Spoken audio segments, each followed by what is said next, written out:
Fabio.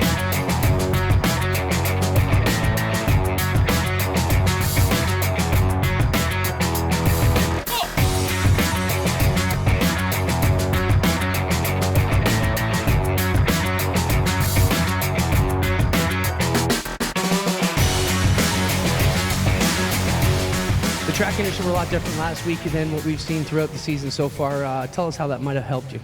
Oh, it was perfect. I can't thank Jordan enough. He's been doing awesome, especially as soon as he came back. Track's been tacky, smooth. Can't do anything else to it. So we think you start around 8th spot or inside the top 10 for this feature that's coming up in about 5 or 10 minutes. What are your thoughts on that? Oh, I'm a little excited. Don't know what to do yet. We'll see. Yeah, you're so excited. You're almost in reverse. Pretty calm out there, Fabio. How about it, ladies and gentlemen, Fabio winning the mini stock feature winner last week, and we'll get over here and talk to the winner of our 360 race from last week, Jim Hoopin. Jim, 2 weeks now we've ripped you off, have we? Jim, back-to-back feature wins. I mean, after Westbrook left the Steyer's clan to run for Hills, now you've got the storied Zero wheel in your hand. 2 back-to-back wins is a pretty good deal, and you find yourself right near the top of the points. Only one win, Clinton. Fill me in. You said 2 weeks we ripped you off. 2 weeks ago. 2 weeks ago, all right. So we're a little bit behind. Yeah, you're coming up short here. But yeah, obviously big thanks to Glenn for letting me run this car. It's, it's a car I've been chasing for the last 10 years, an Ohsweken car, and now I'm finally in it. So yeah, huge thanks to him, my crew, all the crew guys like GSR there. They've been nonstop working on stuff for us. And yeah, we'll see what we can do, and I got to thank my wife for putting up with the long nights, and my mom here for videoing every night. But also got to thank my sponsor. I got Gibbons and Upper Canada, Dumbo Silo, Amherst, Russell Technical Services. They've been supporting me for years, and I just want to keep representing them. And obviously we're supporting Ohsweken here, and I think we got Bradshaw's Fuel and Case IH O'Neill's there. So, but yeah, we're just having fun here and see what happens.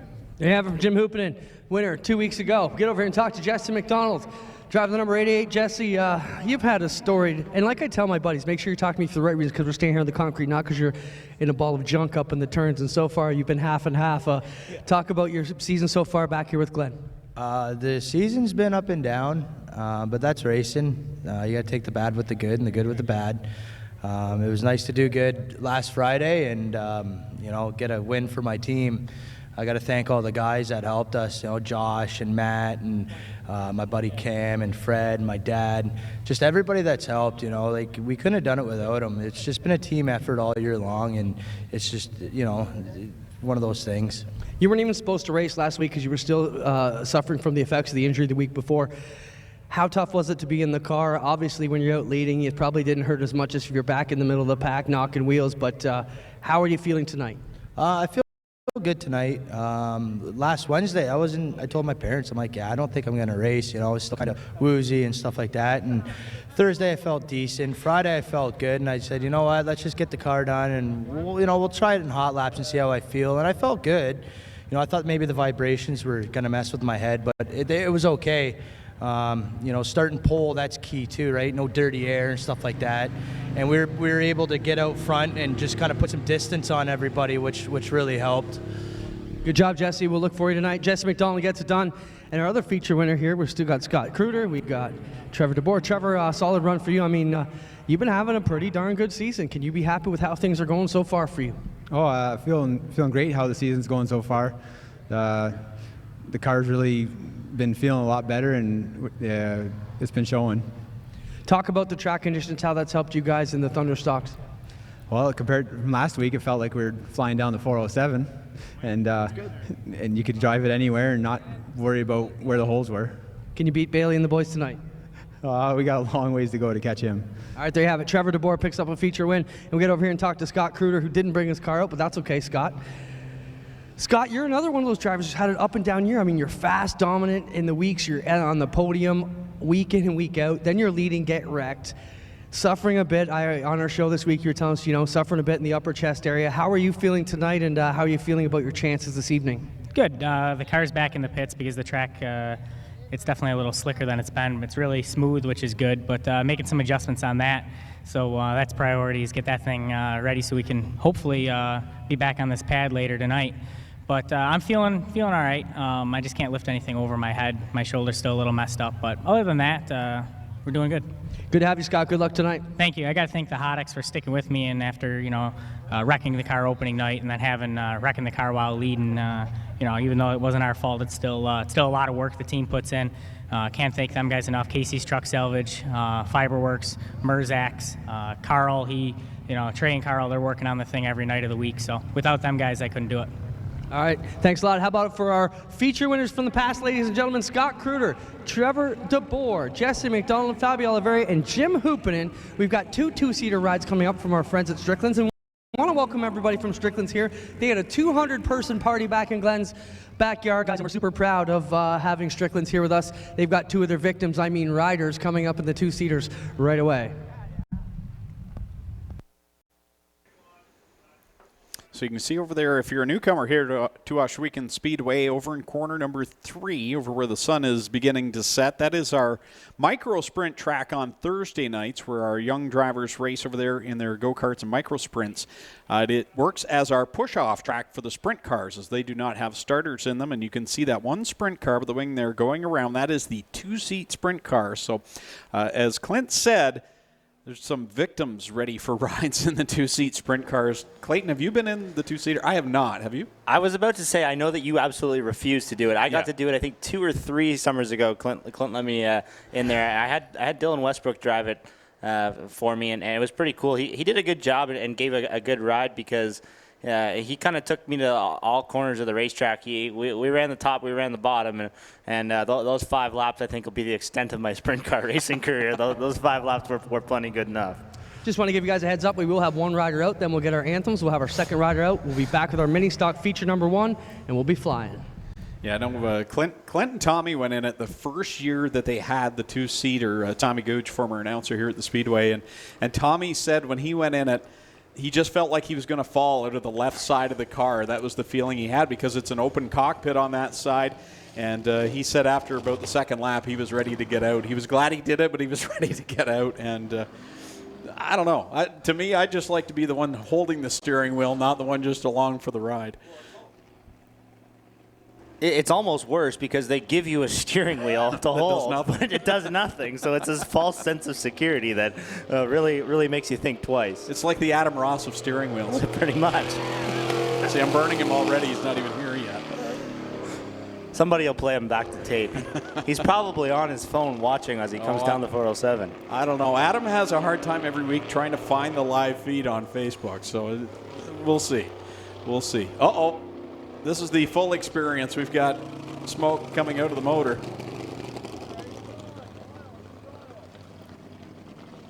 So it looks like they'll take the 2-seat sprint car to the pit area. At this time, ladies and gentlemen, we'll ask you to please rise, remove your caps, and turn your attentions to corner 1 and 2, where the national flags are being flown as we get ready for the playing of the U.S. and Canadian national anthems.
Ready to go racing here on Strickland's Brantford Chevrolet night here at the Big O.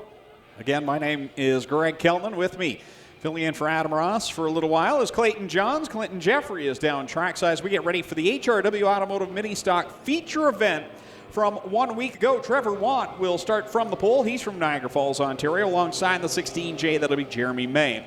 Going third out of Hamilton is Brian Crosgrove in the 96, and to his outside car, number 1 from Guelph is Jason Tolton.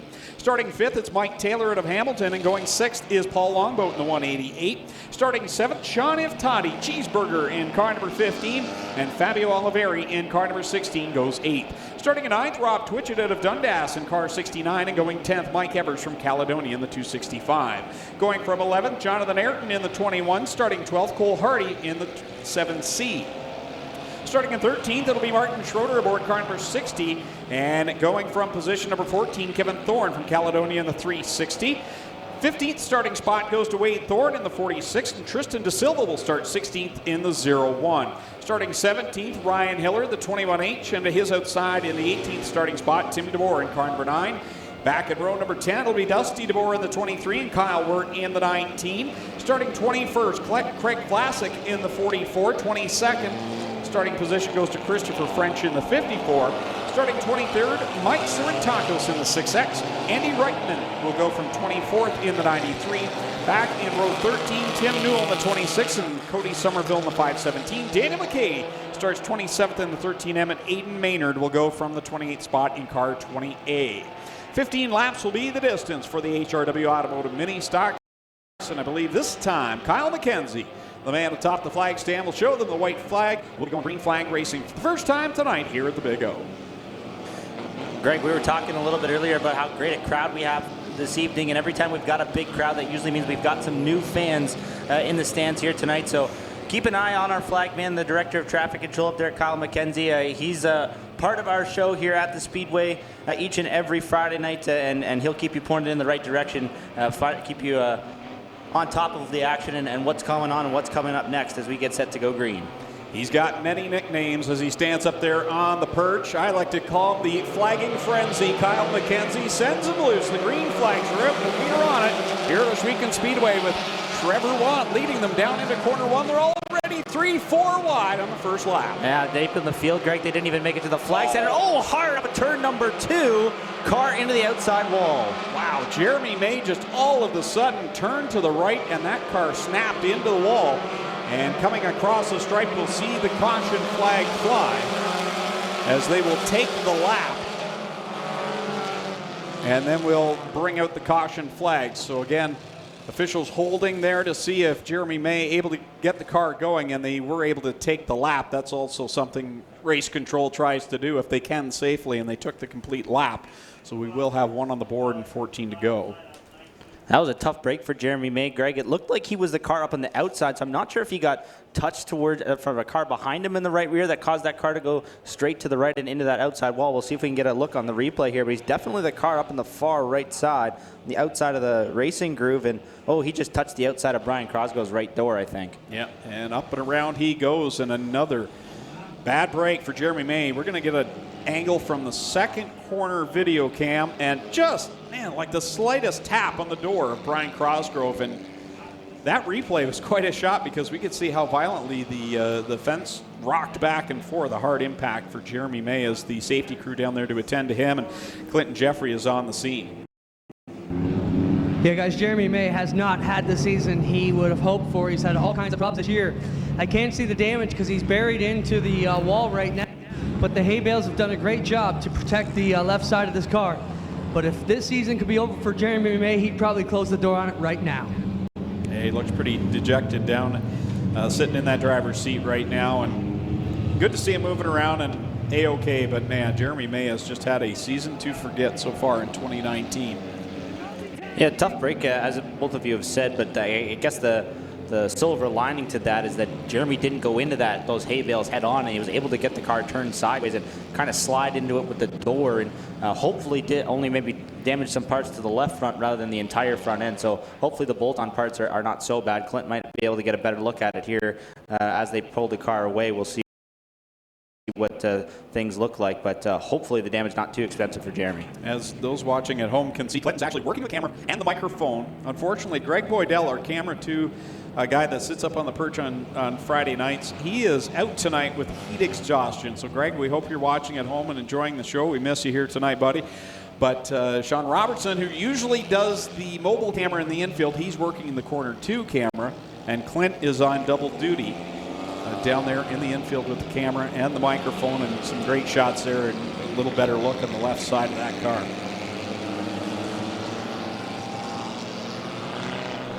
And pieces of the hay bale, the wrapping stuck right in the rim of Jeremy May's number 16J. So the front wheels, Greg, looked like they might have been pointed in the right direction, and hopefully just the bumper hanging off, a little bit of cosmetic damage. Hopefully that's the extent of it for Jeremy. Yeah, that's what I was thinking too. It didn't look as extensive as it could have been. And to your point, those hay bales are really a good thing for the drivers. If he'd missed it and gone just a little bit further, those concrete blocks would have made a mess of the front end of the 16J. So we're ready to get back at it with 1 lap complete, 14 to go here for the HRW Automotive Mini Stocks. This is their feature event from last Friday night. We rushed it along as much as we could last Friday night. We got to the final portion of the crate sprint car feature. I think there was something like 8 laps left to go, and then we had to throw the caution and the checkered flag, and Jesse McDonald picked up the win in that, and we just weren't able to get the mini stock feature in. So that's where we're at right now. Trevor Want will once again lead them into corner 1. Good start for Want that time, much better. He keeps it pointed nice and straight through the corner, but Brian Crosgrove turns it underneath him in corner number 1, trying to gain some ground here off of corner number 2. They'll drag race down the back straightaway into turn number 3. Yeah, 2x2 up in front, then you've got them 3 wide back, 6th on back, as you've got Fabio Oliveri, Jason Tolton, and Jonathan Ayrton working the outside line. Now they're 4 wide at the line. Now those battle for about 7th, 8th, and 9th, 4 wide battle there, and they don't sort it out yet through corners 1 and 2. Everybody somehow managed to get through there, and the point leader Kyle Wirt trying to make a big move early. Coming off of 2 there, Wade Thorne thought about making it 5 wide. There's still plenty of room for another car, at least at the front. Meanwhile, they're 3 wide, and it was Cheeseburger, Sean Iftati, trying to work his way through there. He moves up to 2nd, shuffles Trevor Want back to 3rd, and now Iftati will challenge on the leader, Crosgrove. Greg, you know we have a good racetrack when the mini stocks are up running in the top groove of the Speedway tonight. There's definitely some tack and some speed up there right now as Crosgrove works the outside lane, and it's a drag race to the start-finish line. Looks like Crosgrove led that lap, but Sean Iftati right there, and really cool to see some drivers marching up to that top lane and then trying to run down the hill as they exit the corners. This is the racing surface that made this track popular. It's super smooth tonight. And to your point, you said they can fan out and pick different lanes. The other thing I noticed, you're not seeing in any of those lanes any cars bobbling. They're just nice, smooth, and steady, and they can keep that momentum up to keep that lane working. It really becomes about the drivers and the race cars rather than the racing surface when the track is that smooth, and we're seeing that on display in full force here tonight. We got 5 laps down. Sean Iftati leading the field off of turn number 4 and car number 15, but the point leader Kyle Wirt is on the move and made his way up to 2nd. Yeah, Kyle Wirt, boy, he started deep in this field, and he's already up there in that 2nd spot. Looks low on Sean Iftati off the 2nd corner. He'll draw up alongside, door to door, going into 3. The point leader now to the point here in this feature event. Kyle Wirt edging ahead off of corner number 4. Little bit loose though. Iftati turning it back underneath him, and at the start-finish line, pretty well a dead heat, but Kyle Wirt right there trying to wrestle the lead away from Sean Iftati. Looks like he'll do so here as they work off of turn 2. 8 to go in this one, and it's Kyle Wirt started 20th. Took him 12 laps to get to the top of the board, and here he is this time by. This time by, it's going to be 7 laps to go. This is our halfway point right here in this feature event for Kyle Wirt, who last week felt like he was robbed a little bit. He was running up in the top 3 when the caution flag came out. They put him back to the 8th starting spot. He worked back up to the runner-up position, but now he is out in front with authority in car number 19. Good couple of battles here inside the top 5 as Sean Iftati and Fabio Olivieri battle it up for the 2nd spot. Olivieri moves up 1 more spot. He's in the runner-up position at the moment, and Tim DeBoer battling with Trevor Want for that number 4 spot. He takes the position there through corners 1 and 2 as we approach 5 laps to go. And this time the big high five from Kyle McKenzie. Kyle Wirt will lead them across the line in the Eccles Auto Service number 19, current point leader in the mini stock division. He leads the way with 3 wins so far this year. And he's got a pretty sizable 29-point lead over Tim DeBoer, who right now rides in 4th. So it's a point-gaining night so far for Kyle Wirt. Kevin Thorne trying to work his way into the top 5. The Burger Bar number 360. Oh, he tags the back bumper of Trevor Wants number 19. Wants is around right in front of the field. And everybody manages to get by there as Want pulls it down to the inside block. The caution flag waves here with 4 laps to go. Tough break there for Trevor Want.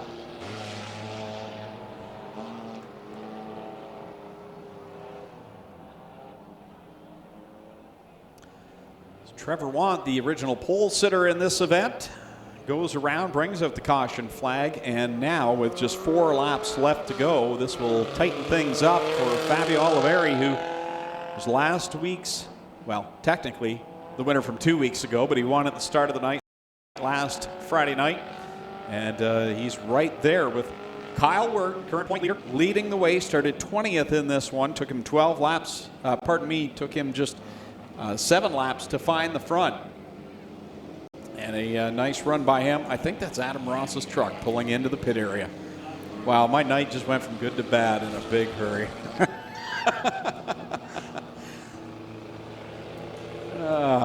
Kyle Wirt leading the way over Fabio Oliveri, and then you've got Sean Iftati, Cheeseburger, up there in the 3rd spot. 2nd place in points right now is Tim DeBoer in that Tim Sonato car number 9. He sits back there in position number 4, and Kevin Thorne back there in the 5th spot in the Burger Barn car number 360. So just to recap, Fabio Olivieri was the winner from 2 weeks ago last week, but in victory lane this week? Sure. For those of you scoring at home. So inside of 5 laps to go, I believe that is the reason for a single file restart here. White flag has been waved, so green will come out next time by. We do have 11 laps in the books, 4 to go. Kyle Wirt, your leader in the number 19. Fabio Olivieri, car number 16, runs 2nd. Sean Iftati in the 15. Tim DeBoer in the 9, and Kevin Thorne in the 360. Those are your top 5 as we come back for the final 4 laps. Green flag back out. Kyle Wirt will lead them into corner number 1, but Fabio Oliveri not going away. Man, good restart for the Kubota number 16. He's right there on the back bumper and gets a good run in 2. 2 cars breaking away from the field there. Kyle Wirt and Fabio Olivieri. Olivieri in tow. They're following the same line as that number 19, perhaps sizing him up here. Wait a couple of laps and see what he can do to try and make a move on the number 19 for the race lead.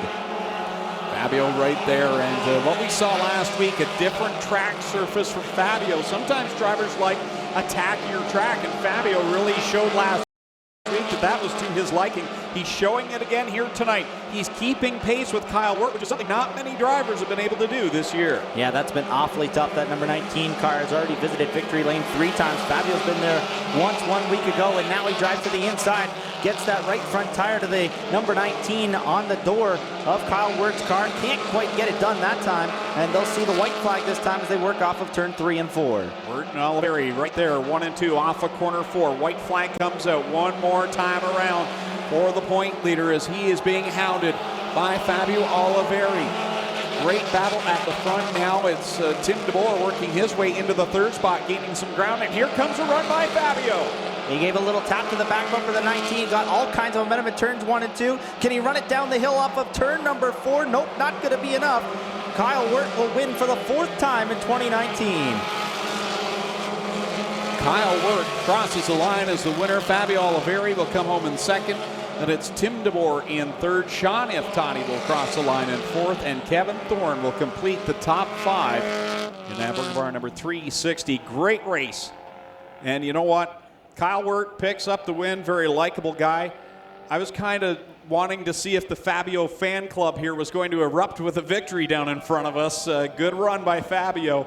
Coming up just a little bit short, but a great finish there for our HRW Automotive Mini Stocks. That's about as good a mini stock race as you can ask for. And for Fabio Olivieri, a win and a 2nd place finish in back-to-back weeks is quite something and to be proud of. And we'll see what he can do here with the regularly scheduled feature a little bit later on. The mini stocks will be back with their heat races coming up a little bit shortly. We'll give them a break as we prepare those lineups and get set for action with our Cool Kids Core Pack 360 sprint cars. It's like there may have been a fire of some sort or a fuel leak out of the back end of the 6 machine as they attend to that car up in corner number 2. And a safety crew on the scene there dealing with that issue. I just want to get a message to Dave Stiers. Dave, if you can see Doug, they're having trouble with the emulator again, which controls the scoreboard. So if you go downstairs and help them out, that'd be great. We'll get over and find out what's up with the 6 car. So again, the 360 sprint cars making their way out onto the Speedway here in just a moment with their first of 3 qualifying heats here tonight. And Greg, a quick point on the 360 sprint cars. 26 cars signed in for competition tonight, which should mean that we'll require a B main this evening. And our action in heat races with the 360 sprint cars this year has been quite something with a full field of cars. It's meant that the passing points, drivers trying to move as far forward as they can in their heat races, has meant everything to them in order to try and get into the redraw and get a top 8 starting spot each and every week. So with a B main required tonight and 26 cars signed in, I think we're going to see some of the best racing of the night come in the heat races here for these 360 sprint cars. Yeah, the car count's been phenomenal this year in the 360 sprint car division, and we touched on this, I think it was last week, how that division, the car count had gotten a little low a couple of years ago, and now I think the crate sprint car division has become more of a feeder for it than even we expected it to be, and car counts are up, and Caleb Wood, one of those new faces we're going to see tonight here in the 360s. Guys, I just want to make a comment about the crates. We have Strickland's here, and we were talking to them at their meeting tonight and their party about how amazing it is and how important they are to our business plan here with the crates. The other thing, I got a message from Quebec that one of the tracks in the States is looking to start a crate division using our exact rules, possibly our builders, and they're thinking about calling it the Action Sprint Tour East to get a bunch of the Quebec drivers onto the crates. So the crates are going to continue to spread out across the land, and we're very proud of what we were able to create and build.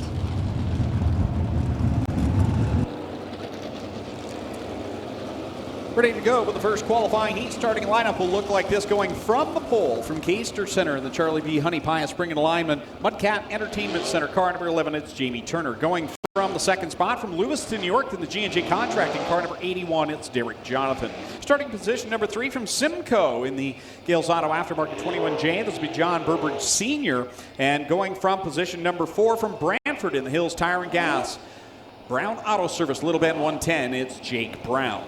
Going from position number 5 of the Pinewood Horticulture, car number 7, his first 360 start out of London, Ontario. That'll be Caleb Wood, former crate sprint car driver. And going to his outside of position number 6 from Brantford to the CarQuest Auto Parts, Brown Auto Service, car number 10, downtown Mitch Brown. Going from position number 8 out of Charing Cross in the ERW Contracting, car number 9, be it Scott Burke. And going from position number position number 7 was supposed to be the 71S. That is Sean Slider from Port Colborne, the DVC Contracting ride. And then we have the 88H of Josh Hansen not making the call here for the start of this qualifying heat. Underway with heat number 1. Jamie Turner, good start in the number 11, getting a jump over the 81 of Derek Jonathan. They race down the back chute into corners 2 and 3, and then his first lap in the 360 sprint car, Caleb Wood, running in the 3rd spot right now. Yeah, solid first lap in the 360 sprint car. He looked good in the hot laps and not out of place at all is Caleb Wood. Tough couple of customers right behind him, though. Mitch Brown in the number 10 and his younger brother Jake Brown in the 110 right behind him. Mitch slides up in front of the number 7. He moves up into the 3rd spot. Jamie Turner, who's really turned it up a notch here in the last 3 weeks, out in front in this qualifying heat.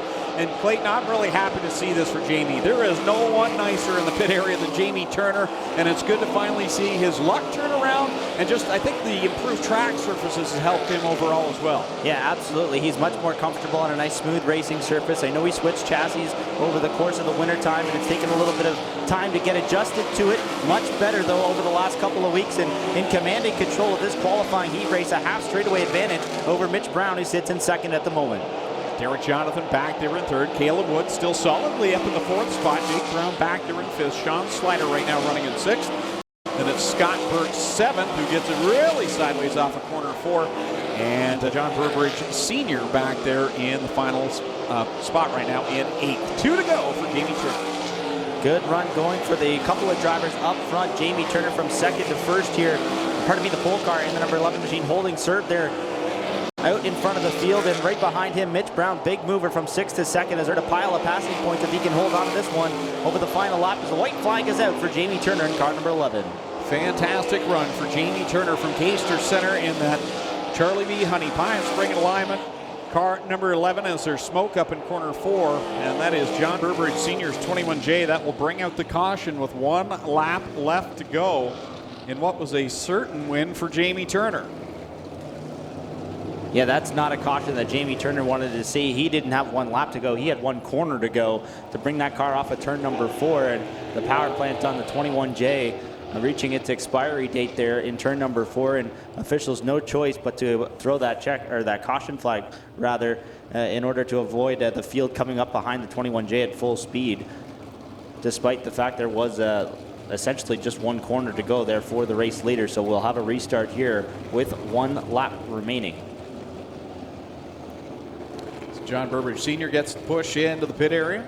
Cars lined up and ready to go, and we should be set to maybe see the white flag this time by. Restart cone out on the front stretch, and to add to the point, Clayton, as you said many times, some new fans in the stands, and that restart cone, the drivers must stay single file in the sprint car divisions coming past this cone. They can't pass below it, and they can't pass the car before they get to it. Green is out, everyone's clear of the cone, and we're back at it. Here comes Mitch Brown, the restart that he wanted.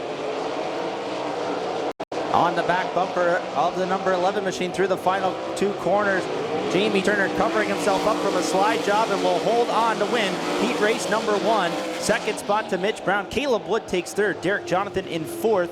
And not too sure, looks like Sean Slider held on to round out the top 5. So a great win there for Jamie Turner. Good to see him pick up the checkered flag in that Charlie B. Honey Pie Spring and Alignment Mudcat Entertainment Center number 11. And a big shout out to Caleb Wood in his first 360 sprint car start, coming home in the 3rd spot. He looked very solid in that run. As we get ready for heat race number 2, going from the pole out of Ohsweken at the Case IH Renway Energy car number 68, that'll be Aaron Turkey. And alongside him from Dunnville, Ontario, driving the Kingpin Farms, Burger Barn, Ohsweken Construction number 91, it's Ryan Turner. Going from position number 3 in the Nitro 54 Variety MMBO Direct Marketing Creative Edge Signs and Graphics car number 9, that'll be Steve Lyons. And flanking his outside, going from position number 4 from Tillsonburg, Ontario, in the Burger Barn Eastwind Construction Mobile 1 car number 13, that'll be Corey Turner. Going from the 5th spot from St. Williams, Ontario, in the Gales Auto Aftermarket 21 is John Burbridge Jr. And starting in 6th out of Scotland in the original Traders Energy, Siren Fusion, Burford Heating and Air Conditioning, 47X is D-Dubs, Dylan Westbrook. Starting 7th from Ohsweken in the Nitro 54 Variety, Ackland Insurance number 15, that'll be Dan Nanakoke. And going from the 8th spot out of Thamesford in the Vipond, Dowler car number 45, it's Curtis Gartley. And going from position number 9 out of Scotland, Ontario, in the Total Rental Styes Tree Service 87X, it is Sean Evans.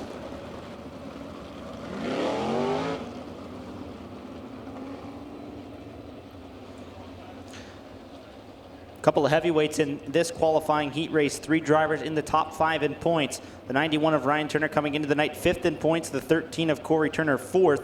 47X of Dylan Westbrook coming into the night 2nd in points of the 360 sprint cars. Keep an eye on those drivers as we get set to come to green on heat race number 2. Underway here in the second qualifying heat. Ryan Turner right on the back nerf bar of Aaron Turkey. We got 2 way up high corners 1 and 2. Looks like they followed one another as Curtis Gartley and Sean Evans get back on track. Aaron Turkey will lead lap number 1, and this is Glenn Stiles Racing number 68, but under siege from Ryan Turner's number 91 as they race down the back straightaway. Corey Turner in the 3rd spot at the moment. Steve Lyons in 4th as they race off of corner number 4, complete lap number 2. Still Aaron Turkey out in front of the field.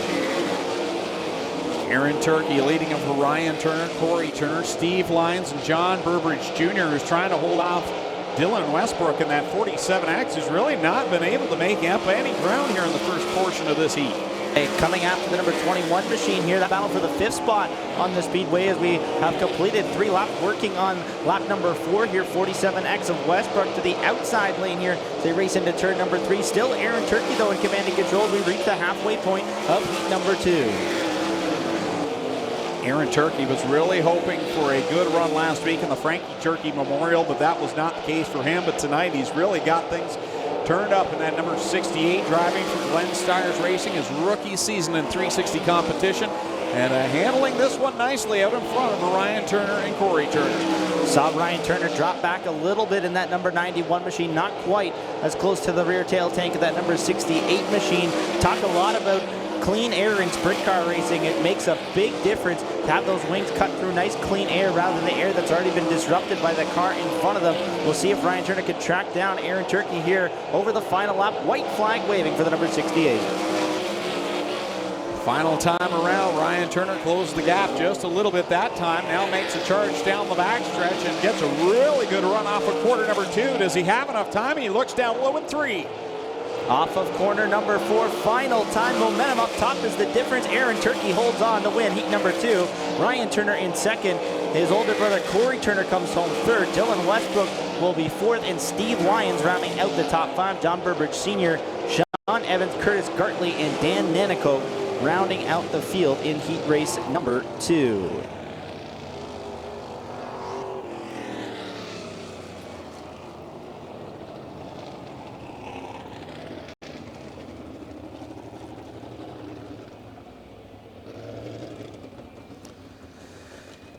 One more qualifying heat to go for the Cool Kids Ice and Water Core Pack Merchandising Sprint Cars, going from the pole in heat race number 3.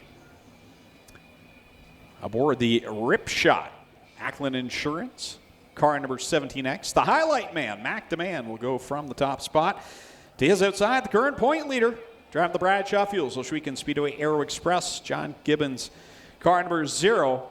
That is the Red Rocket, Jim Hoopinen from Fenwick. Going from position number 3 out of Thetford, Ontario. Driving the Jennifer Hatch Coldwell Banker Tim's Lawn Care, number 5D.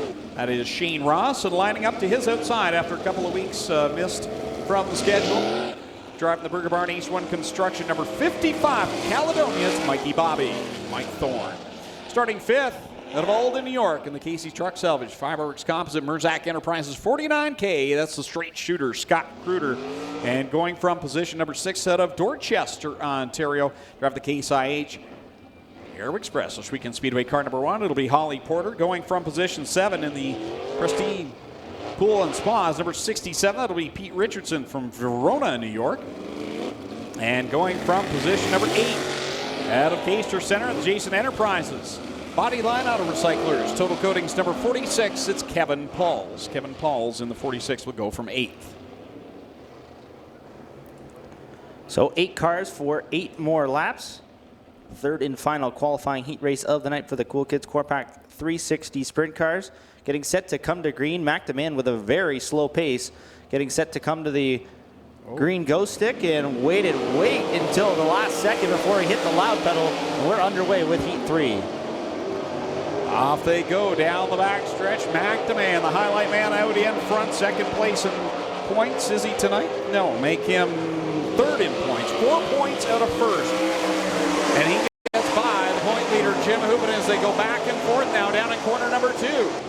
Hoopinen tried to get the slide job done in there in corners 1 and 2. Didn't have enough room to do it. DeMann covers up from it there, going to the bottom in turns 3 and 4. But Hoopinen still all over the tail tank of number 17X, going into corners 1 and 2. Hoopinen running the Glenn Stires line right up around the fence in corners 1 and 2. We'll see what he can do in 3 and 4. Great battle here. Jim Hoopinen, the Red Rocket, smokes it around the outside of corner 4. Didn't get the greatest run there, though. And Mac DeMann will extend his lead just a little bit as they go down in 1 and 2. But Hoopinen, now the smoke comes out. We saw that in the hot laps. Just a little bit out of the number 0 machine. We'll keep an eye on that. A little bit better that time through corners 3 and 4. Mac DeMann a little bit clear of Hoopinen's 0 machine this time. It still seems to prefer that bottom line right now, working well for the 17X machine. And normally, Greg, we see Mac DeMann up the one up on the top side of the racetrack. Yes, roles reversed here between Mac DeMann and Jim Hoopinen. Hoopinen really fading back as Shane Ross beginning to catch the 0 machine in that 5D. Scott Kruder was up there battling with Ross, but he's dropped back into the clutches of Ollie Porter.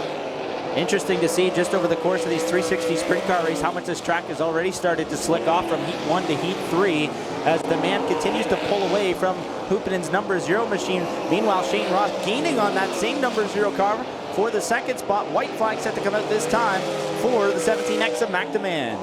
McDeman goes down into corner number 1 in that car star. Nitro 54 variety number 17X. Nitro, a new sponsor on that car this week, as he'll work it through 3 and 4 and cruise to the easy win at heat race number 3. Coming home second at the line, Jim Hoopinen will hold off. Shane Ross will come home in third. Fourth will be Scott Kruger. Fifth, Ollie Porter. Sixth will go to Mike Thorne. Seventh at the line will be Pete Richardson, and then Kevin Pauls will complete the running order here in the third and final qualifying heat for the Cool Kids Ice and Water Corpac Merchandising Sprint Cars. So a big win there for the highlight man, McDeman, in the Car Star Brantford Nitro 54 variety. Rip shot number 17X, the driver out of Mississauga, Ontario. There's pizza in the tower, Clayton. Well, Greg, I was about to say I was going to turn the mic back over to Adam Ross, but he's got a chicken wing in one hand and a cupcake in the other, so I think I'll wait. And cupcakes. Yeah, Adam's not coming back on the mic anytime soon now that there's pizza in the tower. Love you too, Adam. Thank you, Laura. Laura Hughes from the Burger Barn Racing Team. Yes, I have that written down. Jay's daughter, Jason Hill from Burger Barn, his daughter, Bella. It was her 14th, it's her 14th birthday today. It is today. I was thinking it was yesterday, but it is today. And she wanted to come to the racetrack to celebrate tonight. So a great night for Bella out at the racetrack. She's here with Jason's wife, Celeste, and Jay and Celeste's 2 other children, Jay Jr. and Chloe. So glad you could make it here, and glad, Bella, you wanted to celebrate your birthday here at Ohsweken Speedway. And Adam is really super celebrating down here. He said he's enjoying the wings, the pizza, and the cupcakes. He's eating them all at the same time. Oh, breadsticks as well. Domino's by Burger Barn, I think, is what we've got here.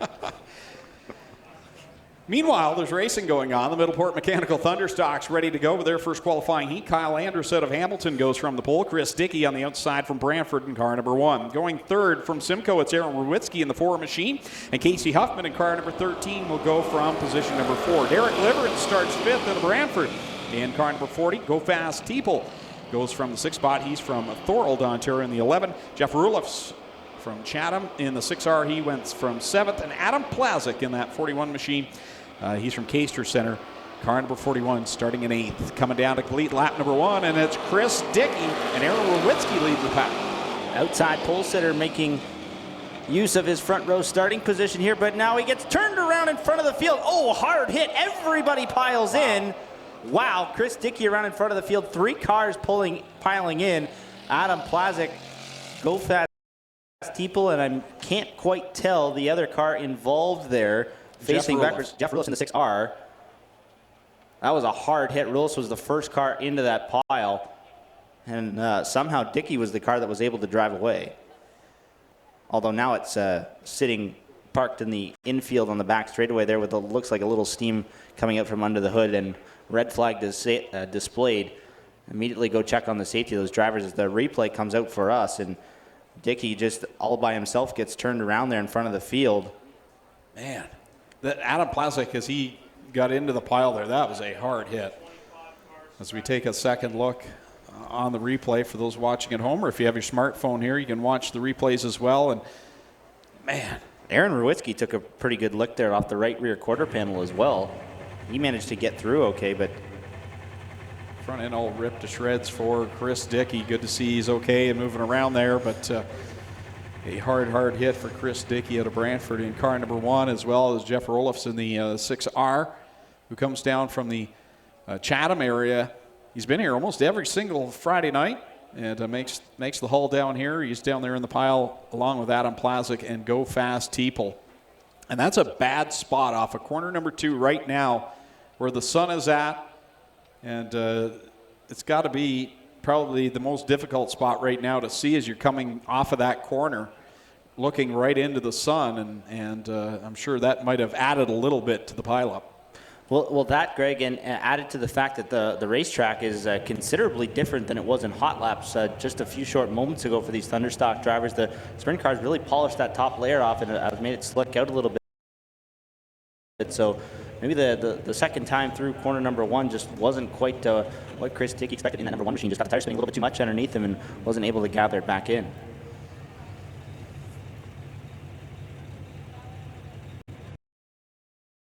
So again, Clinton Jeffrey down there with the mic and the camera doing double duty. On double pay tonight. Taking everybody's money.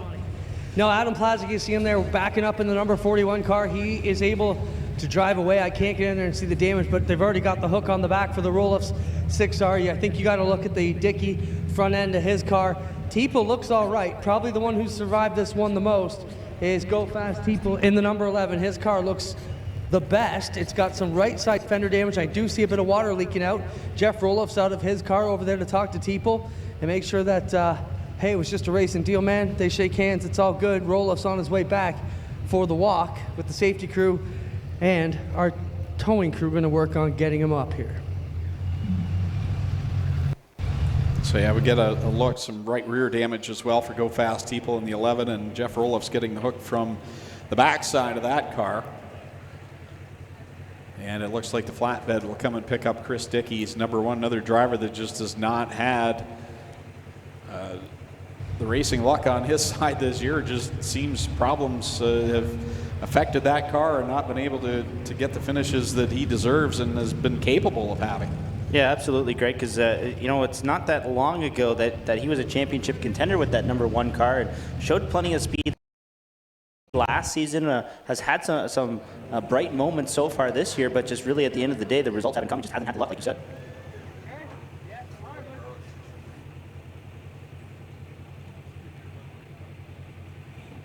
Oh, Doug Leonard's eating now. It's Bella's birthday.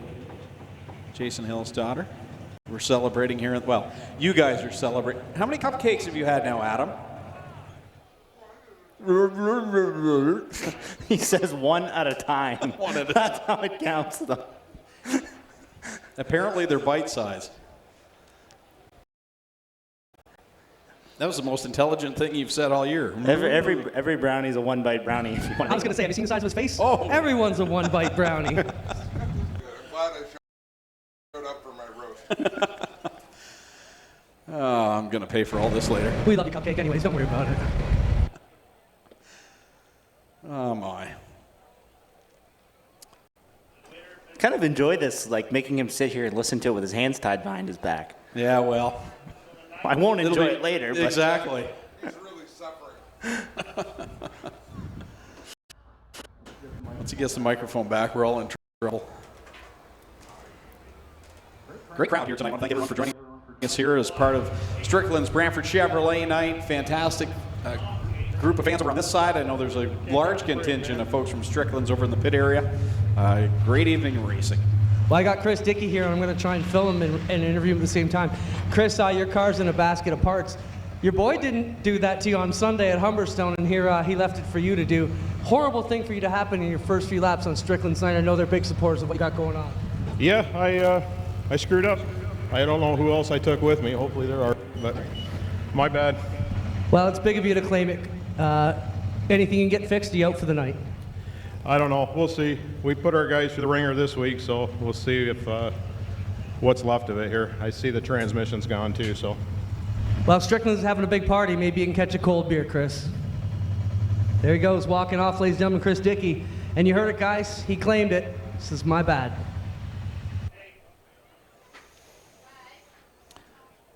So he'll take the ride in the flatbed, and we'll welcome to the microphone Adam Ross. Well, guys, thank you, Clayton Johns. Some breaking news, guys. I just got word that Kyle Wirt might have not made it through the room of doom in tech, which may have handed things to Fabio Oliveri. Hold the phone, hold the press. We'll get back to you with the full info here in 2 minutes. That's great to hear who might have made it through tech and who might not have. Listen, one bite. Just keep going. You know, I thought I was hangry when I showed up. It's been a long day, but now that I've absolutely stuffed myself, I think I'm just in a bad mood. My bad. One bite. Well, Adam, you were at the Toronto Indy today. How were things over there?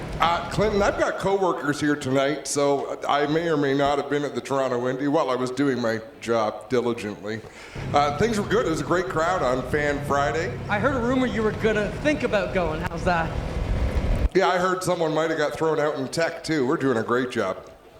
It was good. Lots of people. Fan Friday, raising money for Make-A-Wish Foundation, and they put a ton of people into that place, and everyone was having a great time. It was good to see. Well, we got 4 cars left, and they will see the green flag. Aaron Rowitsky out there with Derek Liverance, Casey Huffman, and Kyle Andrus to complete this qualifying heat, the first of 3 for the Middleport Mechanical Thunderstocks. Bit of an attrition race here. Is Aaron Rowitsky in the car of many colors, with pieces put together from different weeks of varying success this year. Side by side with Derek Liverance in that number 40 machine. Jay Liverance going to be racing here tonight. He's got his vintage car. How many race cars does he have?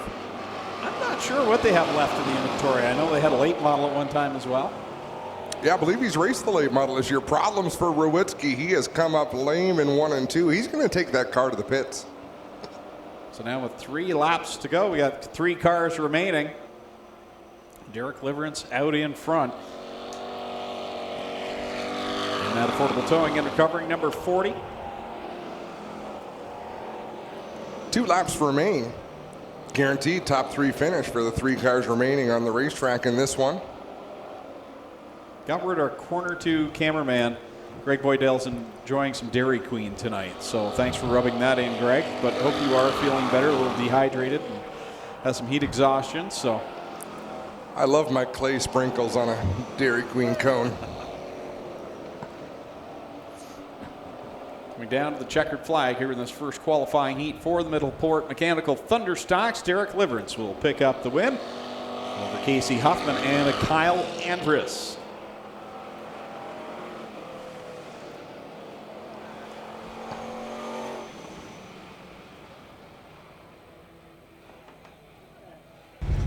Well, guys, I've got the updated story. If you're ready for it, it was not Kyle Wirt. It was actually Fabio Oliveri who got thrown out for an adjustable strut and was disqualified. Kyle Wirt keeps the win. Fabio drops out of second place. And we'll try and follow that story a little bit further. But Fabio was the one who got dinged. Good story to that. Kyle Wirt come running up with the frozen lemonade and a fries in his hand. Said, "What? I didn't even know that." And I said, "No, I messed it up." I got the full story from the tech guys. Fabio Oliveri is out with an adjustable strut that is not eligible to be run.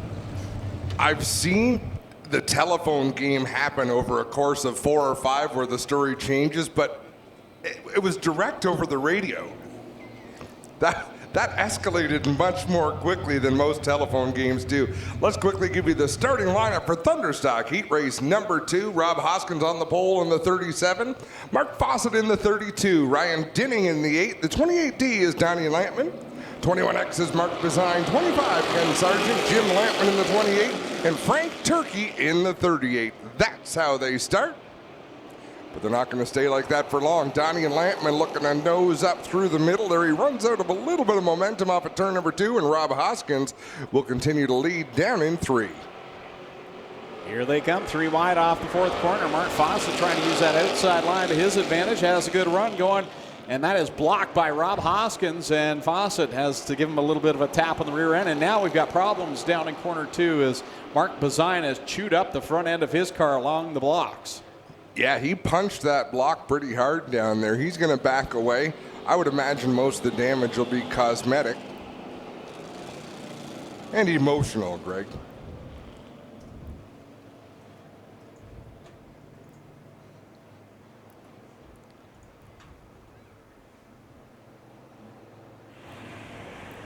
Also want to give a birthday shout out to Chris Reinhold's daughter, niece.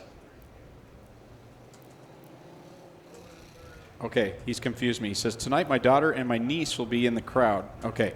Can you wish Emma Cantwell a happy birthday? Happy birthday, Emma Cantwell.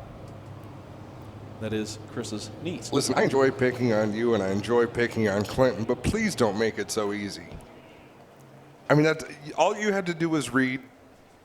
It's right there. It's in black and white as we have a quick look at the replay here. Mark Bezine just getting a little bit loose, punching that block. Sorry, were you talking? It's more fun when it's a challenge, Greg. Yeah. The first hour was so fantastic. Sorry, Emma. But happy birthday yesterday, and glad that you could come to the Speedway to celebrate tonight as well.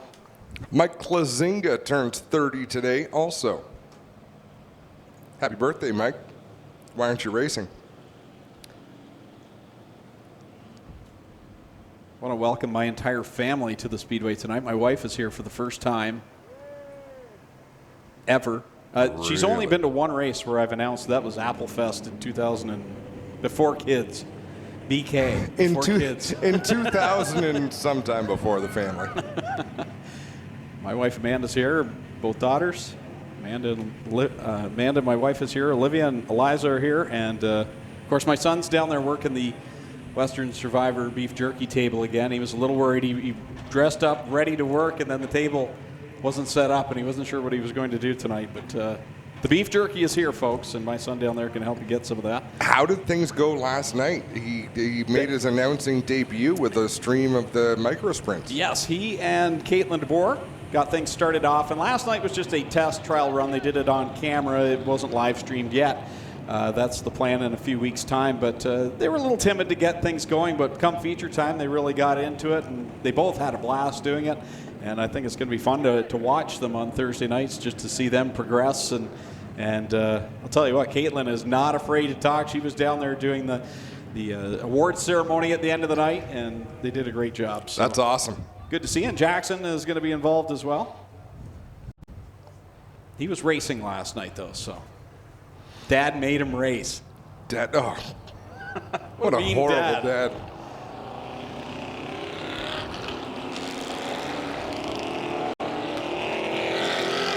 They had an autograph session down at the Toronto Indy today for the feeder series to the Indy cars, and it could have been confused with a summer camp session. There are some young drivers racing very, very fast race cars. Ready to get back to the green flag. Rob Hoskins, Mark Fawcett on the front row here with 1 in, 7 to go for the Middleport Mechanical Thunderstocks in heat race number 2. 3 wide, they fan out through 1 and 2 down the back straightaway. Rob Hoskins with the advantage and a big head of steam. Ryan Dinning gonna run his traditional line right around the bottom of the racetrack in that black and red number 8 machine. Club 54 Racing, the sponsor on that race car, as he holds down the second spot, but he is working on more. Yeah, Hoskins and Dinning up there at the front, and then it's that 3-car battle back there with Sargent on the bottom. Ken Sargent with Donnie Lampman in the middle. Fawcett on the outside. They continue to run 3 wide across the stripe this time by. It's now 5 laps left to go. How impressive is Donnie Lampman? You know, success breeds success. This 15-year-old got a feature win, then grabbed another, and now he seems to be a factor anytime he's on the racetrack, and you can see him driving with more confidence. Cross flags at the stripe this time by as Lampman works the outside line out there with some wily veterans, and he's a 2-race winner this year. He picked up his first win here and then backed it up with one down at the Humberstone Speedway. So Donnie Lampman looking solid here, challenging against some of the division's greatest drivers over the years. Yeah, that's a season. Wow. I wanted to let that develop before I said anything about it, but Rob Hoskins sort of squeezed down on Lampman as Kenny Sargent was holding his line, and things almost got right out of hand. And Hoskins now with a flat tire. I'm sure it's a flat left rear on that 37 machine. 2 laps left to go for Ryan Dinning, Ken Sargent, and Donnie Lampman. Looks like Rob Hoskins is going to bring out the caution flag. We got a question from Robert Dean. Do they qualify these cars for heat race lineup in our fendered divisions? So in the Thunder cars and the mini stocks, we use a handicap system. So what you're going to find is the cars that are highest in the points, or really that have had the most successful, most recent few races, will wind up in the last heat. So in the Thunder stocks, our 3rd heat is going to have the heavy hitters, the Dave Baileys and Ryan Beagles and drivers that have had success. In the mini stocks, that's going to be the 4th heat. That's where your hot shoes are going to be. So they handicap the field we used to call them, before people had feelings, we used to call them the slow car heat and the fast car heat. But I think there has to be a new term for that now that we're at 2019, Greg. We don't want to hurt anyone's feelings, except yours. I knew that was coming. And back to the green flag. Single file with is it 1 or 2 laps left on this one? 2 laps left to go in this one. Ryan Denning leads over Ken Sargent, Donnie Lampman, Mark Fawcett, and Mark Bazine, believe it or not, with that modified-looking car, still hanging around the top 5. Just had to let that engine breathe a little bit, rip some of that front end away. It looks like one of those off-road trucks with the bar at the front. Now he goes around. Rob again. Hoskins just bounced off of Jim Lampman in the 28. Mark Bazine has gone around. Yellow flag being called by Doug Leonard. Have you seen Robbie Gordon's trucks? No. It's kind of an exhibition, but they race them pretty hard. Jim Lampman with his window net down, shaking a fist at something. Rob Hoskins coming off the racetrack as well. I think he may have been invited to go off the racetrack by our race director, Doug Leonard. And if I heard him correctly, they will both start at the back of the field. But these performance trucks that Robbie Gordon have, they bring out ramps to the Toronto Indy Circuit. So they race around the regular racetrack, but they have a couple of wicked jumps. You want to see people, not just the fans, but all of the pit crews from the other divisions, when these trucks go on the track, they are all at the fence because nobody wants to miss it. I have seen the video of them. I haven't seen them live in person, and I thought that looked, because they do it at several different street courses. Do they know? Yeah, and they look pretty entertaining. It's a traveling show, and if I'm not mistaken, Robbie Gordon owns all the trucks. Oh, okay. So he has his flock of drivers, and some of them bring in sponsors, but it is a great show.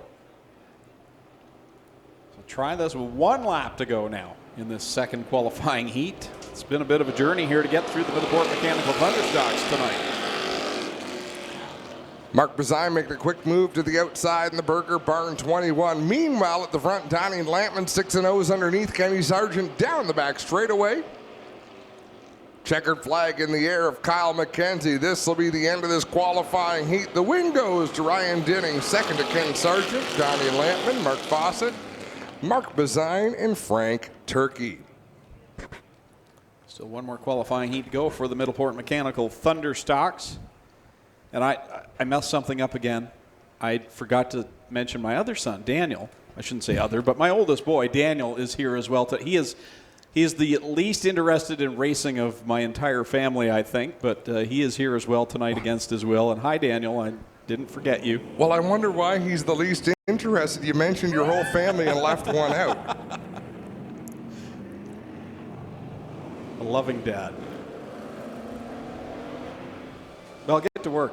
Do this lineup, would you? Heat race number 3 in the Middleport Mechanical Thunderstocks, and it'll be Ryan Beagle on the pole in the 84 RK, alongside from Guelph, the 79 of Chris Hale. Starting 3rd in the 53 from Jerseyville, it's Logan Schwedick, and starting 4th in the 23 out of Hagersville is Trevor DeBoer. Starting 5th in the 49 out of Hagersville, it's Dave Bailey. Starting 6th in the 93 out of Hagersville, it's Mike Klazinga. And rounding out the field from York in the number 14 is Johnny Lowenberg.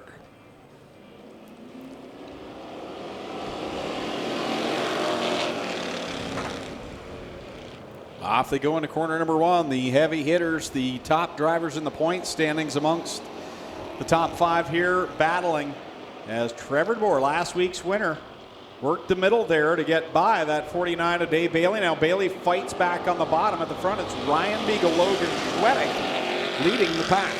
Track looks to be a little bit short on grip out there. You see some dust kicking off these race cars, which led me to think that Trevor DeBoer's outside lane would be better than Dave Bailey down on the bottom. But Bailey's found something on the inside in that 49 as he closes in on a side-by-side battle for the lead. Logan Schwedick to the top of the pile with Ryan Beagle back there in second. Oh, Schwedick goes around, same thing as Chris Dickey, and Trevor DeBoer had to hop up over the left rear of Dave Bailey's car, and now he's come to a stop. Yeah, I don't know if Bailey's got a flat tire or if he knocked the front end out of that race car, the front end alignment. Left rear gone on the 53 of Logan Schwedek. Well, the tire's attached, but all the air is gone out of it. And now Dave Bailey, similar situation, left rear. We'll have a look at this replay down into one, but we know what happened. Logan Schwedek just got in a little bit hot, looped it. Trevor DeBoer got up and over the left rear tire of Dave Bailey. We'll get a different view from Greg Boydell's camera up in turn number 2. So Logan Schwedek got that left rear flat. Dave Bailey caught that, and you could see the left front damage to Dave Bailey's machine when he made the contact there. So I believe Bailey got both ends of that 49 machine for sure. Tough night for a Thunderstock. yeah, it's been full of attrition here tonight in all 3 qualifying heats. It's now Ryan Beagle and Chris Hale will be at the top of the board here with Johnny Lowenberg back there in position number 3 and Melissa Miller. Mike Klazinga. Oh, sorry, Mike Klazinga in the 93 tonight. Chris Hale not letting Ryan Beagle get too far away, about 2 car lengths back as they go into 3 and 4. Hale hasn't quite found the speed that he had in 2018 in that 79 machine. I wonder if he had a hard crash to open the year down at Southern Ontario. What do they call it? Motor Speedway. Can we just call it Buxton? Is that allowed or is that bad form? I'll let you take that up with them. It was a bad crash. They did get the car back together, but you never know what gets tweaked in a wreck like that.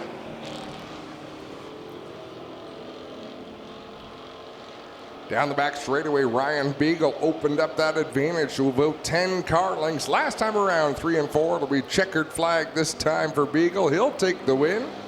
Second place to Chris Hale. Third to Johnny Lowenberg. Fourth to Mike Klazinga.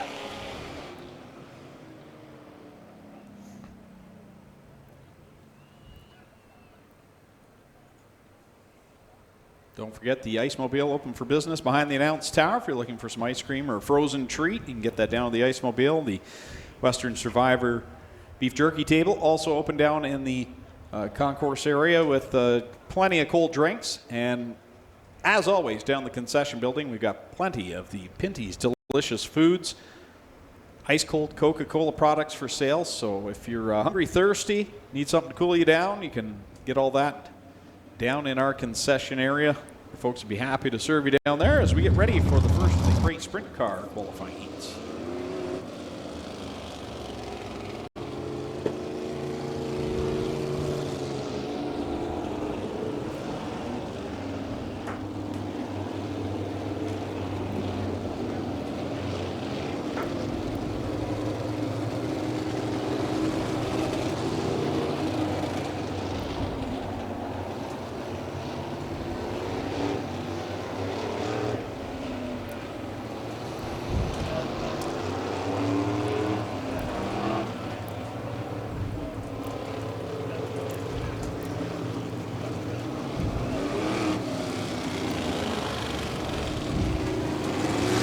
Jerry Hill will line up on the pole out of Hagersville in the 49 machine. To his outside, Brad Heron in car number 12. Back in row number 2, Paul Klager in the 1A in the 52. That'll be Jesse Costa. Row 3, Bailey Hurd in the 70. And the Hurricane Hannah Farrell will line up in the 6th starting position. Matt Hill in car number 8 goes from 7th. Josh Hill on his outside in the 69. And then in that back position, Blaine Barrow in the 3B. I'm a little off my game, Greg. I was waiting for the music to stop before I started intros.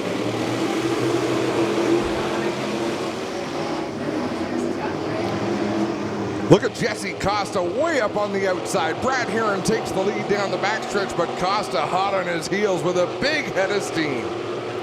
Costa works that outside line. Oh. Almost ran out of line there. He got way up towards the wall.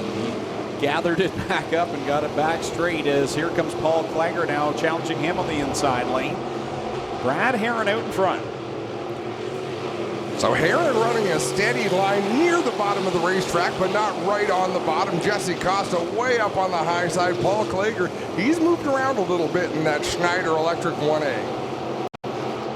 Paul Klager again picking up his first career Great Sprint Car win a couple of weeks back, and really picked up his game here in 2019. Here he is again racing with Jesse Costa, battling for that second spot. Jerry Hill back there in position forward. A good run that Jerry Hill needs. He's been in the B main more than he'd like to this year. Yeah, that's a tough one to wind up in the B main. It's stressful week in and week out. Anything can happen. How about Brad Herron in that 12 machine? He is really making the bottom of the racetrack work. Normally you have to give up a little bit of corner speed to run that bottom, but he's picking up as much ground in the turns as he is on the straightaway over Costa.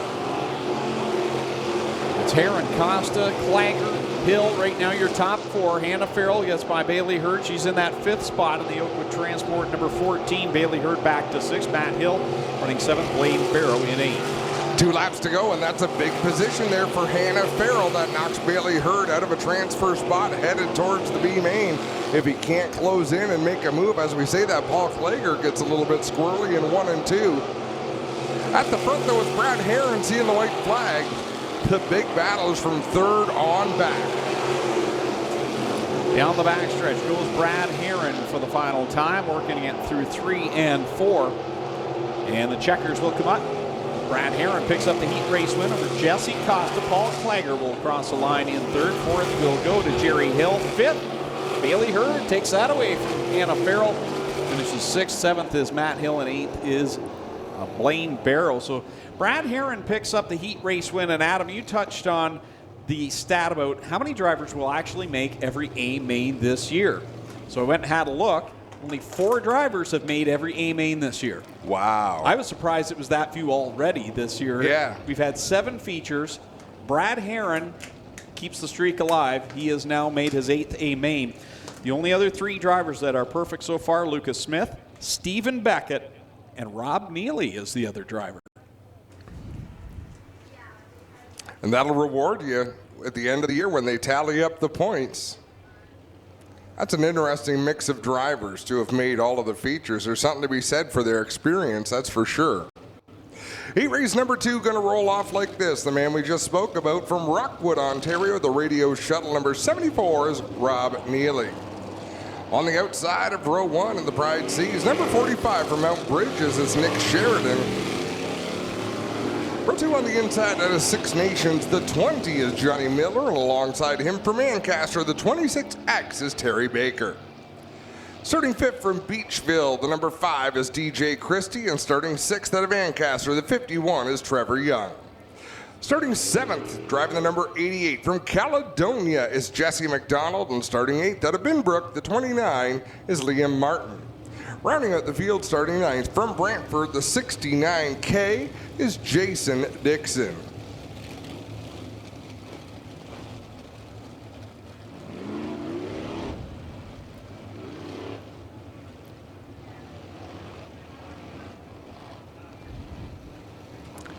Field takes shape down the back straightaway, lined up 2 by 2.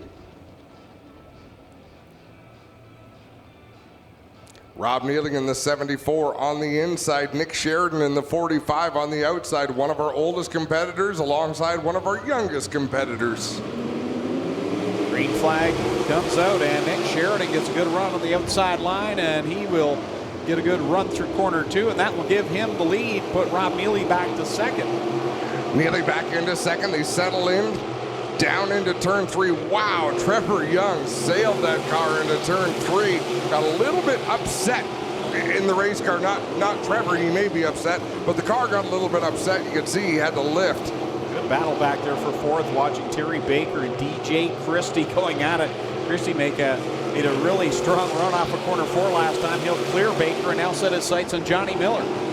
Johnny Miller's rebounded nicely from a flip he had not too long ago. So he makes a pass on Rob Neely on the inside. I've got to say, Johnny Miller looks as impressive as any of the drivers we've seen as the yellow flies for a problem with Jason Dixon. Johnny Miller's looked as impressive as anybody of the graduates that came from our micro sprint program on Thursday nights and jumped into the crate sprints as rookie. So Jason Dixon gets a push up there in corner number 1. We'll see if he has to go to the pit area or if he is able to get that car refired.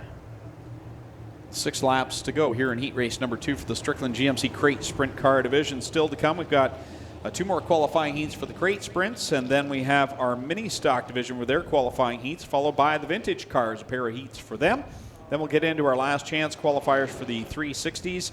Not sure that we'll need one tonight for the Thunder Stock, so we should be okay there.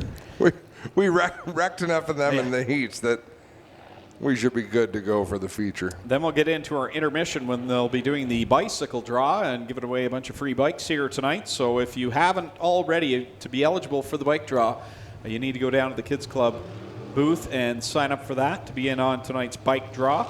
And then after that, we'll get into B main for the Crate Sprints, B main for the Mini Stocks, and then we'll get into our A main racing, which will be the 360s up first, followed by the Thunder Stocks, the Vintage Cars, the Crate Sprint Car A main, which will the winner of that will draw the 50-50 number here tonight, and the Mini Stocks will conclude the program here this evening. And I believe they just said the guaranteed amount on the 50-50 is at $1,000 tonight. Ready to go back to green. Nick Sheridan leads the way. Green flag flies. They've all got to pass to the outside of the pylon, and they do so successfully. Sheridan leads them down into corner number 3, and this young man, we keep talking about him every week, how good he is and how much he impresses us, and it's hard not to because he's just that good. And here he is leading again over Rob Neely, and by a handy amount. Just never seems to get the car in an awkward position, just so smooth and steady at hitting his marks. Well, a veteran racer, the son of a veteran racer, and I mean, even though he's just a teenager, he's been racing different types of race vehicles for a number of years. The veteran Rob Neely closing the gap there, though. He's trying to continue his streak of A mains as well. And now Johnny Miller had issues off of corner 4. He lost a position. I thought maybe something was wrong in the car, but just sliding backwards now. Yeah, turn 4 is getting away from him. He's falling back into the clutches of Terry Baker in that 26, looking for that 5th position. That is the all-important spot. If you finish 5th, you get straight into the feature. You finish 6th, you've got to try your luck in the B main, and there goes Johnny Miller around in that 20 machine. So something had to be up there. Caution flag flies for Johnny Miller, and Terry Baker now finds himself in the 5th spot, the final transfer position. Just as things were heating up for the lead, as well as Rob Neely had caught Nick Sheridan.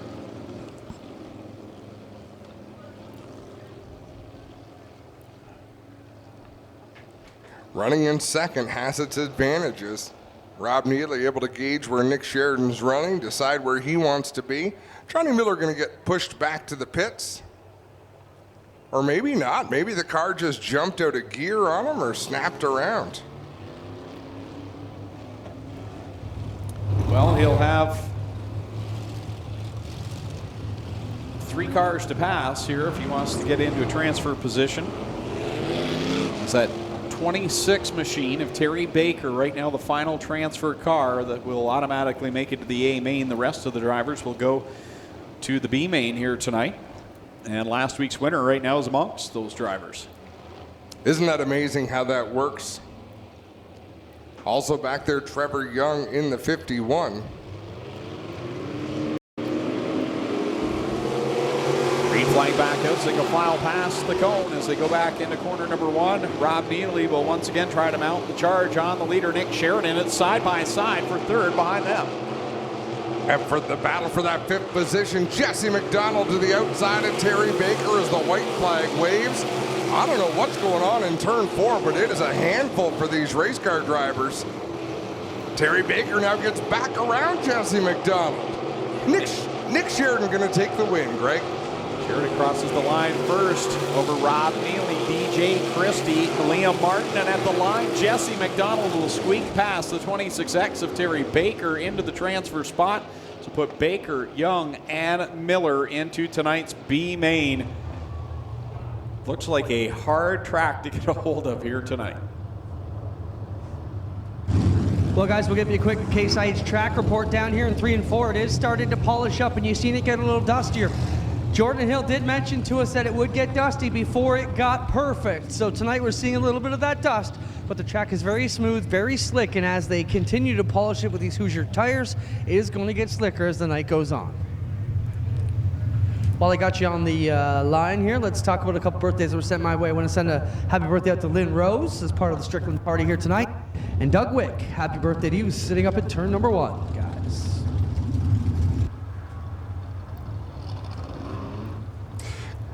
Connor turns 15 years old on Sunday.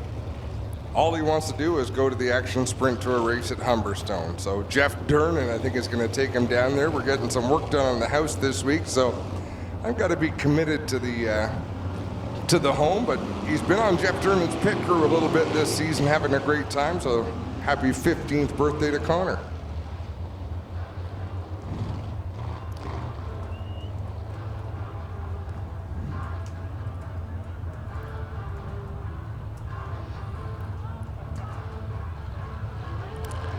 Heat race number 3 lines up like this. It's on the pole in the 22 junior at Galetta. On the outside of row number 1 from Freelton, the 43 is Darren Dryden. Starting 3rd from Hagersville, the 14T is Noel Teal, and starting 4th in the 49L out of Brantford is Lucas Smith. Starting 5th from Thamesford, the 14 is Eric Gledhill, and starting 6th out of Scotland, the 83 is Spencer Davis. Starting 7th from Ohsweken, the 9C is Brian Nanakoke, and starting 8th from Gore's Landing, the 19 of Brendan Merle. Greg Callan on a brief pizza break. I'll jump in here. You with Adam? Yeah. Here they come off turn 4, getting ready to line. Alan Galetta on the inside. Darren Dryden on the outside lane. Galetta gets on the gas, and off we go towards turn number 1. Good even start. Look at Lucas Smith right up to the outside. We've seen a few races where the second row outside driver has gone way high to try to mount a challenge. Darren Dryden is in the middle of the track to lead lap 1. 3 wide out of turn number 4. Dryden, the new leader. Lucas Smith taking it up the hill in the 49L, and that'll open up the bottom for Alan Galetta, who will grab the lead here on the bottom of turn 3. Brandon Merle in the 19 trying to do a 360 and keep on going, but that car just about stood up on its left rear tire. I think it might have got his attention to where he lifted enough, let the car settle down, but I believe he'll just need a push to get rolling once again. Brandon Morell announcing a new sponsor yesterday, which is NET Campground down in Fonthill. Says we'll have the car on display tomorrow, and we'll be at the Action Sprint Tour on Sunday. So good to see Brandon hanging in Southern Ontario this weekend. Clint, I'll tell you another sponsor that we need to follow up with. Scott Steckley Race Team today announced a partnership with WorldCast to bring augmented reality experiences to the NASCAR Pinty Series. Oh, that's really cool. So what does that actually mean? Well, they showed us, because I had no idea. And I was talking, Michael Young and I were chatting on the PA, and they actually came over in the suite where we were, and you put the app on your phone, and they pointed it at a hero card, and the hero card sort of comes to life. Makes it a 3D virtual reality car and driver. It's going to be an app, so folks, if you want to, go to www.22racing.ca/app, download the free 22 Racing app, and check out what it is. It's I'll read the first couple of lines that'll make any sense. Now I'll have to read this through. There's a lot of tech talk in there to get to the good stuff, but it was really, really cool, Clint. It's technology based. I think you'll see things like scavenger hunts at racetracks, just really neat things that you can do to keep fans engaged. It was a pretty cool partnership.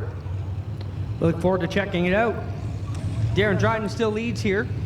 As we work on the scoreboard, some issues tonight. Technically, they're trying to sort that one out, but Darren Dryden leading Alan Galetta, who's all over the back pusher as they roll this one. Galetta's kissing him off here onto the front straightaway. Lucas Smith to the inside of Galetta. He'll steal that spot away. Galetta Hill trying to make a run here in 4th spot. 83 of Spencer Davis holding down 5th. Out in front is Darren Dryden working that inside groove in the 43 machine, and that turn 4 is just so slick. You watch all of the cars kicking sideways. They race through 4. Darren Dryden pulling away to about a 5-car length lead ahead of Lucas Smith, who is up at the top of the points coming into tonight. Alan Galetta with a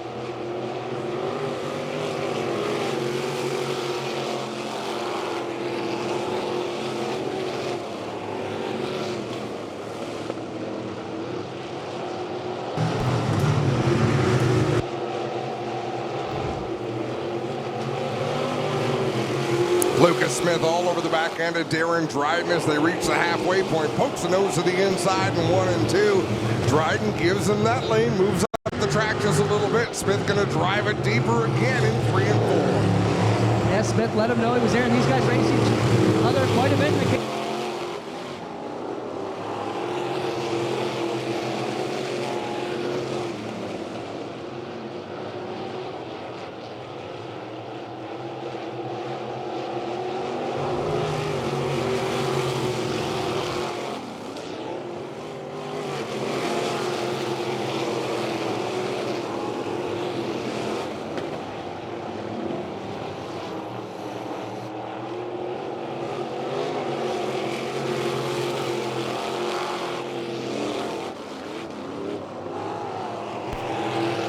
Lucas Smith driving away from the 43 of Darren Dryden. One final time through 3 and 4. The checkered flag in the air for Lucas Smith in the 49. Look at that battle for the 5th and last transfer spot. Noel Teal has it right now. Dryden comes home 2nd.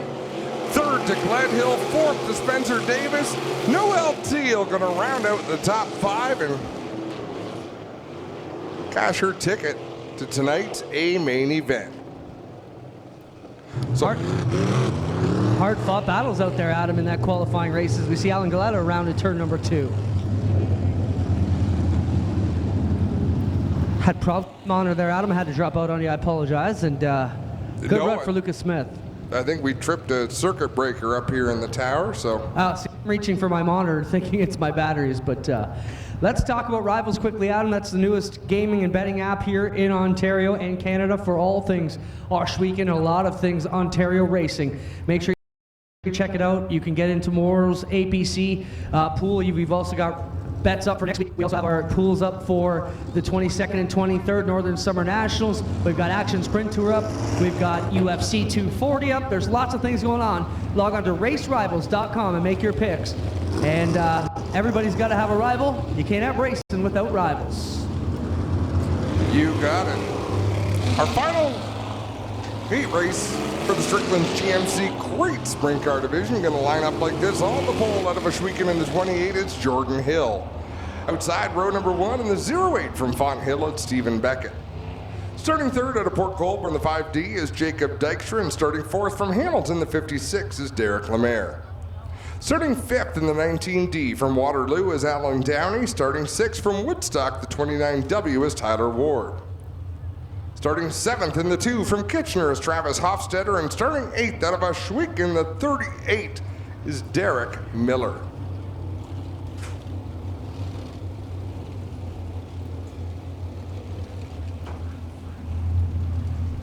I want to send a shout out to our friends at Indicative Solutions for all the work they do. They're working on the scoreboard right now to try and get that up and running for us. We drag Chris in quite a bit. We appreciate everything he does for us, and hopefully we'll have that up for you shortly, folks.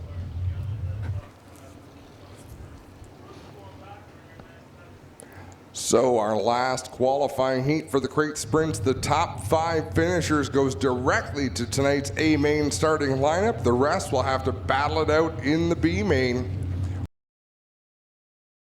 from the first 3 heats. Do we have Greg back? He's working on it. He's easing his way into the seat. He's back. Green flag flies. Jordan Hill leads the way down into turn number 1. Stephen Beckett immediately drops to the inside, but Jacob Dykstra was already there. Start drivers, yellow, that's a no start. Nobody tucks out of line. 5, you're going back a row. 5D, you're going back a row. So I need the 28, 19D, 5D, 2 on the inside row. It'll be 1 to go at the line. Well, they hear right from Doug Leonard. Kyle McKenzie, our starter, started chirping on the radio as soon as they came to the apex of 3 and 4. The 5 of Dykstra was pulled way down on the inside out of line. And Doug said he was going to call it off. They let them get safely through 1 and 2, and then they throw out the yellows. You see the 5D put back a row there for pulling out a line, and you've got to stay right in line behind the driver in front of you. And Doug will say that here as we come around. We'll try and listen into him, Adam, as he talks to the drivers. This is coming around here.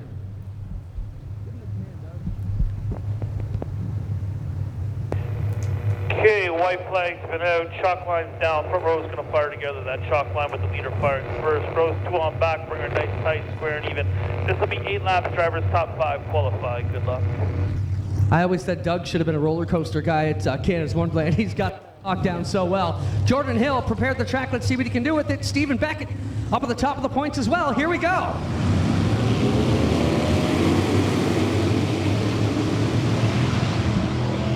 Hill around the inside, Lemaire rocking the top, right up on the outside lane. Stephen Beckett through the middle and will find his position in second.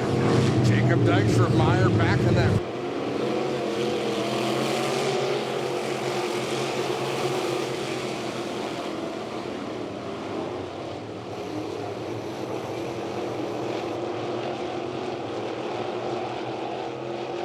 Yellow is out.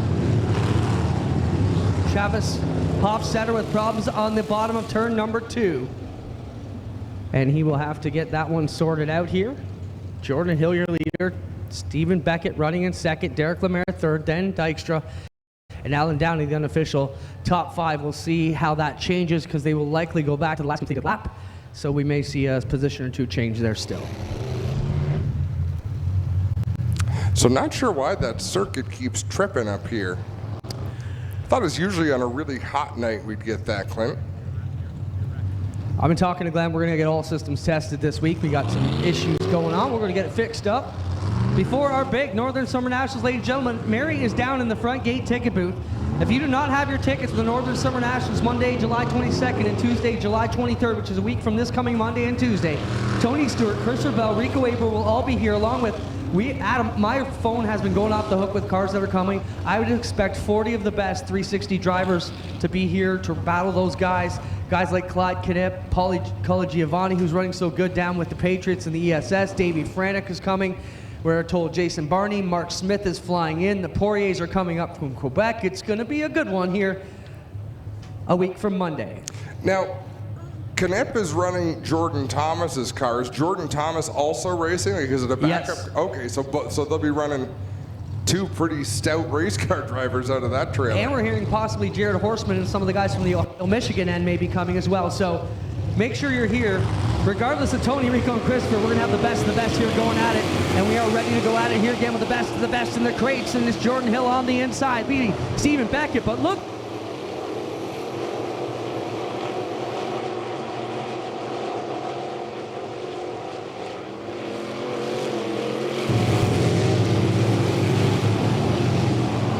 Jordan Hill around the bottom of 2, working here good. Rolling along, Beckett running second, 56 of Lemaire, still rocking up along the outside, and we got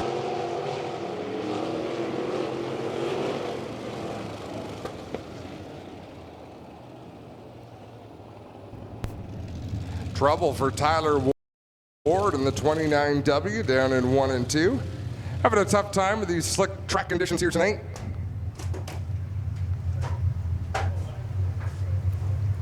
Tyler Ward with issues, as you mentioned, Adam, and he's really been picking up his game, struggling the early going as a rookie, got his handling down in the car fairly well now. We'll see if he can get pushed off here in the 29W up on the top side. Clint, I've got a question. What time does Summer Nationals racing start? 7:30 both nights. 7:30 both nights. And we had so much fun last year with our Rivals Racing League, Clinton, that people have actually started different iRacing leagues. The Ohsweken Outlaws have been racing on Monday nights, and Ryan Beagle took home the win on Monday. Oh, that's awesome. We keep them busy in the wintertime. We do our Tuesday night Rivals broadcast. And we had some of the best from all over the place coming in to race with us. It's been super exciting. Yeah, some great racing. Pay no mind to the flickering that you might hear. Greg and Darren are up here working on some things, trying to get to the bottom of what's going on. So Clint, if you hear a little bit of that, the mic's flickering in the background, I think that's what's causing it.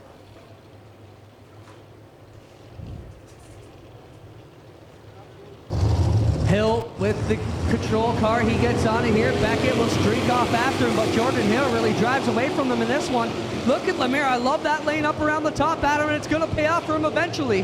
Big head of steam he can build up on the outside like that. Jacob Dykstra going to drive down the bottom in the black 5.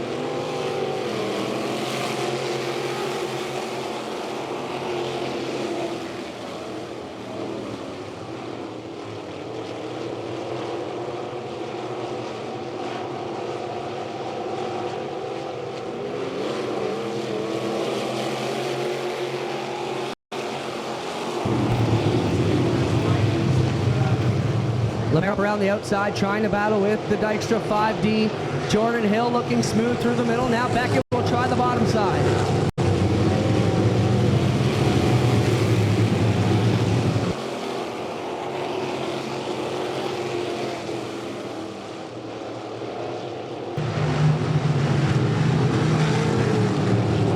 Jordan Hill trying to hold up Stephen Beckett as they come 2 to go here.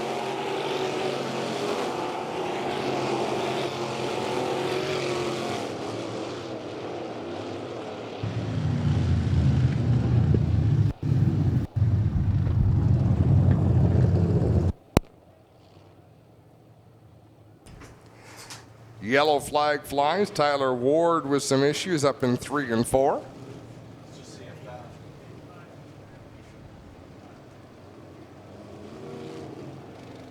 Question, Adam Ross, are you going to be at the Summer Nationals? I will be at the Summer Nationals. I booked that whole week off of work. Monday and Tuesday here at Ohsweken, Wednesday in Saskatoon, Saskatchewan. It's going to be a busy week. Clint, nothing personal, but we killed your mic up here in the tower. We think that might have been causing some of the electrical issues up here because it was spiking pretty hard. Not that I know much about electronics. I know what's the business end of the microphone. Greg, good to have you back.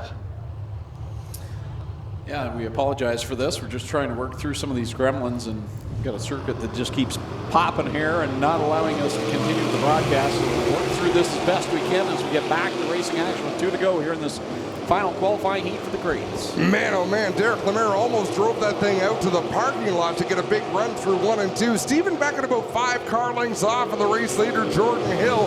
1 more lap to go. Hill out in front, Beckett in the 2nd spot. He's another one of those drivers trying to keep that perfect streak alive of making A mains, and here comes Derek Lemaire around his outside. Checkered flag in the air. It's going to be Jordan Hill for the win. 2nd to Lemaire, 3rd to Stephen Beckett, 4th Jacob Dykstra, rounding out the top 5, doing a great job as Alan Downey to get into the show. Hofstetter, Miller, and Tyler Ward headed for the B main. So we had a tweet go out while all this was going down. Clayton Johns noticed a tweet from Dave Bailey, and he tweeted out saying, "I'm glad that Ohsweken Speedway has the live feed up because he can keep track of where the races are at so he could drive home and get spare parts for his car." So he's busy pedaling home and hopefully making his way back here with the parts to fix the 49 machine. Remember, he's the point leader. So he's trying to keep that championship run alive here by getting those parts. Why the heck wouldn't he have his spare parts here at the racetrack with him? I'm sure it's a part that... It's always that part that you didn't bring. Yeah, this is true. This is true. HRW Automotive Mini Stocks ready to go with their first qualifying heat. Jeremy May was scheduled to go from the pole in this one, but he will not be able to make the call. Cody Somerville was also supposed to be on the front row, but he didn't make it out either. So up on the front row will be Aiden Nye out of Simcoe on the 88. And alongside him, the pinball Mike Giverson will go from 2nd from Caledonia. Tim Newell in the 26 will start in position number 3. Brian Crosgrove to his outside. Paul Longboat inside row number 3 in the 188. And Christopher French will go from 6th in the 54. And starting at the tail, Jason Thompson in the 16T.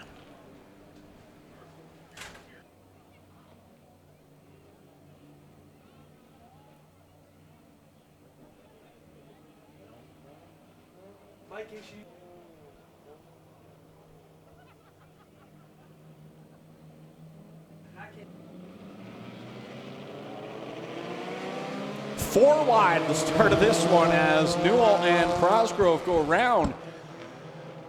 the front row of Nye and Guyberson. Christopher French to the outside now, and that red number 54 as he'll streak down the back straightaway, but it's Newell out in front by about 4 car lengths over Cosgrove. Tim Newell down across the stripe. Leads the lap with Paul Longboat in that second spot. Paul's had some good runs here in the last couple of weeks in the 188. They're chasing down the leader right now in that second spot, side by side for third with Christopher French and Brian Cosgrove door to door. We have 3 qualifying heats, make that 4 qualifying heats for the mini stocks tonight, then 2 qualifiers for the vintage cars still to come for our 2, make that 1B main prior to intermission. Newell drifting higher and higher on the racetrack in that orange and white number 26, but it's working for him. He has pulled out almost half a straightaway over second place.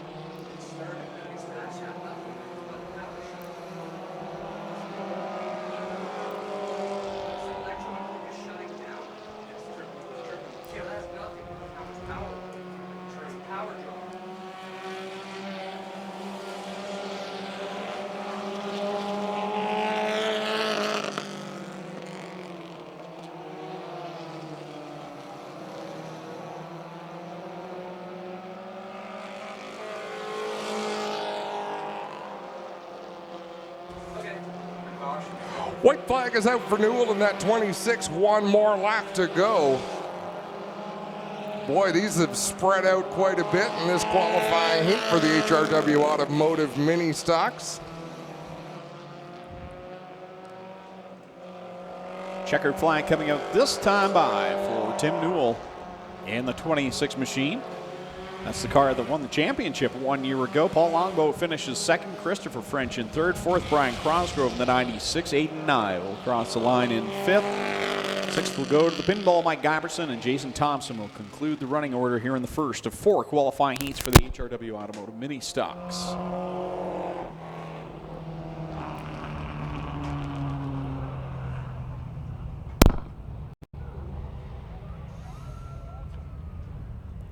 Second qualifier about to work its way out onto the Speedway, starting from the pole from Dundas, the 69. That'll be Rob Twitchett. Aiden Maynard will start to his outside in the second spot. He's from Chatham, Ontario in the 20A.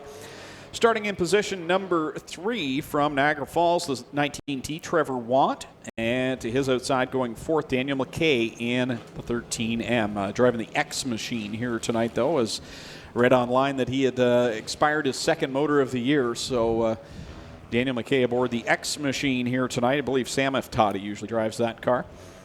Jonathan Ayrton starts in the 5th position. He's from Dundas in the 21. And Sean Iftati, Cheeseburger, back there in position number 6. 7th spot will go to Mike Taylor from Hamilton in car number 17. And Jason Tolton will start shotgun on the field in the 8th spot. He's from Guelph. And that's how they'll line up in this heat race for the mini stocks.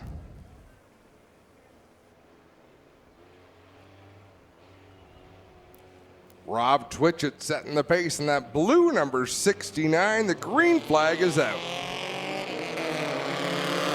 Rob Twitchett will lead the pack down into corner number 1 with Trevor Want in tow. Trevor's been making his home on Friday night here at Ohsweken Speedway. Good to have him here in 2019. Boy, Jonathan Ayrton just had to bite the brakes coming off of turn number 2 to avoid contact there. That shot him all the way to the back of the pack. Twitchett, Want, and Daniel McKay having a good run there on that X machine. Maynard really got sideways in 1, gathers it back up. He's up in the high side of corner 2. We'll drive it back down the track for a wild ride through corners 1 and 2. Sure can turn bad in a hurry for these drivers. Out in front, it's all good right now for Rob Twitchett. McKay in second, being overtaken by Trevor Want. Want with the run on the outside. Taylor in that plain white number 17. He's been pretty quick the last few weeks.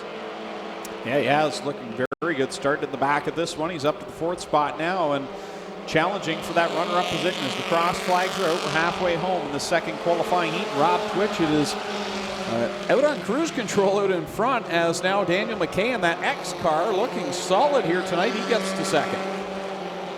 McKay up there in second with Trevor Want with a big run down the backstretch in that blue number 19. A little surprised Sean if Toddy hasn't been up into this battle more than he has been. He's back there in that 5th spot, and he runs a real risk of being overtaken by Jonathan Ayrton headed for a B main. Twitchett leading, and then it's McKay and Want. Want drives back down to the inside of McKay, going down into corner 3, and they'll both go up the track to open the door for Mike Taylor to have a little look to the inside. White flag out last time around for these drivers in the second qualifying heat. Rob Twitchett with a comfortable margin over McKay in second. Want back there in third as we got Maynard around backwards off of turn number 4. I don't believe we'll see a caution for that. It'll just be a checkered flag. And Rob Twitchett will have won this second heat.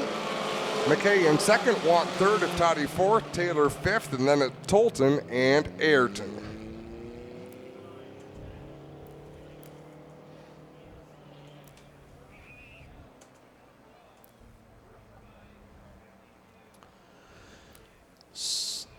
Bringing up the next qualifying heat for the HRW Automotive Mini Stocks.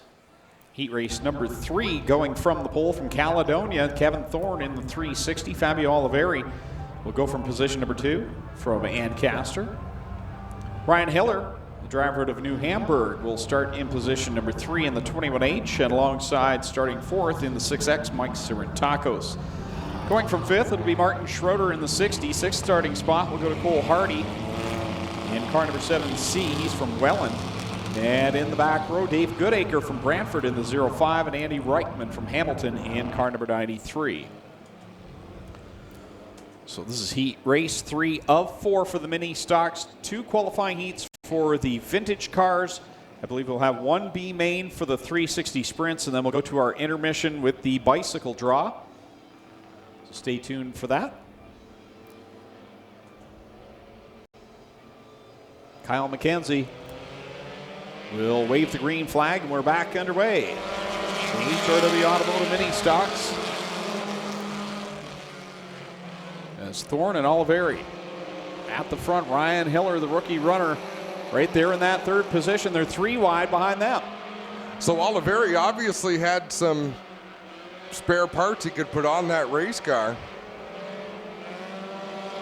to get out here and compete in the second portion of this program. Right up there in the tire tracks of Kevin Thorne. Thorne drops it down off of corner 2. They make it 3 wide. Tight racing conditions there for Fabio Oliveri, and he threads the needle to the top spot. 3 wide, they race off of turn 4. Fabio Oliveri will take the lead at the start-finish line. Now Thorne going to have to try to fight off Ryan Hiller in that 21 machine. Hiller works the bottom on Thorne, with Cole Hardy tucked in behind him in that 4th position. Martin Schroeder running back there in 5th. Sirentakos and Reichman running door-to-door behind him. Halfway through, 3 laps down, 3 laps to go as the top 4 still racing. One tight pack. Schroeder back there in 5th with Sirentakos and Reichman trying to close in. Oliveri stretches out to 2 car lengths down the back straightaway into 3 and 4. Thorne closes on the entry to the corner, and then Fabio Oliveri able to drive away on the straightaway. 2 laps left to go for Fabio Oliveri. Kevin Thorne, though, not going away. He looks down to the inside in corner number 2. Oliveri got a little bit sideways. It looked off the exit of 2. Thorne sticks with him. They're coming to the white flag, and Thorne will get a run on the inside line. Thorne putting the power down to the bottom of the racetrack. Oliveri staying up to the outside. One more time around they go. Thorne all the way alongside the 16 of Oliveri. Hiller trying to follow through that opening. Down the back straightaway, Thorne is taking the lead. Thorne left no room for Fabio on the outside line, and now here comes Hiller to the bottom as they work off of corner 4. Checkered flag is out. Thorne will get the win over Oliveri, and then it's Hiller in 3rd. 4th will go to Cole Hardy. 5th, Martin Schroeder. 6th, Mike Sirentakos. 7th, Andy Reichman. And 9th goes to Dave Goodacre. One more qualifying heat for the HRW Automotive Mini Stocks. They will roll under power Over the warm-up track, starting from the pole from Waterdown, Tristan De Silva in car number 01. To his outside, Tim DeBoer in the 9 machine. Second place in points coming into tonight. Steve Miller in the 79. He's from Brantford. He'll go from 3rd. Going 4th out of Ohsweken in the 177 is Tim Jamieson. Starting 5th from Waterford, Wade Thorne in the 46. And Dusty DeBoer lines up 6th out of Hagersville in the 23 machine. The point leader, Kyle Wirt, will start in 7th in car number 19. And Jeff L. Slager back with us again here tonight. He's from Linden in the 11E. He'll go from 8th.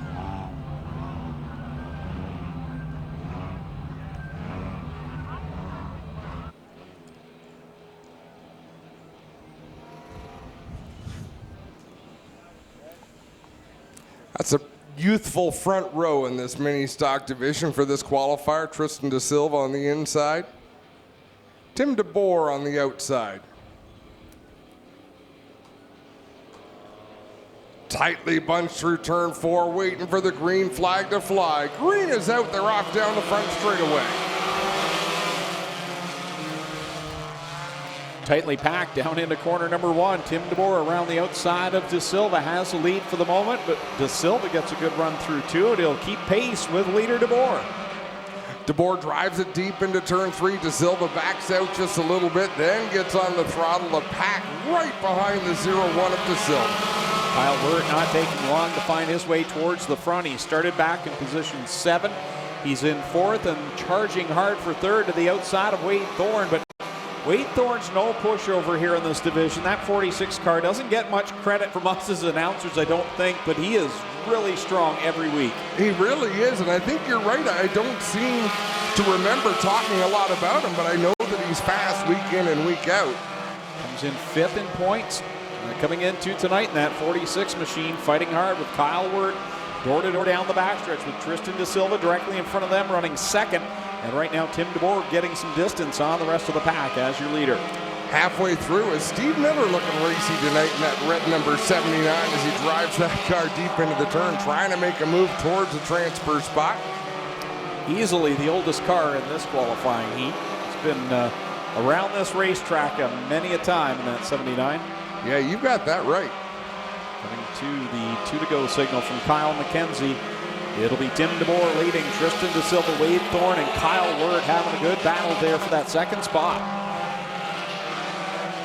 3 cars battling for that 2nd position. Look at Kyle Wirt goes from the outside all the way down to the inside. He'll nose ahead of both Wade Thorne and Tristan De Silva down into turn number 3 and then drift his car all the way up the banking. Tim DeBoer leads across the stripe with 1 to go. Wirt now in 2nd. Thorne fighting back on the bottom, though not going away. Tristan De Silva, now he'll look low on Thorne. Great battle here for 2nd. Tim DeBoer out in front. Wirt 2nd. De Silva and Thorne side by side as we come to the checkered flag. DeBoer going to take the win. Wirt going to finish 2nd. Thorne in 3rd. De Silva 4th, and Dusty DeBoer rounds out the top 5. So that concludes qualifying for the HRW Automotive Mini Stocks Vintage cars coming out onto the Speedway. 2 qualifying heats in total for them. 15 cars here tonight for our Vintage division. Their one and only stop at the Big O in 2019. Mark Shadwell is going to start from the pole in the 07 car. Rick St. Pierre in the 20K will go alongside in that 2nd starting spot. Jay Liverance, he's back on track in the 911 here at the Big O in the affordable towing and recovery machine. And Steve Longo in the 20 will start on his outside. Tim Natalino in the 41 will go from the 5th position. And starting on the outside of him, Kevin Laws in the 99. Jeff Lehrman in the 601 start 7th. And Andy Imbo in car number 9 will go from the 9th position. And Clayton Johns will hop in as Adam makes a little pit stop. I guess there's no little pit stop for Adam. I don't think there's much little at all with Adam. Coming to the green flag here in this first qualifying heat for the vintage cars as they race into corner 1. And a bit of a cross-section, Clayton, of different eras for these modifieds. You look at the 9 machine and the 20. Those cars are the ones I grew up watching. But you go back quite a few years with some of these cars. All of these cars are well before my time, we'll put it that way. Mark Shadwell will lead lap number 1 in that 07 machine. Rick St. Pierre, the 20K machine, runs in the second spot as everybody tries to figure out this racetrack, which once again, much different from what they saw in their hot lap sessions a little bit earlier on in the night. Jay Liverance has problems in the 911. He'll go up high in corner number 3 as the pack behind him is trying to avoid making contact with the 911. We'll see if he's able to bring it down to the infield or if he is going to bring out the caution. And it looks like he is going to be the cause of the caution here instead of pulling it to the infield.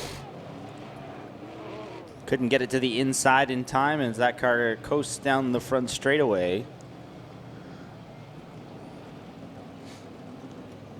So Jay Liverance will get a push here from the safety crew and we'll stock him back up and get him ready for a restart. So Greg, give us a bit of a history lesson for those of us that A, weren't alive when some of these modifieds raced, and or B, just simply aren't regulars with a modified crowd. You talked about the number 20 of Rick St. Pierre there and the number 9 machine of Andy Imbo. Just what kind of time period are we talking about with those cars racing, and I guess where did you see them? Well, see, and I've mentioned this many times before, I grew up going to Can-Am Speedway, Brockville Speedway, where the 358s and 320s, those were the small blocks, 320, 358s. So the 20 machine, the 99, and the 9 was more, a little bit later on, but we're talking the 80s. That 9 machine might be getting on the cusp of the 90s when they started having windows in the back panels. That was a big factor, but those were what were, and we had this discussion. We called them the mud buses, although that was one brand of car. I believe that was the Troyer, but it wasn't specifically all mud buses, but that's what we called them, and that's what those cars looked like, and pretty cool. Now, dating back with some of these coupes and that's well before my time as well that I remember ever seeing them. Yeah, cool seeing a real cross-section, kind of a little piece of history still racing in the present here as we work off of turn number 4 to the halfway point. Rick St. Pierre leads on the number 20K machine. Mark Shadwell giving way to him here on lap number 3. Working down the back straightaway, top 3 starting to break away a little bit into corner number 3.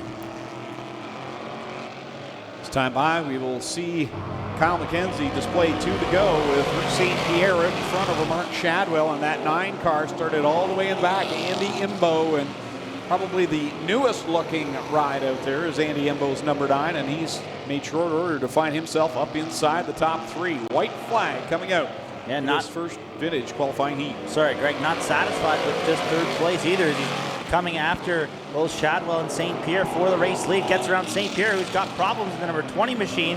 That car off the pace, so they race down the back straightaway for should be the final time, but the caution flag is going to wave as St. Pierre tries to get that car to the racing group and just not able to get it to that exit ramp in time. Yeah, Rick St. Pierre could not do it, and he had some cars behind him, so I think they wanted to be safer than sorry to bring out the caution flag. And Andy Imbo, it was such a contrast because Rick St. Pierre obviously had something break on the 20K, but Andy Imbo had such a good run into 1 and through 2. He got by Mark Shadwell in such a good run. He was blowing by them either way, but when St. Pierre broke, it made the speed look even more impressive. I was going to say, for a split second there, it looked like he had the best run into turn 1 we'd ever seen here. It's like he punched the nitro, but white flag being displayed. We'll come back next time around to see the green, and 1 lap left to go for qualifying heat number 1. 1 more to go for the vintage cars, and then we should have the B main, I believe, for the 360s just prior to intermission when we will do our bike draws. Oh, no B main for the 360s. I've just heard from the tower. Well, from the other side of the tower. If Adam was here. Beyond the window. Beyond the window. We don't really know what happens over there. I am not allowed to make any mistakes, or it's pointed out quickly. Green flag back out. Shadwell. Lead them down the front stretch with Imbo in tow. Imbo, though, gets another good run in corner 1, works the bottom side, and gets by Shadwell for the lead. Shadwell falling in line there down the back straightaway, tries to go to the bottom here as Imbo works the middle of the racetrack through corners 3 and 4. Checkered flags going to wave for Andy Imbo, car number 9. Shadwell will take home the second spot in the 07. And one of the 99 cars, I think that's Kevin Laws. I believe it's Kevin Laws. will come home in the 3rd spot. As the second group will head out onto the Speedway. So we'll have to wait for confirmations. We may be going right to the intermission after this qualifying heat. Not 100% sure on that just yet. Dwayne Van Alstyne will go from the pole in the 67 machine. Tim Farrell on the outside. The 48 will go from second. Dave Charzik in the 99 will start in position number 3 with Steve Book on the outside in the 47. Norm Mark lined up in position 5 in the 64. The 67 NC is Jeff Merle.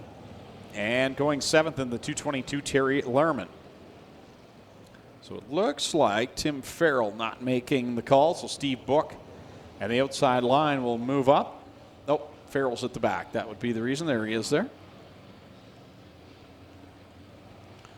Steve Book is a regular on the Oscar Hot Rod Series, and they'll be competing down at the Brighton Speedway tomorrow night. Their Wall of Fame ceremonies at Brighton. And they've allowed Steve to come and run with the vintage cars here.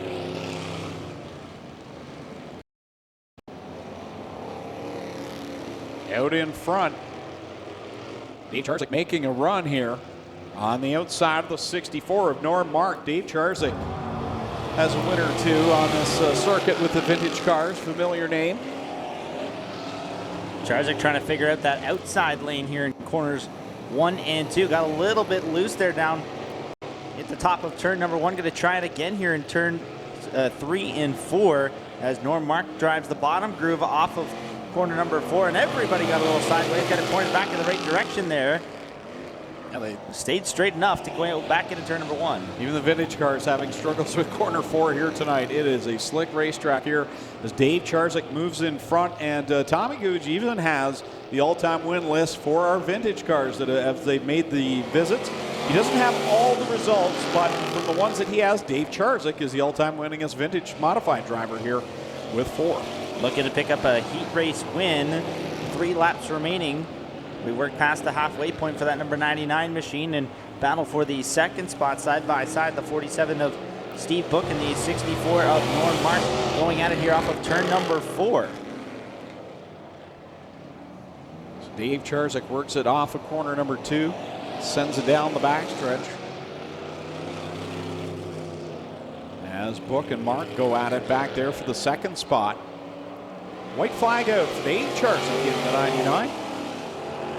Vintage cars will be back a little bit later on with their feature event tonight. They'll be the 3rd feature on the evening. Charzik did a good job to keep that car out of the turn 2 fence. He got up just a little bit high with that right rear tire and brings it off of corner number 4 a little lower this time as a checkered flag will wave for Dave Charzik in the number 99 machine. 2nd to the 47 of Steve Book, and rounding out the top 3 be the 64 of Norm Mark, wrapping up qualifying heats for the vintage cars. So all our qualifying heats are complete, and it still remains to be seen if we'll see any B mains before the intermission, but doesn't look like anybody's ready to go on the warm-up track over there. Someone's getting a push. Perhaps the crate sprint car is going to go. I believe it would just be the crates and the mini stocks requiring B mains here tonight. We thought we'd need one for the 360s, but either we've had a couple of cars break or we're just going to start all 26. Okay, so we are going to intermission right now. See Clinton Jeffrey going down in front. We'll also have a chance to talk to our Nathan Ackland Top Gun Award winners here tonight for the sprint car divisions. We haven't had a chance because of the weather even to talk to our Top Gun Award winners in quite some time, but we do want to give thanks to Nathan Ackland and Nathan Ackland Insurance. Nathan does so much to support this racetrack. He has 2 cars that he works with Ackland Racing and Nathan Ackland Racing, and part of the Hills Racing team as well out of that shop, and Miles Hills and the folks. And he has so much to do just on the racing side, and then he supports the track not just by competing, but as a great sponsor to Ohsweken Speedway. And he presents the Top Gun Award to each of our sprint car divisions each and every week, and we want to thank him for all his support. If you're looking for some insurance needs, you can go see Nathan Ackland. He's on King George Road in Brantford, and he'll look after you. Nathan's a super guy, and now under the Desjardins banner. So now if you see Ackland Insurance all going to green signs, they've moved away from State Farm, which was absorbed and bought by Desjardins. So go see Nathan Acklin if you have some insurance needs. Ohsweken Speedway presents the Northern Summer Nationals, featuring 3-time NASCAR champion Tony Stewart, Xfinity champion Christopher Bell, and sprint car superstar Rico Abreu. It's 2 exciting nights of wild dirt track action. It all kicks off Monday, July 22nd and Tuesday, July 23rd. On Monday, the big guns will strap into 360 sprint cars and battle the best drivers in the Northeast, along with dirt late models, the Canadian UMP Modified Challenge, and the always wild mini stocks. And on Tuesday, Tony, Christopher, and Rico are back in the 360s, and to fill out the night, the 360 sprint cars will be joined by the race of champion Dirt Sportsmen, the always thrilling Thunderstocks, and round 6 of the Action Sprint Tour. Adult reserve tickets are only $30. Log on to Ohsweken Speedway today for your camping and ticket reservations. Don't miss the biggest racing party of the summer. It's Tony, Christopher, Rico, and the best drivers in the Northeast, July 22nd and 23rd at Ohsweken Speedway.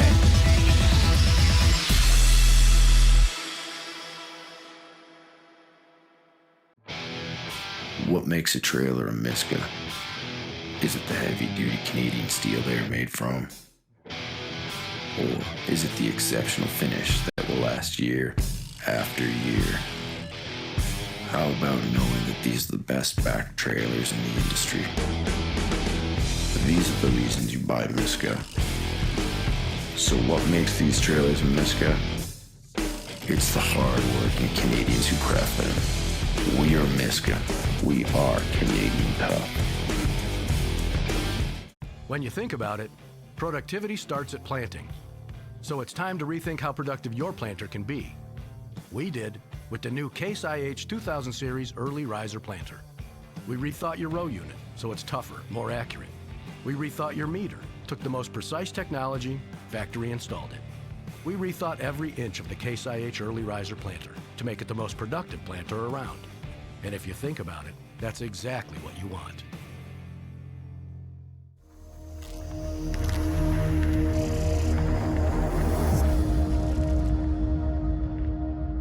HRW Automotive Mini Stocks.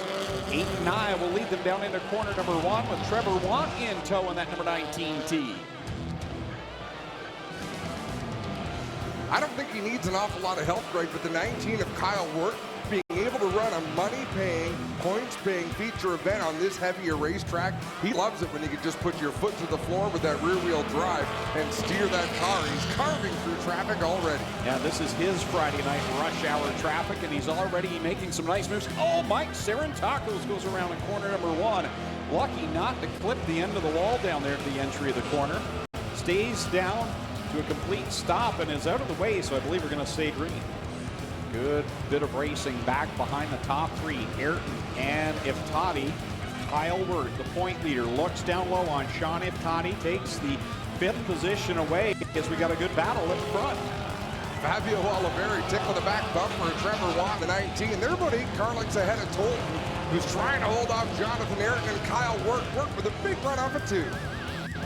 But Fabio Oliveri now to the lead down at corner number 3. Watt back to the 2nd spot. Now Kyle Wirt, as you mentioned, Adam, he's worked his way to 3rd. Clears Jason Tolton, setting his sights on the top 2 with now 6 laps left to go. The driver making some nice progress. Cole Hardy up there alongside Jason Tolton. Hard hit.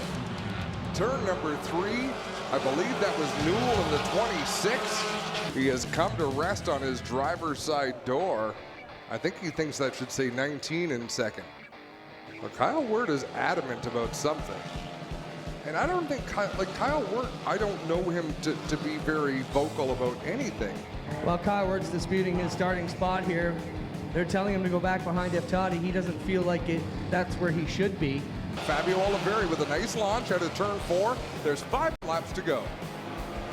Here they go, 2-3 wide behind the leader. They'll make it 4 wide down the backstretch. Look at Tim DeBoer there with Jason Tolton in the middle. Watt and Ayrton on the outside with Cole Hardy as well. Wow, 4 wide still. Room for a couple of more even off of turn number 4 as Fabio Oliveri pulls away. Tim DeBoer trying to fight off Tolton for 2nd. Kyle Wirt down the inside. 3.5 laps remain. Oliveri in that Gaylor Farm Equipment number 16.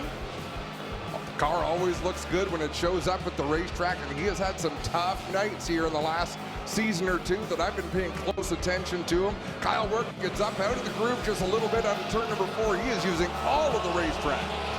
Here we go. Wirt down in front, slides it in a little too deep, and Oliveri keeps the momentum up on the outside, keeps him with the lead, going down into 3 for the final time. Oliveri took evasive action to avoid Kyle Wirt. I don't think he'll do the same here coming off of turn 4. He'll keep Wirt pinched to the inside. Fabio Oliveri with the win. Kyle Wirt second. Tim DeBoer rounds out the top 3.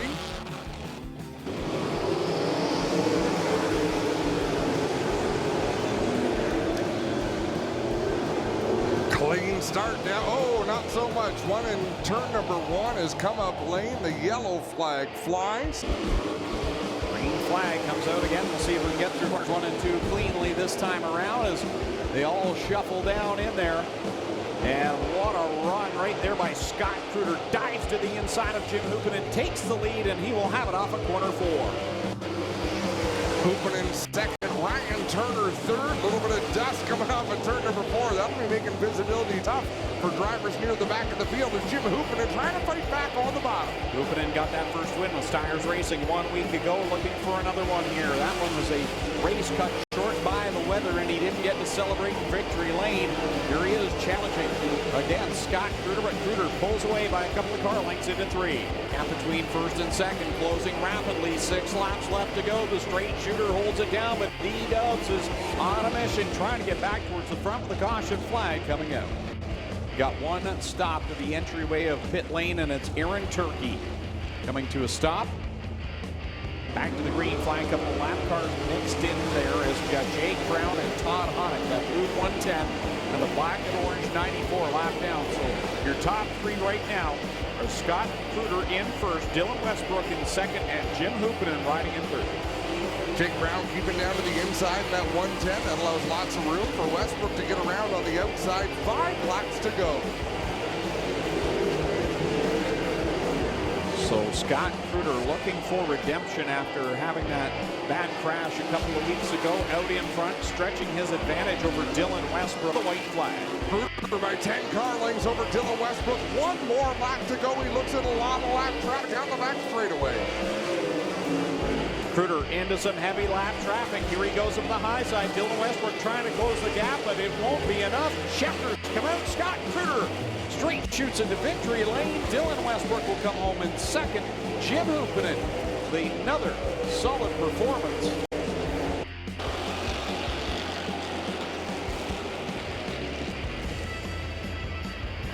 Clean start through 1 and 2. Look at them fan out off of turn 2 down the back straightaway. They come in the funnel. Adam Plazik, I don't know if he got pinched into the wall and got a little bit squirrely, but things got dicey right around the middle of the pack there, Greg.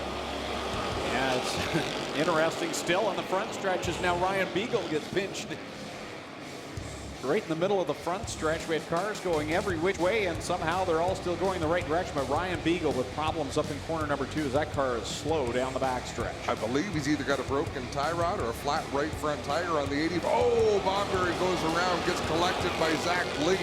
That'll knock over a couple of concrete blocks. And that is the break Ryan Beagle needed as his right front tire is flat.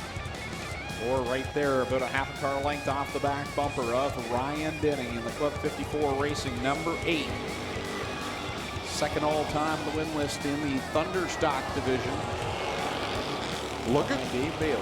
Look at Derek Liference in the 40 and Rob Hoskins in the 37. 2 of our more aggressive drivers in the field, racing side by side for a couple of laps here.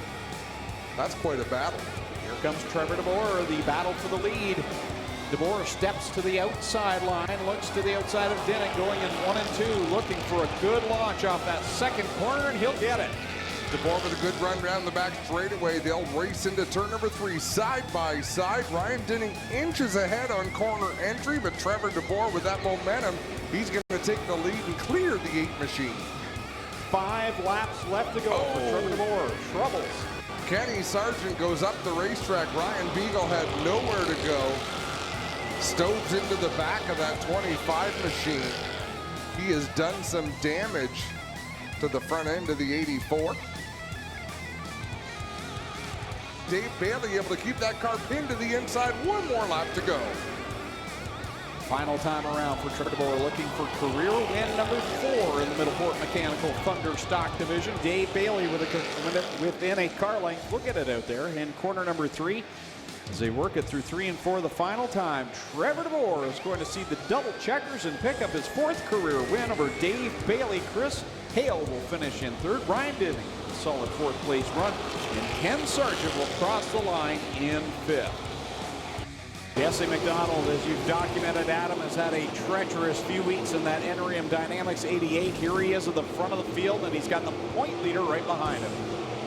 Lucas Smith to the inside of Jesse down through 3 and 4. He won't clear him. DJ Christie up off the banking. Great save by Christie in that bright yellow number 5. Out in front, it continues to be McDonald and Smith. The Massage Pro 49L right behind the Enrium Dynamics 88. The top 2 trying to break away from Eric Gledhill and Darren Dryden, 2 of the newcomers in this division. Darren Dryden trying to run the bottom in that 43. You can see the car pretty loose down there. I think he's got to find the line a little bit higher on the racetrack, but he does a great job off of turn 2, getting a good run down the backstretch. Lucas Smith changing things up a little bit, went down to run the bottom line. Let's see if Darren Dryden will run the outside in 1 and 2. Dryden to the inside. He takes over the position, but Smith able to beat him off the turn with a big head of steam down the backstretch. Ross flags up in the air for your leader, Jesse McDonald, and he has managed to pull that far away from 2nd and 3rd right now. This race far from over is a spin right in front of the leader. Oh, Tyler Ward went around. Wow, Jesse McDonald, his first instinct, I think, was to cut under the Tyler Ward number 29. He realized a great reaction. Green flag is out, 10 laps to go in this Crate Sprint Car feature event. Here comes Smith back to the inside of Darren Dryden. Gets the 2nd spot back, but Darren Dryden fights back on the inside line going into corner 3. Side by side, wheel to wheel through 3 and 4 go Darren Dryden and Lucas Smith. And we've got one with a top wing flipped over. Is that Canafarelli? Yes, it is. Her top wing has totally caved over, lost the right side brackets. The braces on that have come undone. Yeah, that's take that car to the video. Jacob Dykstra gets around Darren Dryden for 2nd. Can he set sail on Jesse McDonald and close in on the leader with 5 laps to go? Leader way out in front right now for Jacob Dykstra, Darren Dryden, Stephen Beckett, and then behind the top 4, it's complete insanity right now as the caution flag will fly. Is this a stuff caution? It's a weather caution, I think, maybe. Oh, yeah. Double checkers on the field, folks.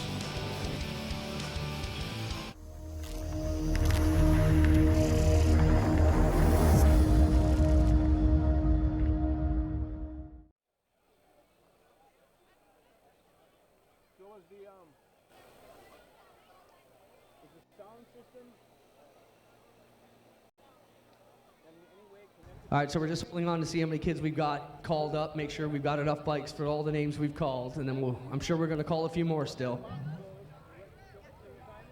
Trying to figure out how many the girls have got in their hands. Julie, you got 3 in your hands?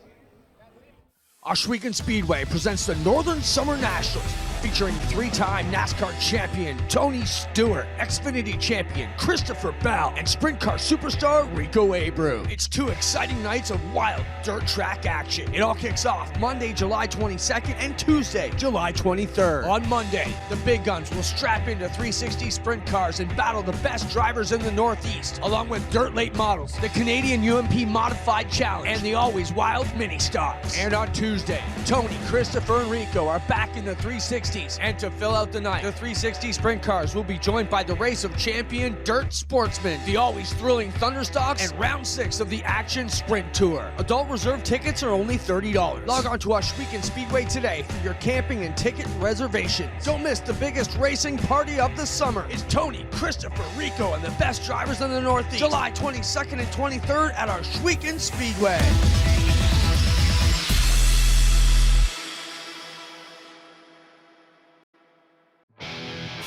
What makes a trailer a Miska? Is it the heavy-duty Canadian steel they are made from? Or is it the exceptional finish that will last year after year? How about knowing that these are the best back trailers in the industry? These are the reasons you buy Miska. So what makes these trailers Miska? It's the hard-working Canadians who craft them. We are Miska. We are Canadian tough. When you think about it, productivity starts at planting. So it's time to rethink how productive your planter can be. We did with the new Case IH 2000 Series Early Riser Planter. We rethought your row unit so it's tougher, more accurate. We rethought your meter, took the most precise technology, factory installed it. We rethought every inch of the Case IH Early Riser Planter to make it the most productive planter around. And if you think about it, that's exactly what you want.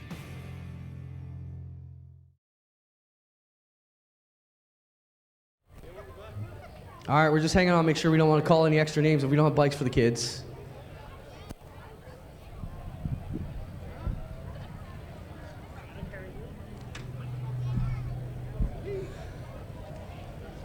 We'll bring in Glenn Stiers while we get the kids going. We got about 5 minutes. Glenn, how amazing this that all our awesome race teams put in their hard money in to bring bikes and give away to our amazing fans. Yeah, this is incredible to include the fans into this, and it gets all the drivers involved and all these teams.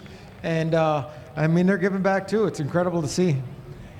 You made some changes, got rid of the track crew you had to start the year. You got a new guy back, Jordan, working good. Are you happy with his results so far? You know what? Has a lot of experience on his track, so he's gotten the closest it's ever been. So I'm going to help him next week. We've been just talking about the track just now. So we just got it a little bit too dry. So next week we'll try a little bit more moisture. So we'll see what happens, but we're close. One last thing, tell fans why they should be with us for the Northern Summer Nationals featuring Tony, Rico, Christopher, and all the best of the Northeast. Oh man, you got to see that little guy kick some butt. He's like my favorite driver in the whole country. Rico is this little powerhouse. He's like solid muscle. But anyways, you got to come and see him. Christopher Bell, excellent runner. Tony Stewart, my all-time favorite driver in the whole world. So yeah, you've got to come and see these guys. They're incredible. They put on an amazing show. Thanks, boss. Camping's going fast. Make sure you get your tickets and your campsites for the Northern Summer Nationals. All right, I got 3 more names we're going to call again. If you've not, Kinsley Shaver, Faith Niven, Maya Green, and Adriana Bess. Come on down. We've called your name already. Carter Crummer, we also called your name as well. So that's 1, 2, 3, 4, 5. I got room for 1, 2, 3. I'll call 4 more. 4 more winners, and then we'll get them if we got them coming. Austin Paulin.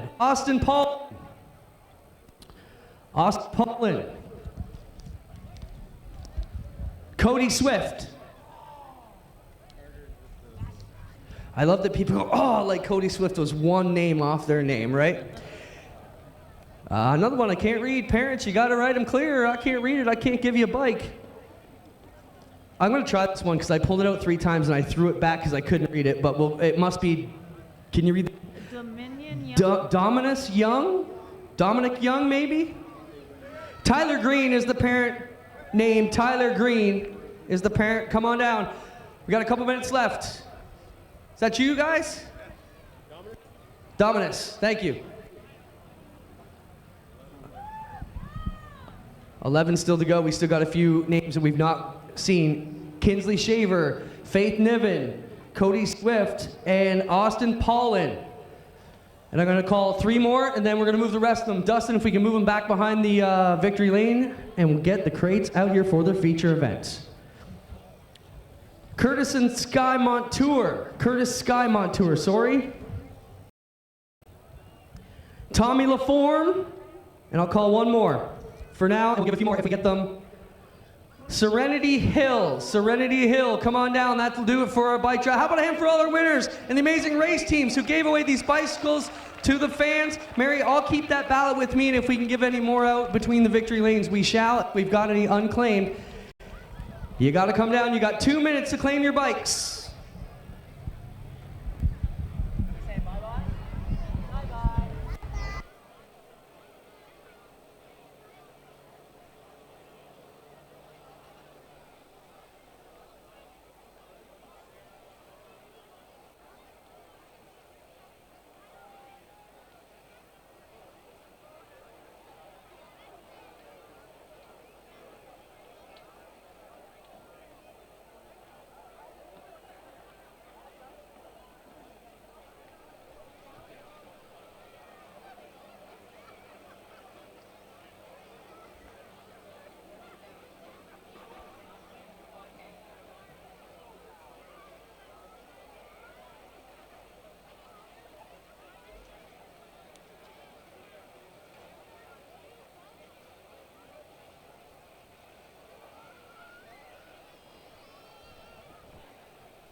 Ohsweken Speedway presents the Northern Summer Nationals, featuring 3-time NASCAR champion Tony Stewart, Xfinity champion Christopher Bell, and sprint car superstar Rico Abreu. It's 2 exciting nights of wild dirt track action. It all kicks off Monday, July 22nd and Tuesday, July 23rd. On Monday, the big guns will strap into 360 sprint cars and battle the best drivers in the Northeast, along with dirt late models, the Canadian UMP Modified Challenge, and the always wild mini stocks. And on Tuesday, Tony, Christopher, and Rico are back in the 360s. And to fill out the night, the 360 sprint cars will be joined by the race of champion dirt sportsmen, the always thrilling Thunderstocks, and round 6 of the Action Sprint Tour. Adult reserve tickets are only $30. Log on to Ohsweken Speedway today for your camping and ticket reservations. Don't miss the biggest racing party of the summer. It's Tony, Christopher, Rico, and the best drivers in the Northeast. July 22nd and 23rd at Ohsweken Speedway.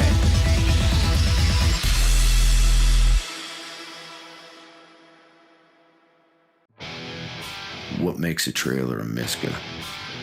Is it the heavy-duty Canadian steel they're made from? Or is it the exceptional finish that will last year after year? How about knowing that these are the best back trailers in the industry? These are the reasons you buy Miska. So what makes these trailers a Miska? It's the hard-working Canadians who craft them. We are Miska. We are Canadian tough. When you think about it, productivity starts at planting. So it's time to rethink how productive your planter can be. We did with the new Case IH 2000 Series Early Riser Planter. We rethought your row unit so it's tougher, more accurate. We rethought your meter, took the most precise technology, factory installed it. We rethought every inch of the Case IH Early Riser Planter to make it the most productive planter around. And if you think about it, that's exactly what you want.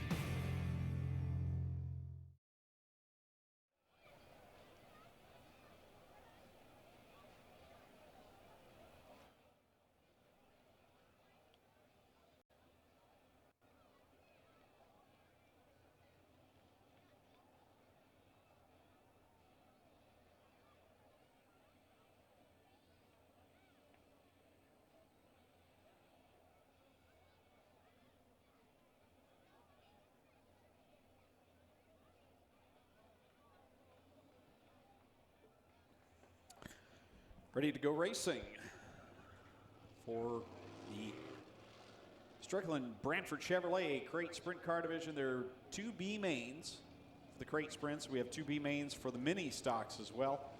And then we'll get into our feature racing. The 360s will be up first, followed by the Thunderstocks, vintage cars, Crate Sprints, and mini stocks.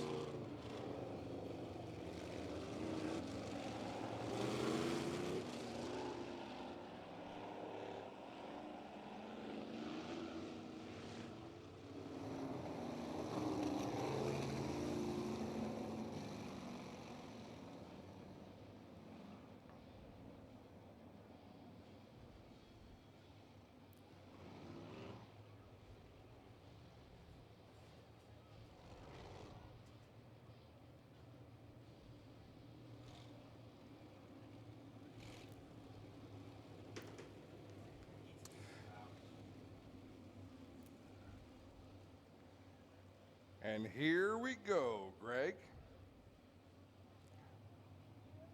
Brandon Merle in the 19, Hannah Farrell in the 4 in row number 1. Terry Baker and Trevor Young in row number 2. Brian Nanakoke, Tyler Ward. Only 2 will qualify for tomorrow's feature event.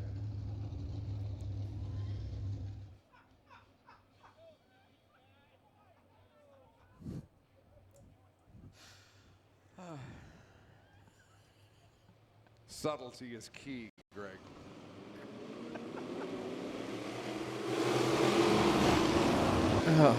Green flag is out. We're underway with Brandon Merle, who had problems in his qualifying heat, is up there on that front row with the Hurricane, Hannah Farrell. She works around the outside. Hannah, lap 1. She squeezed Brandon Merle down nicely there in turn number 4. It looked like he had to lift just a little bit, or at least kick the car sideways. But with that battle behind them between Terry Baker and the 26 and the 51 of Trevor Young, didn't hurt him too badly. So the top two beginning to break away from Trevor Young and Terry Baker. Back there also Tyler Ward in that 5th spot and Brian Nanakoke in this B main. And Brian definitely struggling tonight. That car seems to be under, in the power department, not up to full song like he has been earlier on this year. No, and he's been pretty excited about how the car's been working, but something clearly amiss here tonight. How about this top two pulling away from Trevor Young and Terry Baker? Tyler Ward making that a 3-car battle for 3rd, 4th, and 5th, but they are all further back than they need to be if they want to get into tonight's feature event.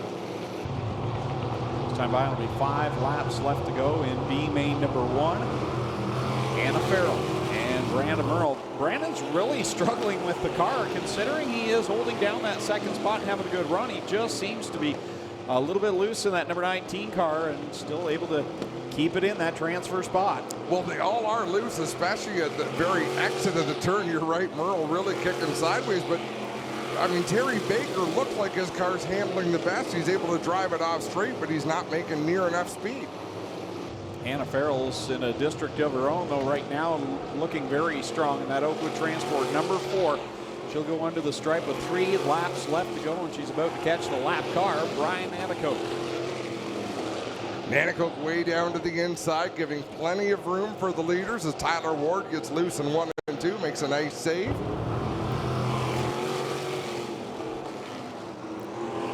Two laps left. Merle out ahead of Terry Baker by about half a straightaway. Baker really have to put together 2 perfect laps here to end off this B main if he wants a chance at making a qualified spot. One more time around for Hannah Farrell. Brandon Merle holding down 2nd. With track the way it is right now, it's not over until the checkered flag falls because it is pretty slippery out there. Terry Baker made some good gains there, but time running out. It is so. Checkered flag flies. Hannah Farrell punches her ticket to the main event. So does Brandon Merle. The night is over for Terry Baker, Trevor Young, Tyler Ward, and Brian Nanakoke. Well, guys, I just want to finish off the bike giveaway. I've got 3 more names. We've got 3 bikes left. Mary is down in front. Mary, stand up and put your hand up so they know where they're coming to. Declan Harvey, Brody King, and Caden General are our last 3 winners. Declan Harvey, Brody King, and Caden General. Go down and see Mary at the flag stand and pick up your bikes. Once again, Declan Harvey, Brody King, and Caden General, our last 3 bike winners. Thank you, everybody, for giving us bikes. To all our amazing race teams, thanks to you, everybody, for coming out and enjoying it. Getting ready for crate B main number 2. Here's how they'll line up. On the pole from Kitchener in the number 2, it's Travis Hofstetter. Outside him from Ohsweken in the 38 is Derek Miller. Row 2 on the inside, the MK8 from Hagersville, it's Matthew Hill. Alongside from Welland, the 3B is Blaine Barrow. Starting 5th in the 22 junior from St. Catharines, it's Alan Galetta. Starting 6th from Six Nations, the 20 is Johnny Miller. Rounding out the field from Brantford, the 69K is Jason Dixon.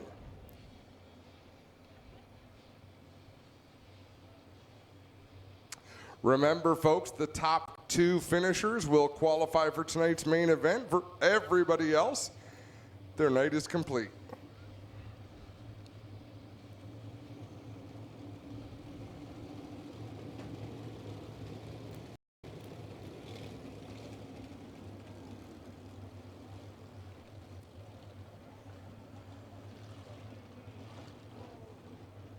Travis Hofstetter in the 2 car, another one of those drivers steadily improving every week here in his rookie season in the crate sprint car division. Been quite impressed with his progress here. Yeah, there's so many like that that are quietly really doing well. And that's why there's only been 4 drivers that have made every A main. It's so strong through the entire field every week.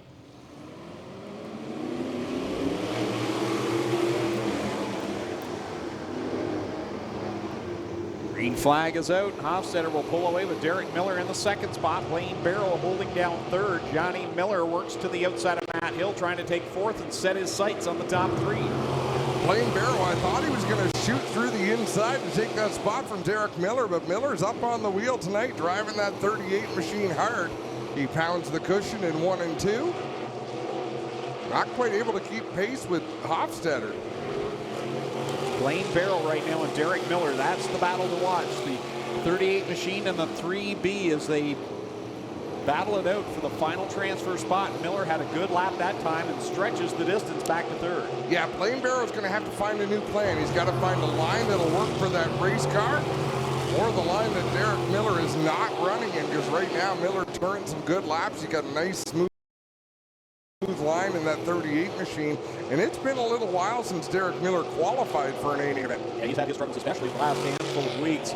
It's been very tough for Derek Miller in that 38 machine, but here he is holding down second and gaining ground now on Blaine Barrow, although he had a rough time through corners 1 and 2.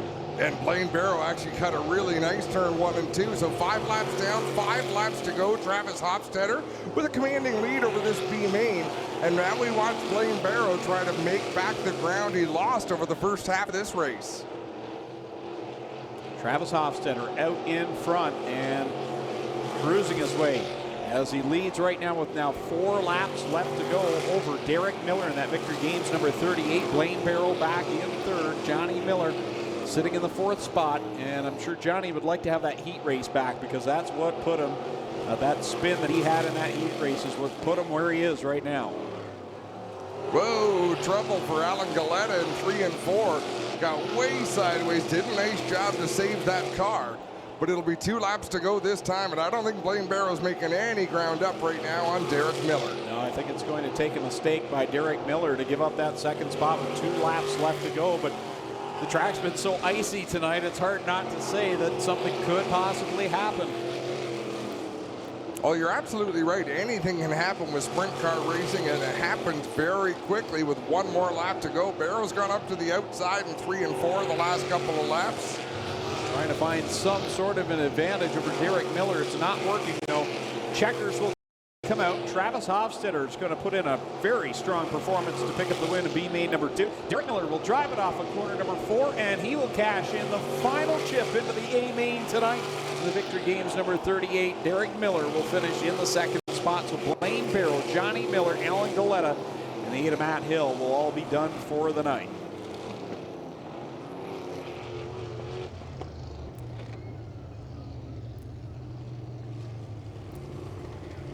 Very strong run for Travis Hofstetter. Makes the extra lap on the cool down there. So we'll see if that gets the attention of the officials. They are not allowed an extra cool down lap, but Doug was pretty calm about it. Just come on, 2. You took it first. You had lots of time to get off there.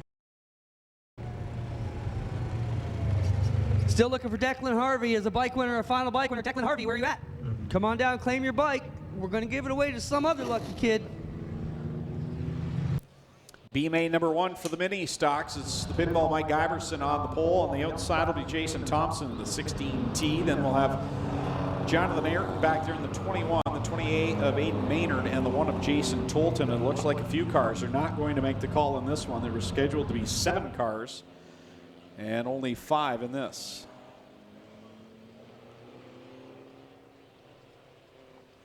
That's a moment when you hope you could call B main number 2 onto the racetrack and mold them into 1. Amalgamation. That's a big word.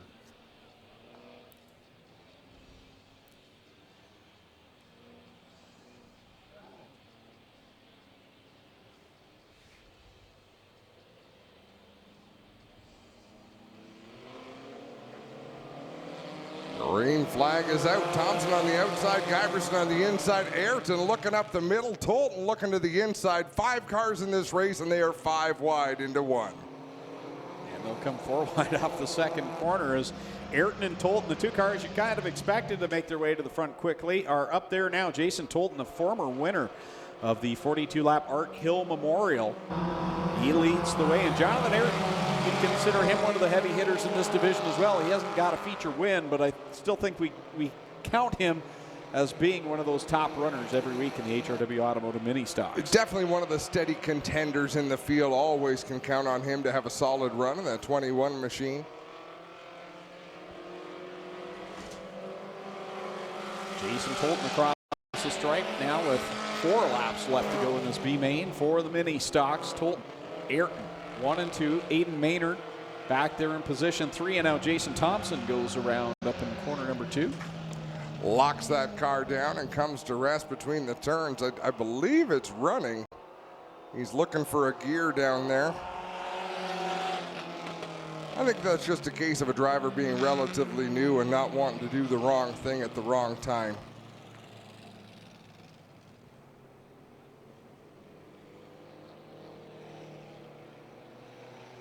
So he'll loop it around here and join the tail of the field. Couldn't find reverse. I got to drive forward. And I think that might have been the problem, Greg, to keep us to force the yellow. Yeah. So the white flag's out. We'll go back to it next time around with Tolton and Ayrton up front. One more B main to come, and then we'll go right to the 360 sprint cars with their A main here tonight. You'll be in Toronto tomorrow. I'll be down at Jacassa Motor Speedway where the Super Modifieds are in town. That's going to be a great show. And the ROC Modifieds, they put on one of the best features I saw in 2018 down there last year. It's the best feature that's ever been run at Jacassa since the track reopened, was that modified race last year. Yeah. Oh, it was good. Tons of passing and beautiful cars. Full field of just beautifully prepared race cars. And bit of everything tomorrow. Super fast speeds and some super great racing at Jacassa Motor Speedway. Sounds super. Super, super duper. Absolutely. Aiden Maynard with a big run in that 20 machine to the inside, but Jonathan Ayrton with the momentum up high in the 21 machine. Jason Tolton has just not had a very good 2019 season. The Gremlins have caught him so far this year, but we're going to shake those away here in this B main out in front of Jonathan Ayrton and Aiden Maynard. This time by, we'll see the white flag. You know, we talked about that with Kyle Wirt last year, and then he's gone on a winning streak. He hasn't won every race since then, but he's been a contender in just about every one since he had all that horrible luck. So you never know when your luck's going to change for the better, as we've got one more lap to go here in this B main. Yeah, that one race for Kyle Wirt made him the #1 contender right there. And if he'd started that run earlier, he may have been champion. But here we go with Jason Tolton. He'll take the checkered flag and hoping to kickstart something good for him tonight in the A main. Jonathan Ayrton will cross the line in second with Aiden Maynard. Mike Giberson and Jason Thompson crossing the line in the 5th spot. One more B main left. And then it'll be time for feature events. On the pole for B main number 2. Mike Sarantakos in the 6X out of Smithville. On the outside from Brantford, the 05 is Dave Goodacre. Andy Reichman drives the 93 from Hamilton, and from Brantford is the 79, Steve Miller. Tim Jameson is from Ohsweken. He drives the 177, and rounding out the field from Linden, the 11E is Jeff Elsliger.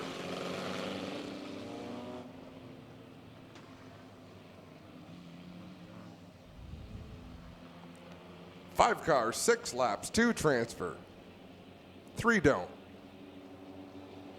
That was the Coles Notes version.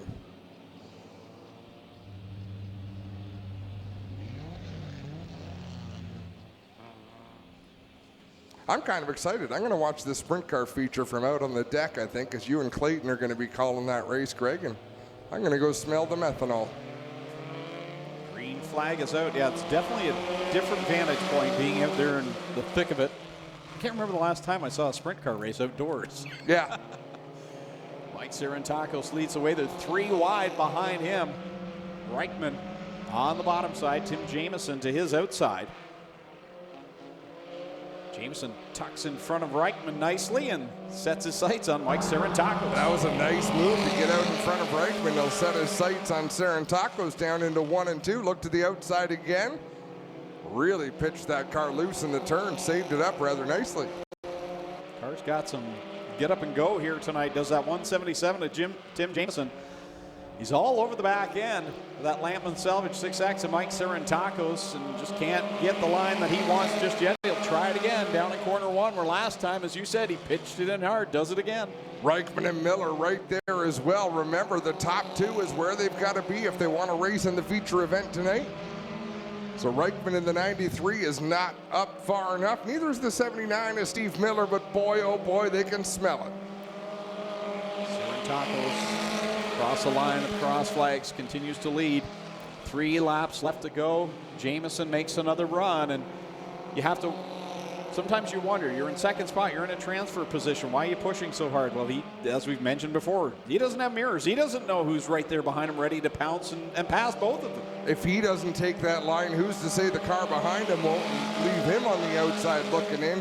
So at least now he's got his destiny a little more under his control as he pulls a mini stock slide job on Serentakos. Serentakos turns back down the hill, mounts a challenge of his own.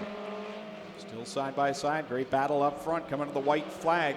Jamieson leads over Serentakos. Reichman and Miller, though, right there, and one of the best runs we've seen from Miller this year. Yeah, Miller looked fast in his heat, I thought. His last time around, Serentakos pokes his nose to the inside, down the back straightaway. They'll go side by side for the lead. So let's see if Reichman can make it close enough to get himself into the show. Coming to the checkered flag off of corner number 4, Tim Jamieson's going to pick up the win. Serentakos second. Reichman falls 1 spot short. Miller will miss the A main as well as Dave Goodacre. So that completes B main qualifying. It's time for feature racing. 5 features to go here tonight. The 360 sprints, followed by the Thunder stocks, or vintage cars, crate sprints, and then the mini stocks.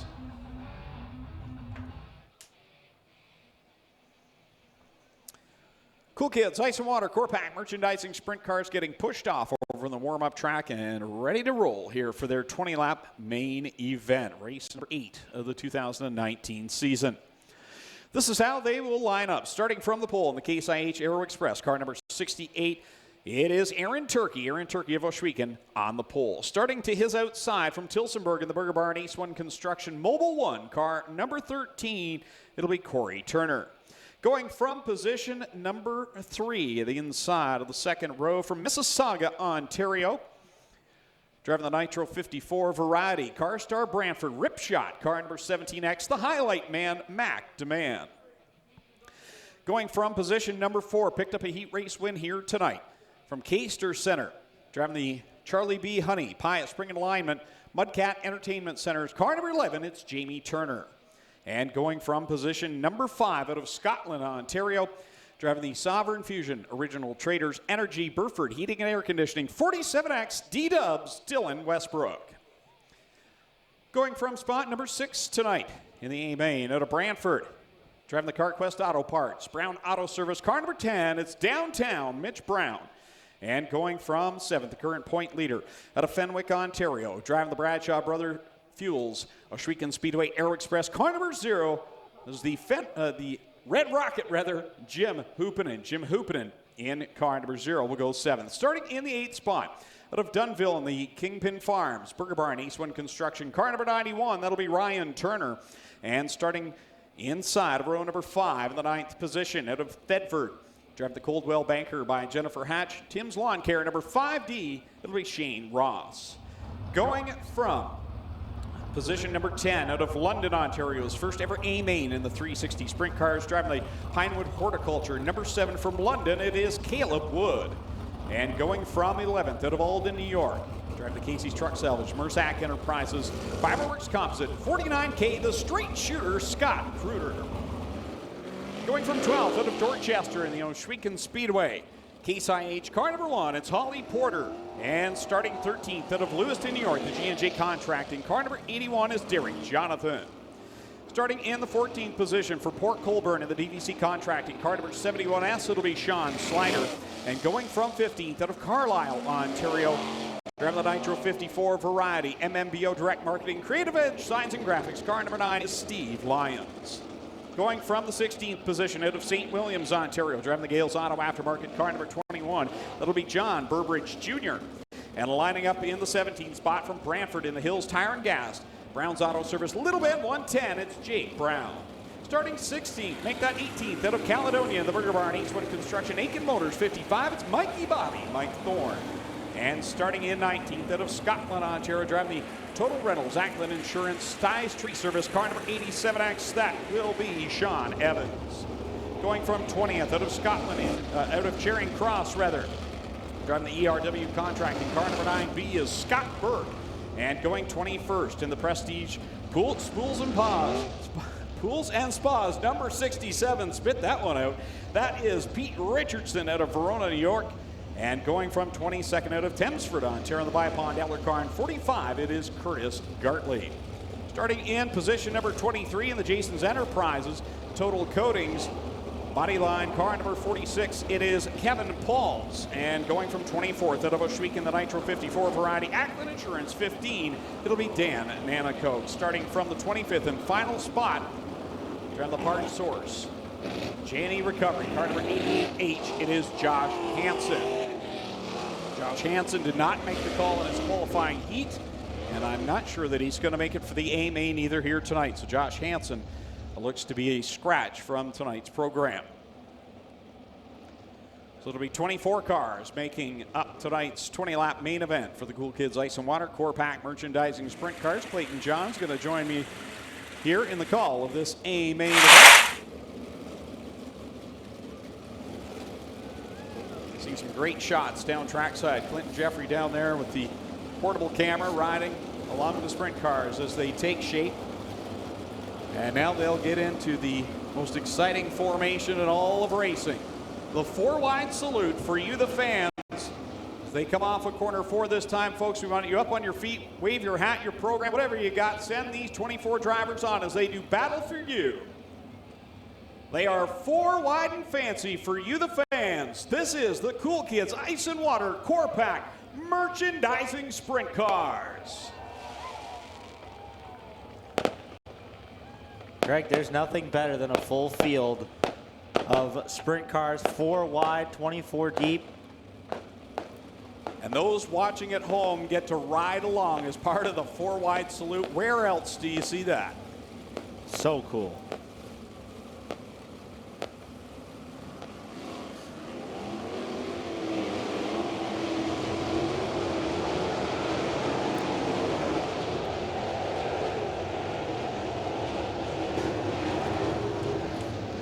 For me, Greg, it's almost as much fun to watch the drivers break out of the 4 wide as it is to watch them actually do the 4 wide. It can be scary at times. As we get ready, white flag is out next time by. We're going green flag racing, 2x2, 12 rows of beautifully prepared sprint cars ready to come to life. Aaron Turkey, Corey Turner on the front row. The Strickland GMC pace truck will pull off on the backstretch. Kyle McKenzie's ready. He's got the double greens in hand. Ladies and gentlemen, you came looking for a show. Well, here you go. Let's end all the anticipation as we bring to you our feature presentation.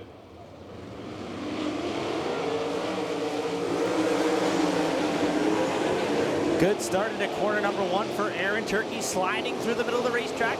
Leads down the back straightaway. Corey Turner, McDeman both in the mix as well. Turkey, little bobble there. Turner to the bottom. Drag race off of corner number 4. Aaron Turkey leads lap 1. Corey Turner, though, right there in his tire tracks. He's been one of the hottest drivers in Ontario this year. He'll grab the lead in corner 2. But here comes Turkey. He mounts a charge back going into the bottom, corner 3. On the bottom in corners 3 and 4 this time, Aaron Turkey can't get the lead back. Corey Turner will lead lap number 2, pulling away by about 5 cars to corner number 1. McDeman in 3rd, and Dylan Westbrook on the move up to the 4th spot. Mitch Brown running out the top 5 here as we run on lap number 3. Little bump forming up in corner number 3. Corey Turner hit it, lost a little bit of momentum, but Aaron Turkey stays the same distance back as he and McDeman also went through that same bump. Now Turner down low in 1 and 2, and it's McDeman up at the top shelf. He's in 3rd spot, trying to hold off. He does, Dylan Westbrook. Interesting, Corey Turner running different lines at opposite ends of the racetrack, right up against the cushion in turns 3 and 4, and goes right down to the blocks in corners 1 and 2. Everybody seems to prefer that bottom line a little bit better, and Dylan Westbrook did not get through corner number 1 very well that time. Lost a couple of car lengths on the 17X of McDeman. Back of the field, already in the sights of leader Corey Turner in that Burger Barn Ace 1 Construction Mobile 1 car number 1 as he catches Kevin Pauls, and here comes McDeman, the highlight man, switches lanes, and how about Dylan Westbrook way off the track up in corner number 1. That'll allow Mitch Brown to slide by into 4th. Uncharacteristic mistake from the 47X as he steps out of corner number 2, loses a spot, falls back to 5th as McDeman has found his way up to 2nd.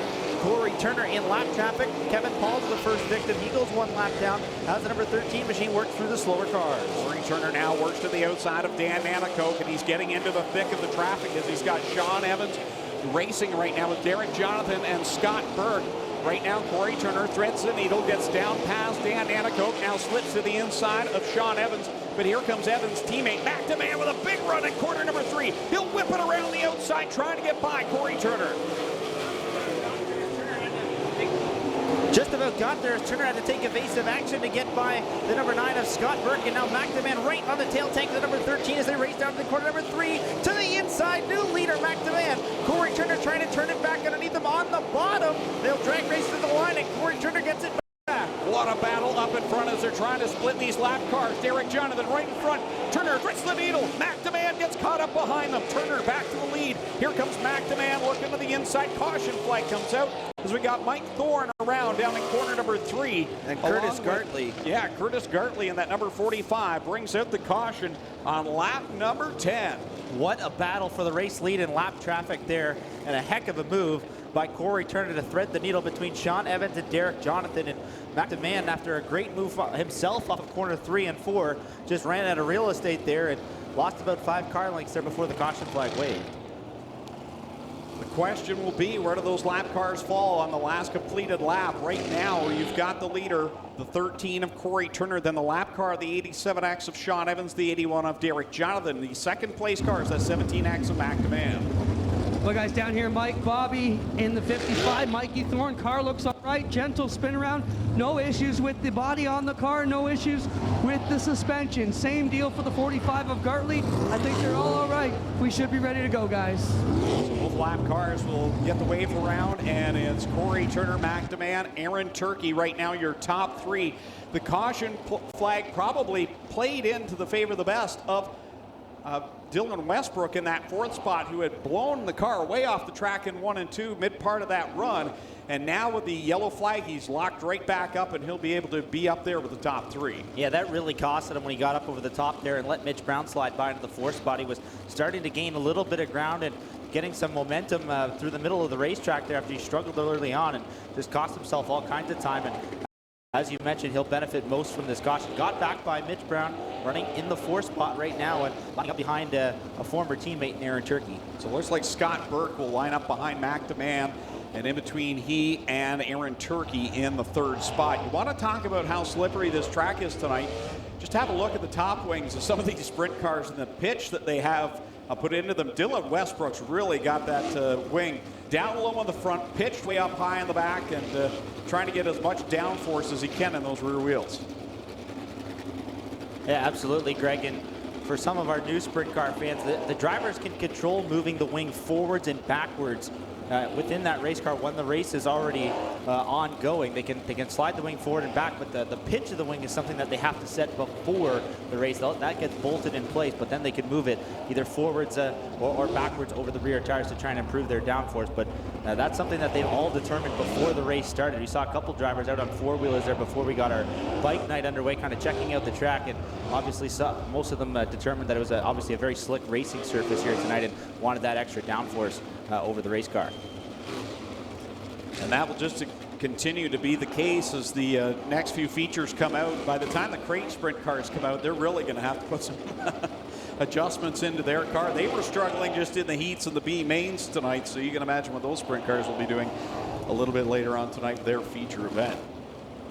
A little less horsepower for the crate sprint cars for those of you, again, that are here that have never been, and I think we've got a fair number of new fans here tonight. These are the top division cars. 360 cubic inches are the motors underneath the hoods of these cars. The only thing really more powerful in the sprint car world is the World of Outlaws style 410 cubic inch motors, so a little bit more horsepower there, but this is the top division you see on the track right now. The crate sprint cars, they're called the crate because essentially they come from GM in a crate. They're a very affordable racing engine, and they can be purchased for around $4,000 to $5,000. They're converted and put into the sprint car chassis, but that's the entry level division, and that's where they coined the name the crate engine, is basically the way they're shipped. These engines don't come in a crate. No. They come from... usually in a very expensive pickup truck. I was going to say, in an expensive pickup truck from a well-established shop somewhere. Well, Corey Turner will see the white flag. Next time we'll go to the green flag. And he's had a great 2019 season. 1 win here and 2 on the road with the Southern Ontario Sprints. By far, Corey's breakout season here in the 360 sprint cars. Yeah, he's had a great season so far in that new rut at the Burger Barn Racing team. Took a couple of weeks to get his feet wet, switching over to a new chassis, a new engine combination, but definitely has found his footing over the last month or so, picking up 3 victories. We get set back to come back to green. 1 lap car in the mix there, the number 9 of Scott Burke among the top 4. Back at it with the 11 laps to go. They went back a lap. That was the last previous completed lap, was lap number 9. So here we go again. Locked, stocked, and loaded as you've got Corey Turner and Mac DeMan pulling away from that 3rd spot. Aaron Turkey, and here comes Mac on the bottom side. Off of corner number 4, dead heat at the start-finish line, nearly coming together. Mac DeMan and Corey Turner. DeMan on the bottom side of the racetrack will race away with the lead off of corner 2 and down the back chute. Corey Turner looking for revenge. He's tucked back in that 2nd spot. Seems like the bottom side working the best for these 2 drivers. But look out, here comes Dylan Westbrook. Slings it to the outside of Aaron Turkey. Grabs 3rd spot, and here he comes, catching up to the 13 of Corey Turner. Turkey up, or pardon me, Westbrook up into the 3rd spot. Turkey slipping back to the 4th position. Both drivers up on the top side of the racetrack in corner 3 and 4. And now Turner starting to fall into the clutches of the 47X machine as Mac DeMan pulls away a bit in that 17X. Westbrook, the only driver among those top 4, running the top at both ends of the speedway. And now he goes for the slide job in turn number 3, looking to take the 2nd spot away. He'll get the spot in corner 4. While all that was happening, Jamie Turner pulled off the track. What a heartbreaker for him after winning the qualifying heat, looking so strong to start tonight. Oh, on the outside, Dylan Westbrook just gets by Corey Turner, who slid up in front of him in corner 2. While Turner tried to give it back at the other end of the speedway, just about got it done. Westbrook found a couple extra inches on the top self of the racetrack. Now trying to track down his half teammate Mac DeMan. And for the race leaders, they race down the back chute amongst a bunch of slower cars. The slower traffic seemed to be on the bottom side of the speedway, while the race leaders use the top side of the racetrack here at both ends of the speedway. Big high five from Kyle McKenzie. 5 more circuits around for Mac DeMan, but Dylan Westbrook is closing the gap as they work through heavy lap traffic right now. Mac DeMan on the outside line, so is Dylan Westbrook. They've got a car in front of them up around that top line. It's Pete Richardson in the 67 car. Will he be in the way? That's the question. Mac DeMan goes low. Dylan Westbrook stays committed to the outside line. Here comes DeMan down the back straightaway into corner number 3. Gets by Richardson. Actually proved beneficial to be the leader that time through corners 3 and 4. He works off of corner number 4, this time down the front straightaway again in the number 17X machine. Westbrook goes to the top shelf. Going to have a tight battle down the back straightaway again here with another lap car in the back. DeMan had to get on the brakes, and now Westbrook goes by him. Well, that happened once before this year. It's happened again. Here comes Dylan Westbrook. Slings it to the outside. He'll lead on lap number 18. 2 more circuits left. Mac DeMan not going away on the bottom side. Lap cars in front of the top 2. Right now running back in that 3rd spot. It's Corey Turner, Aaron Turkey running 4th, and Mitch Brown solidly in the top 5. White flag waving for Dylan Westbrook, trying to get his 4th victory of the 2019 season. As Mac DeMan trying to track him down one last time off of turn number 2. Westbrook with a little bit of room before the next lap car. Last time through corners 3 and 4. Oh, and car around right in front of the race leader. Caution flag will wave before this one's over. Wow. Caleb Wood goes around in corner 4. This one is not over yet. Woo. Talk about not counting your chickens before the eggs hatch. Caleb Wood in his first 360 start is in a bad position in corner 4 right in front of the leaders, and it brings out the caution flag. And you're right, Clayton. Don't count it before it's over, because someone just sang and she was a little portly.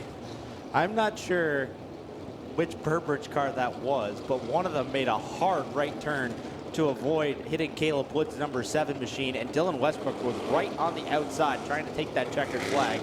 And he made a move to the outside to try and avoid that. And that was a couple of feet maybe from that 47X car going from the checkered flag to the back of the field on a record. Wow, that was close. We're going to have a look on our replay right there. The leaders, McDeman really came close to Caleb. Caleb just went around on his own. Dylan was well out of the groove, but Mac was kind of running down that lower line and literally one corner away from a win. Win number 4 it would be for Dylan. Doesn't look, Greg, like there's going to be any lap cars between them. This is going to be a one-lap dash, green and white at the same time, then double checkers from Kyle McKenzie. So he's going to have his work cut out for him in the tower. Drop 2 flags, pick. I can't help but think McDeman's going to go back to, I can't remember if it was week 2 or week 3, where he was out in front and he let up just a little bit for a lap car, and Dylan slung it around the outside and took the lead, and he was kicking himself down in Mr. Transmission victory lane. It's a similar situation again here tonight. He got caught up behind Scott Bird.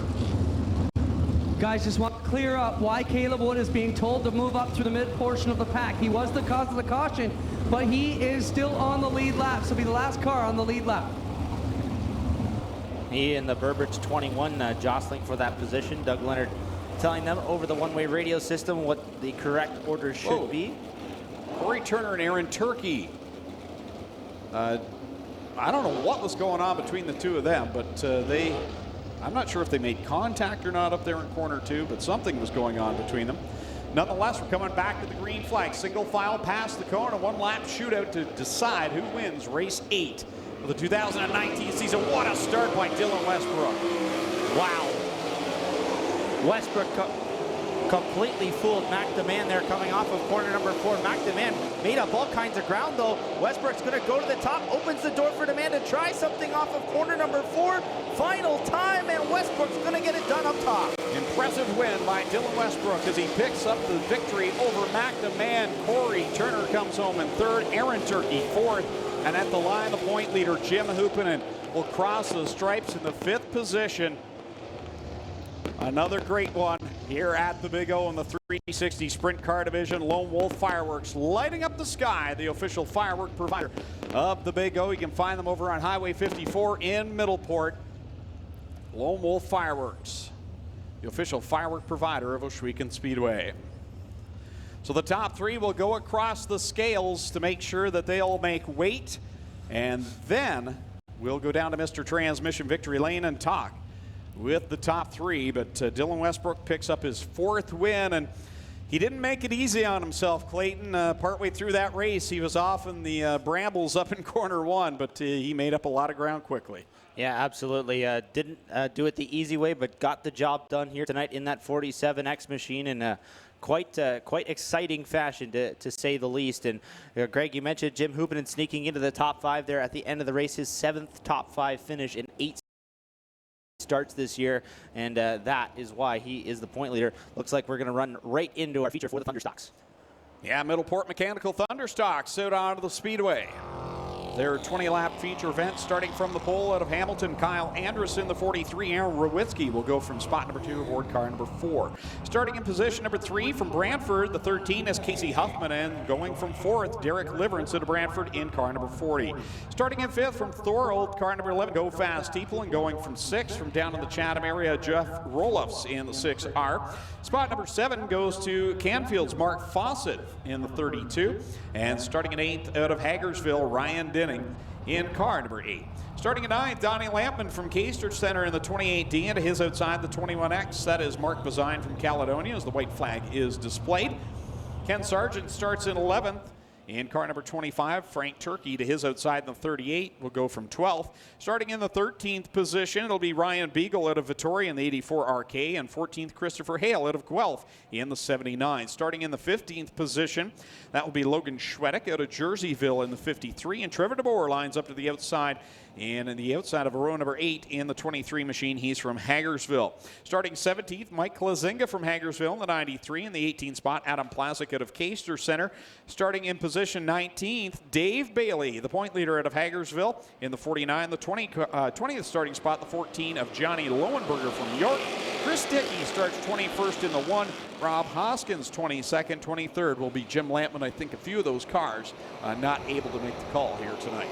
Pretty impressive that Dave Bailey was able to make the call, Greg.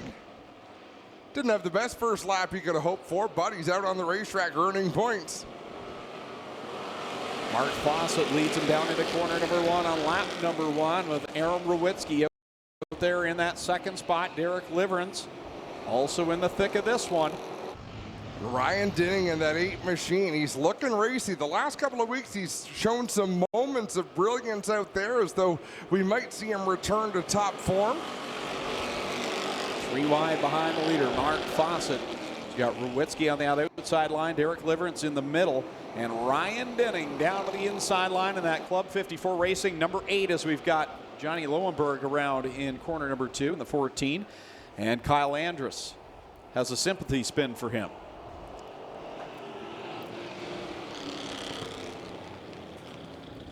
A sympathy spin, is that what we call that?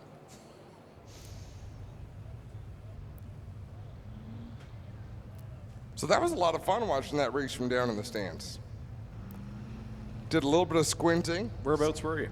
Sorry, I was. You know what? I was right down in front, a few rows up. Nice. And then some friendly fans just down the way offered me some safety glasses, so I was able to open my eyes wide and watch the race. But it's such a different experience from down there, Greg. It's a rush to stand down by the fence and watch a sprint car go by. Even the stock car divisions, they are so fast here at Ohsweken Speedway, and I have great respect for the drivers in every division. There are tiers of divisions here at Ohsweken Speedway, and the mini stocks will be at the bottom, but to me, they're just as brave to go out there and do what they do on a weekly basis, and it's impressive to watch how fast they go when you're just standing right down by the fence. And if you think about it, there's a lot of drivers in the mini stock division. They're pouring more of their own money into their race car than people in the sprint car divisions are, because we have team owners in the sprint cars at times. And nothing wrong with that. We're blessed to have that. But you have to remember, for some of these people, they spend more money than they probably should making sure that race car gets to the track each and every Friday night so they can go out and compete. So Mark Fawcett out in front, leading this one with 2 laps on the board and 18 to go as they get Kyle Andrus' 43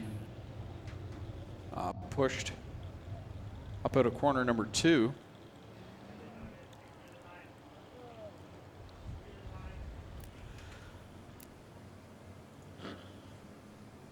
Next week, autograph night. So a chance to meet your favorite drivers down trackside. It's Halloween in July night as well. All brought to you by Jibs Action Sports. 7:30 is race time. So many of the teams down there trackside for autograph night, they have autograph cards available. They have lots of candy. Some of them sell their shirts down there, different giveaways. I know Jibs Action Sports usually gives away some great prizes as well. So another fun Friday night of the races. Do any of them give out ice cream, Greg? Have you ever seen me down there? No. Exactly.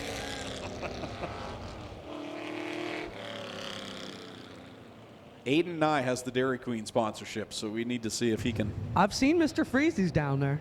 No, that doesn't count. Sorry.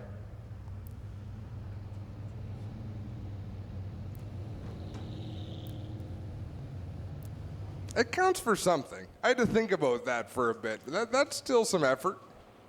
Oh, it's effort, but it's not ice cream to me. Doesn't count. Green flag is back. Fawcett sees his lead disappear. Can he build it up again? Not if Aaron Rowitsky has anything to say about it. That black and white number 4 working the outside.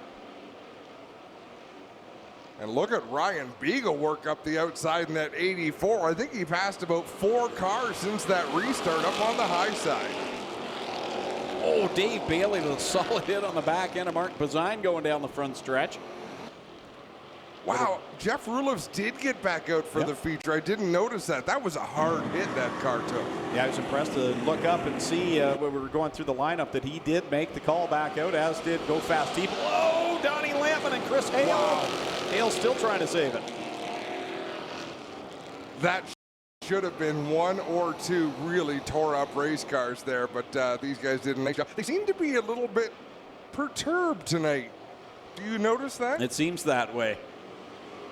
The summer nights are getting longer, and the patience is growing thinner here at Ohsweken Speedway. We got a 3-wide battle for the lead, and how about Aaron Rowitzki with a couple of weeks that he's had? Good to see him out in front. You know, he even sent me a picture between the heat and the feature of some work that they were doing on the race car, and the guys had been working hard. And great to see him out there leading some laps. Early in this one, there's some fast cars coming, but this will definitely build some confidence for the driver, the number 4. Oh, Mark Bazine's going to go around a corner number 2. Just not been his night tonight in that 21X, but it looks like he may be able to. Well, no. He's going to bring us under the caution flag.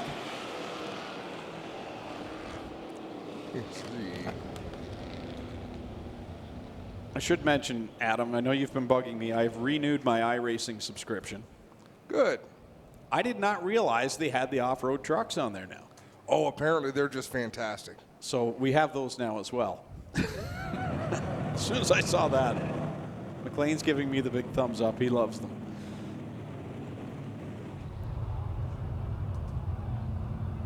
Mark Bazine gets back around. And Aaron Rowitzki is the story right now, out in front in that number 4 machine. Ryan Denning up there in second, the Club 54 Racing number 8. So I just sent a picture to Spencer that Aaron Rowitzki sent to me after the heat, all ready to go. Chris Dickey, his team, and Mark Thorne were right over to help us out and get this thing ready for the feature. Good group of guys in our pit area. So that is nice to see. And there's Aaron Rowitzki out in front with the race lead. That guy sitting back in third. I think he's going to be a factor before this is over. This is his type of racetrack for Ryan Beagle. He loves it slick. Slick, dry, no traction, no problem for Ryan Beagle. Did we get a sound effect for him yet? Yes, every time I say the top dog, you say, woof, woof. But I don't know. I think a recording would be more fun. No, it's not.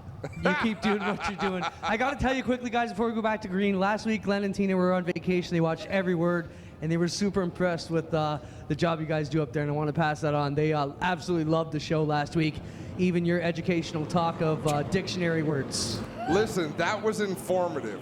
I am proud of that segment. I'm surprised you're back this week after, to be honest. Clint was so mad on the phone afterwards. I wish I could repeat what he said, but I can't. Because it was priceless. He'd be in more trouble. Side by side for the lead, Ryan Denning and Aaron Rowitzki as he continues to hang out on the outside line. That 4 of Rowitzki looks very strong. Here comes Beagle right there behind the top 2. See, and I can watch this the rest of the race. Those 3 duking it out. I believe we're going to see more cars come in here and enter the fray, but to watch Ryan Denning run the line that he loves to run, to watch Aaron Rowitzki race hard trying to score a win, and then Ryan Beagle on a racetrack that he just loves. You're seeing the best of what these drivers have to offer. A little bit deeper, Dave Bailey still working through the field in that 49 machine. I wouldn't count him out yet. We've still got half a feature race left to go. You can go all the way back to 10th or even further to cars that could win this race. They're all former feature winners, and Dave Bailey's cutting right through them right now as the cross flags come up.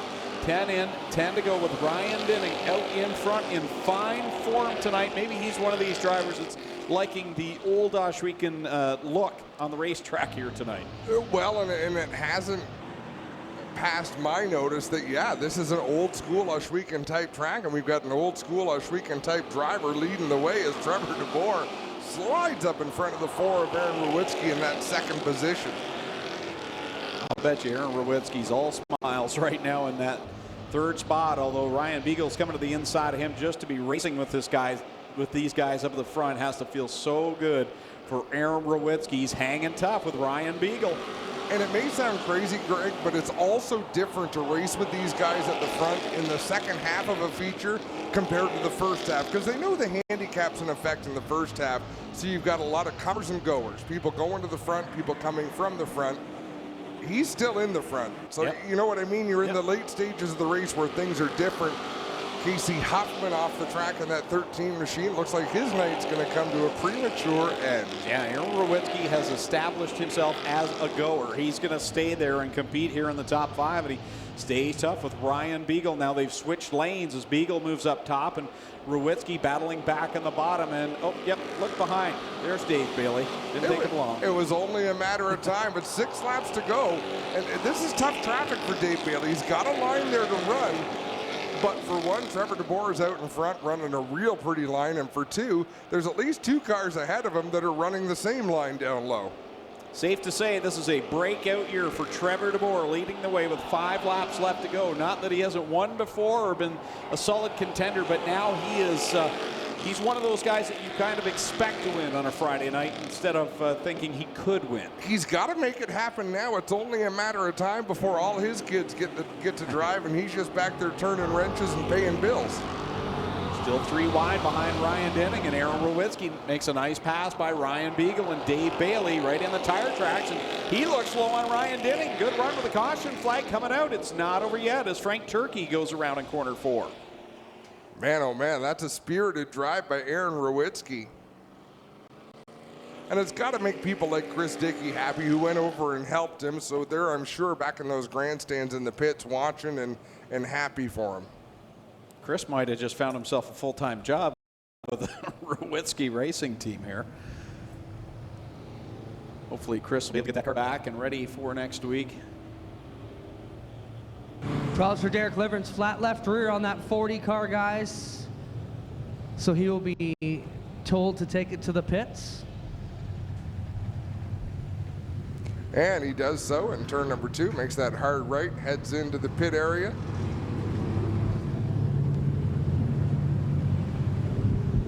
Gone to the pit. It'll be the 6R, 92 Lannis, correct. You want to go with them.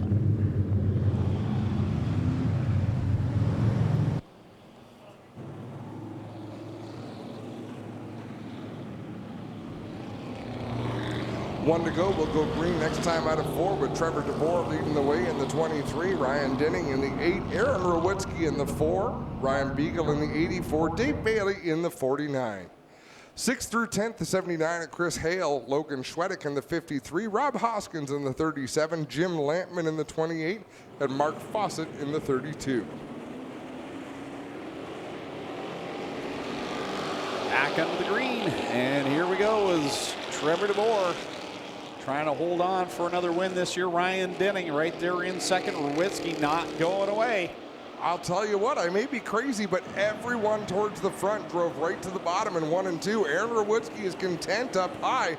We may see Aaron Rowicki come up here and battle for the lead. On the outside of Ryan Denning, getting a good run up there, and he's going to have the momentum, although Denning gets a good launch off the bottom that time. And keep in mind, Denning likes where he is. He likes the bottom of the racetrack, but clear racetrack on the outside gives Aaron Rowicki a bit of room to move, try things, even make a mistake and be able to gather it up as we've got 2 laps to go. Oh, trouble. Mark Bazine in the Burger Barn 21X. About 5 blocks over from where he knocked a block over earlier tonight.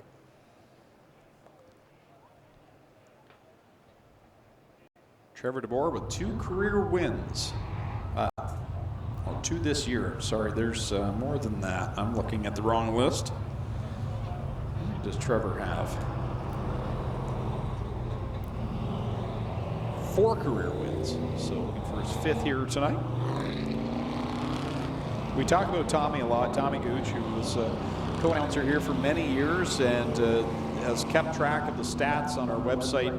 There aren't many tracks that have this much history built into them, and he does a fantastic job, and I don't have to worry. Every week we just go back and it's updated from the week before, and well, he does a great job. The thing is, there's a lot of tracks that have been around longer, but not all of them have kept their records as well as Ohsweken has, so we're pretty fortunate there. Back into the green again with 2 laps left to go. Rowicki and Denning remain side by side for the 2nd spot, trying to catch Trevor DeBoer. Down into 1 and 2, and Rowicki lost the front end just a little bit going into 1. He gathered it back nicely to challenge Ryan Denning off of turn 2, but Trevor DeBoer is a long way out in the lead. White flag is out. Trevor DeBoer looking to close this one out. In car number 23, Aaron Rowitsky looking for his best career finish. And that number 4, he's on the outside of Ryan Dinning. Heavy smoke out of the 53 of Logan Schwetting. Last time through 3 and 4, Trevor DeBoer looking to collect the victory. He'll drive it off at turn number 4. Checkers in the air. Trevor DeBoer going to take the win. Second place to Aaron Rowitsky. Third to Ryan Dinning. Fourth, I'm not sure who got fourth between Dave Bailey and Ryan Beagle, but that was a heck of a race. Trevor DeBoer wins his 3rd of the season, 5th career feature victory. And he makes it 2 in a row after winning last Friday night's Middleport Mechanical Thunderstock feature event. Again, we'll hold off victory lane until later on here tonight. Adam, your passenger is returning. Hopefully Mama's there to pick her up. Yep. She's actually in the truck with him. That's my finance manager, Allison. Her son Tyson got him a ride in the pace truck and then sort of got trapped in there for a couple of feature races. I can think of worse places to be trapped. In the tower with you, yeah. Oh, come on now. You don't mean that. I'm not my witty self tonight. I've been getting my butt whooped. I think it's all the pizza you ate. It slowed you down. It was so worth it. Cupcakes were excellent. Did Adam bring his own pizza, or was it provided for him? Laura Hughes from the Burger Barn race team brought it up in the tower. And see, I was up there. I was going to grab a slice, but I thought I'd get my hand bitten off by Mr. One Bite. There was too much steam rolling out from under your collar. I forgot to tell my fancy coworker about dirt track footwear. I only just now noticed that. Are those tan lines? Nope. That's Ohsweken clay. Vintage Modifieds coming out onto the Speedway for their feature event. Andy Imbo is going to go from the pole in car number 9. Dave Charzik on the outside of the front row. Mark Shadwell will start in the 3rd spot. Steve Book lining up in position number 4 in the 47. Inside row number 3 will be the other 99. That is Kevin Laws. And on his outside, the 64 machine. That'll be Norm Mark. Inside of the next row in car number 20, that is Steve Longo. And to his outside is the 67. That is Dwayne Van Alstine. And then we've got the 601, Jeff Lerman. The 20K, that is Rick St. Pierre. The 67 NC, that white and blue machine, that'll be Jeff Merle. The 911 of Jay Liverance. And then at the back, we have the 48 of Tim Farrell and the 222 of Terry Lerman. That black number 20 of Rick St. Pierre reminds me of everything I loved about modified racing. Just after that era, probably. That would be I want to say a very early 1980s, maybe late 70s style modified. Early to mid 80s, that's when I thought they looked their coolest.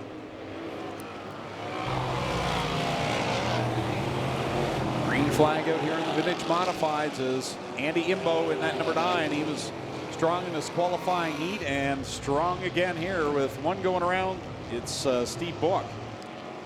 Book pointed backwards in turn number 2. We'll see if he's going to get that car refired. He is fired. Waits for the field to go by. That's a beautiful race car, too. He is going to go a lap down, but a sportsmanlike move by Steve Book. He'll have a chance to race tomorrow night. Not sure if he's making the haul, but I would wonder if he'll go down to Brighton Speedway as the Oscar Hot Rods will race on the dirt. That's their one dirt appearance a year that they make. I don't see why he wouldn't go. I think he's going to chase the Tour. Andy Imbo checked out in front over Mark Shadwell in that 07. And then you've got the 99. That is Kevin Laws back in 3rd. Dave Charzik running 4th. And then it's the 20 of Steve Longo, who we're seeing on screen right now, running in 5th.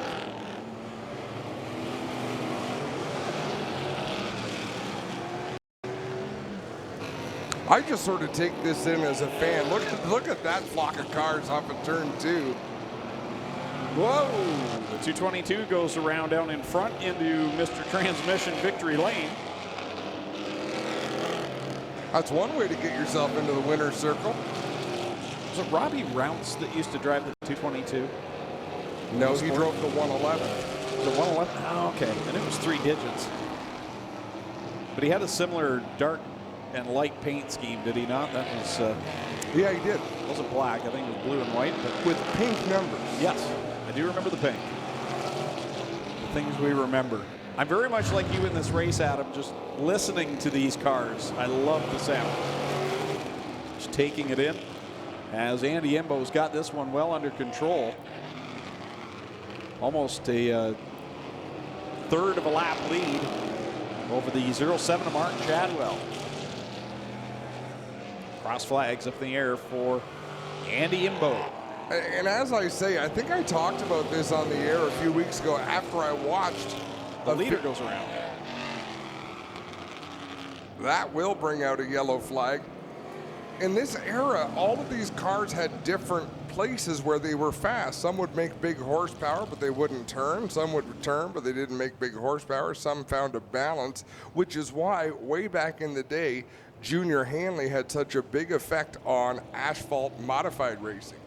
Because of match races between the drivers from Lancaster and I believe the drivers from Cayuga, they had match races, modifieds versus the late models, and the late models handled very well, but the modifieds were monsters of horsepower.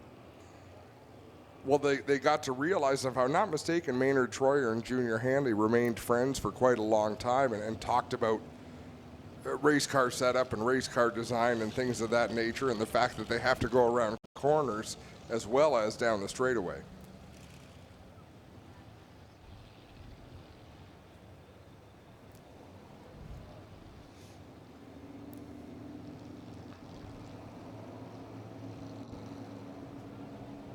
Just getting the 222 of Terry Larman pushed out of the infield there.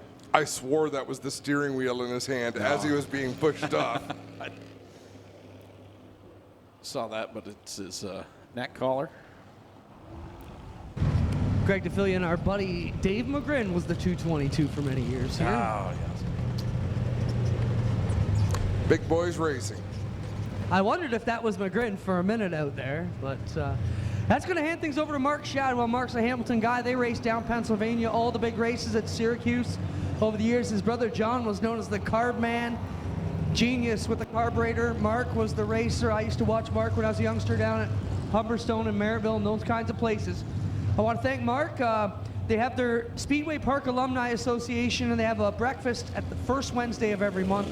I gone a few times. Actually, we did a great gesture to all the guys. We gave them all lifetime passes to Ohsweken Speedway, to all the alumni in the Speedway Park Alumni Association. So that was a great thing we did for them in December. Mark was bugging me for a long time, said it's reunion weekend at Merrittville. We'd love to get back out, and they brought a great field of cars. So great to have him here with us. Thanks, Mark, for all you did, and he's going to try and put the punctuation on his project here. It is an impressive field of cars, and it is back under green. Rick St. Pierre poking his nose to the inside in 1 and 2. He will fall back in line down the back straightaway, but hang about a car length off of the race leader. Shadwell works it off of corner 4 with St. Pierre right there. St. Pierre's got a couple of wins here in the vintage modifieds over the years. Second behind David Charzin. And now Jay Liverance will go around in corner number 1. Wastes no time in getting that car pointed in the right direction as we've got 5 laps to go. Shadwell pulling away now from second place, St. Pierre. And then you've got the 601 of Jeff Lerman back there in the third spot.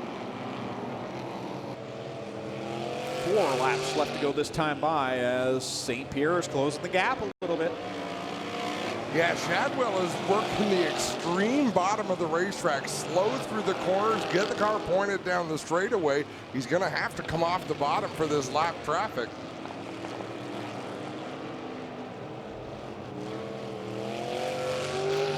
Three laps left to go for Shadwell over St. Pierre and Lerman. as the 67 NC will pull to the inside, let everyone go by, and that's Jeff Merle.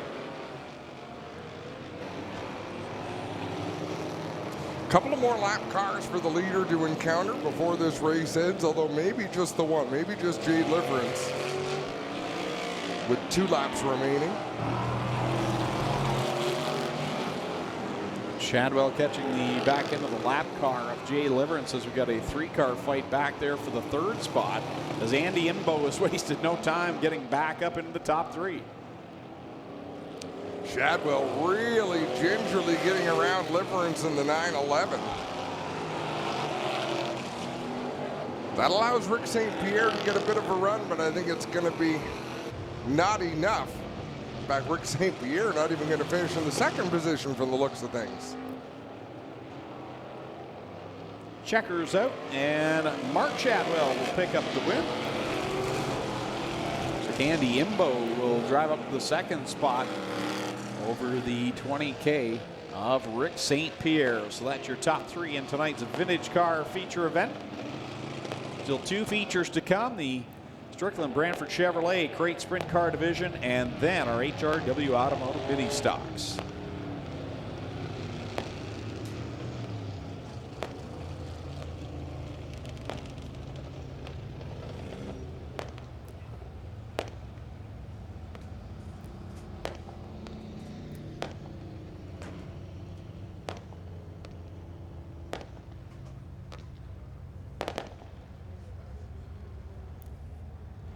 Again, want to thank Lone Wolf Fireworks, the official firework provider of Ohsweken Speedway. They're over on Highway 54 in Middleport for all your fireworks needs. Lone Wolf Fireworks, official firework provider of Ohsweken Speedway. Want to make sure we give a happy birthday to Josh Hansen, 17 tonight. I think you guys might have mentioned earlier, but I saw his mom, Janie, and she was laughing. She said, the team won't let me put up with the fancy decorations I have. I said, he's your kid, he's 17, you got to embarrass him, decorate that pit stall. So we'll see what happens back there. I want to send a shout out to everybody celebrating a birthday, and of course our racers here this week.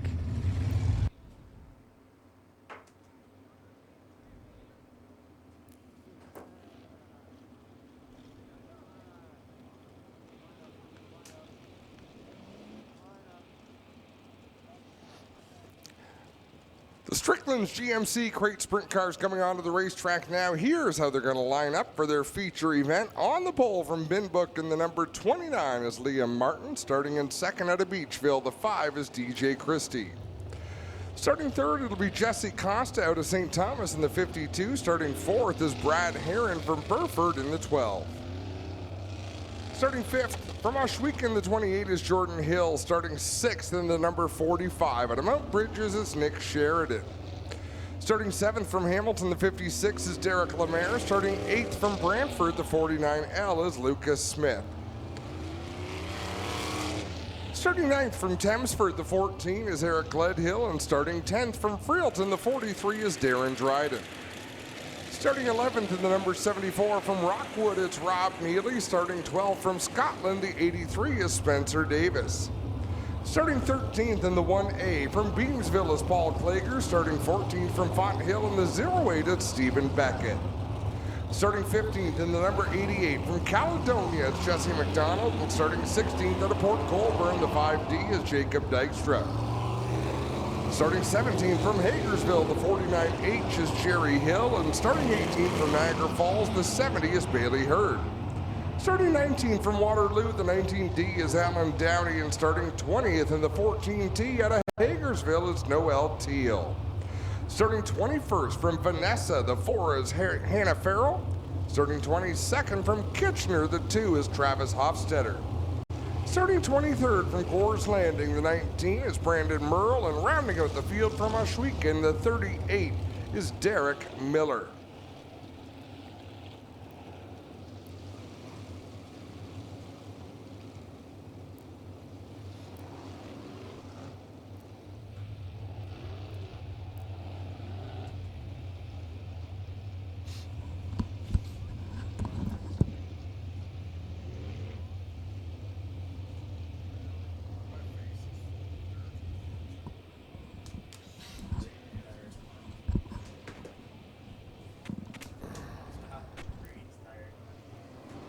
White flag.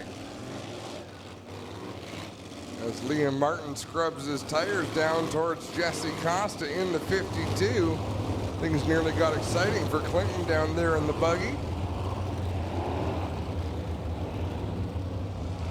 Wow. Talk about a youthful front of this field. Liam Martin, DJ Christie, Jesse Costa, Brad Herron is the old man in the bunch, then Jordan Hill, Nick Sheridan.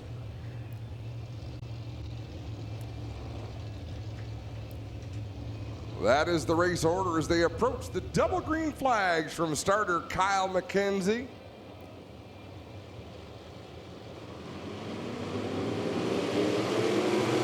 And Liam Martin leads him down into corner one with DJ Christie in tow. Here comes Jesse Costa. We can call him, I guess, the old man in the crew here. Yeah, he's one of the elders, that's for sure, as Christie works up the outside. Christie's becoming infamous for blowing at least one corner early in a race and then coming back to get a great top 5 finish. So if he can keep that car on the racetrack as Gledhill goes around in the 14, does a full 360, gets the car going back in the right direction. Nicely done. He's been initiated into the Donut Club and keeps it going. So now he's got problems up in corners 3 and 4. Well, is that him or no? That's Hannah Farrell. That's Hannah Farrell. So out in front it is Liam Martin as Spencer Davis with problems in 1 and 2. He comes back down the racetrack. Liam Martin out in front with Jesse Costa, DJ Christie, Brad Herron, and Nick Sheridan. Remember, Jesse McDonald just barely made it into the A main tonight through those Bs, and he's trying to work his way through, and now one in front of him is going to go around. Darren Dryden continues to keep the foot in the throttle, and he keeps it under power. Good bit of driving. That was an interesting spin. The angles he had in that 43 to keep it going were really something impressive. Jesse Costa closing in on our race leader Liam Martin as they battle through 3 and 4. Liam off of corner number 4. Has one win already this season with Jesse Costa there. Second, DJ Christie. Good, solid run here in that 3rd spot. Nick Sheridan 4th. 5th is Brad Herron. 6th right now, Jordan Hill as the battle in the front heats up. Jesse Costa trying to dig to the bottom of Liam Martin. Martin closes the door, kind of pinched Costa off, so he lost some ground. Here comes DJ Christie on the outside. Liam Martin still holding down that lead down the back stretch with Costa in tow. Christie now starting to feel some pressure from Nick Sheridan, who looks down low in corner number 3, draws up alongside. Crossing the stripe this time by. It's 13 laps to go with 7 on the board. I think the inside is the way to be. Going into the turn, through the middle of the turn, but coming off the turn, I love the run DJ Christie gets on the outside at 3 and 4. Top 3 running the outside line this time, with Nick Sheridan now doing some work on the bottom around the blocks there, trying to get by DJ Christie into the top 3, and these leaders are about to hit some very, very heavy traffic. Jesse Costa around the outside of DJ Christie as they're battling for position. Christie drives it deep into 3 and 4, slides up in front of that 52 for the 2nd spot. They're both a half a straightaway behind Liam Martin. Christie now works the inside line to get by lap car of Spencer Davis. Jesse Costa will follow suit the inside as well. This time it'll be cross flags in the air. 10 and 10 to go for the leader, Liam Martin. Man, Christie went into turn 3 loose, drove that car loose all the way through 3 and 4. Now will work to the inside of Liam Martin for the lead. DJ Christie to the front of the pack, but Liam Martin not going away. He's coming back on the inside line. Here they come off of corner 4 with traffic in front. DJ Christie holds the point. Out in front is Christie from Beachville. Right in front of him, Travis Hoster getting squirrely. Christie has to check up, go to the inside. Nice bit of driving by both of those young racers. While that happened, Jesse Costa got by for 2nd. Jacob Dykstra goes around at corner 1. We still stay under the green flag. We have one car up off the track. That's Gledhill in turn 4. He keeps it going. You need your head on a swivel to follow this race. DJ Christie out in front. It'll be 7 laps to go. He leads over the 52 of Jesse Costa by about 12 car lengths on the front stretch. Christie running that extreme outside line right now. Now he'll dive down low in corner 1, and following him is Jesse Costa's Liam Martin is into the wall in corner 4. I don't know that he hit the wall. I know that he came out slowly and kind of ran out of steam, but I don't know if he hit anything. He clipped the inside wall here in 3 and 4, guys. Took the left front off the car. He's going to need some work area time, I would think. We'll see what we can do. We'll get you a picture here for those watching at home. And yeah, heavy damage on the left side of Liam Martin's 29. I'll tell you what, that's been some good racing. I read some of the commentary on the internet about how these are slow sprint cars. Compared to a 410 or a 360, yeah, maybe they do look slow, but if you look at the times they're running, they won't be that much slower than a 360 when the track slicks off like this, Greg. No, they're still hauling the mail out there, and like you say, they may look a little bit, but those lap times are still wicked fast out there, and especially in track conditions like this, we're going to have the look, and yeah, you can see the left front.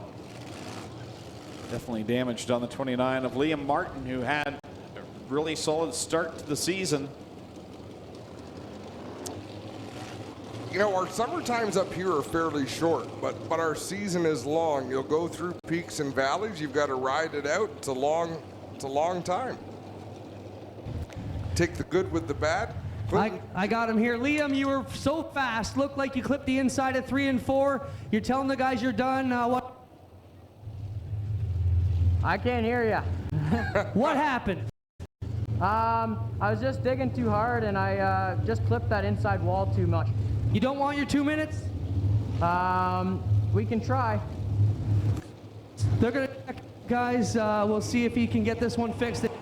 I like that he said he clipped the inside wall too much, as though there is an amount that's appropriate in a sprint car to clip the inside wall. But he's right. You know, if you graze it, that's one thing. You'll kind of slip off it, and I guess you can carry on. He hit it too much.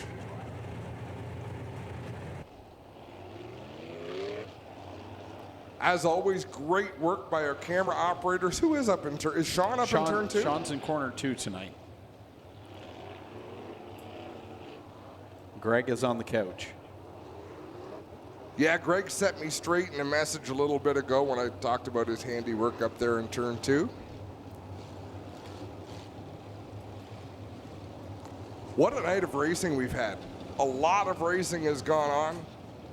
Good show. Thanks so much for coming out, folks. And for those who are still here, I think you're being treated to some pretty great competition.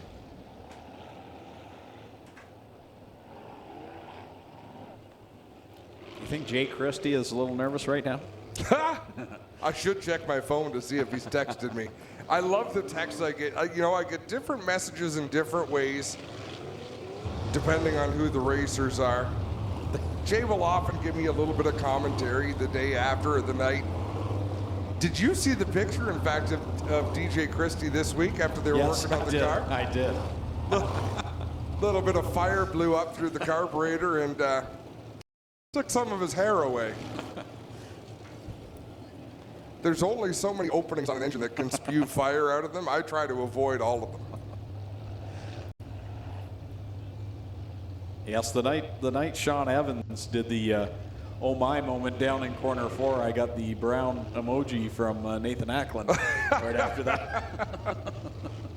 And I love the messages that we get. Sometimes I'm able to see them while the races are going on. Sometimes I see them after I get home. Sometimes I have to call you in the wee hours of the morning on my way home. Hey, did you get a load of this? Things that we may or may not have seen or heard at the track, and we want to relive them at a later time.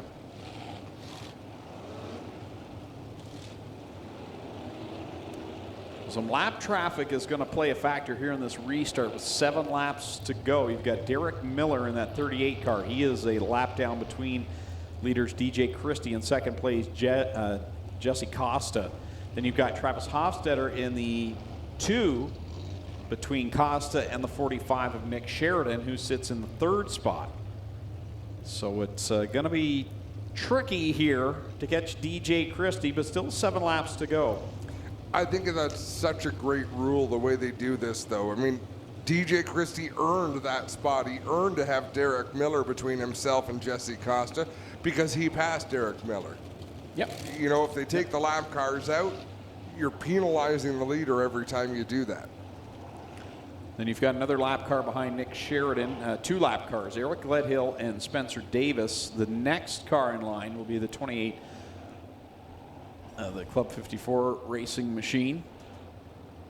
of Jordan Hill, and then the 12 of Brad Herron completing the top 5, and Stephen Beckett been right up there in the point standings all year long, and this is exactly why he's right there fighting for a championship with Lucas Smith, and in fact he's ahead of Lucas right now. Keep making the A-mains, keep having those solid runs. If you're wondering why this took so long, it's because Liam Martin had to be given his time in the work area. Obviously that team attempting to get that car back in raceable shape.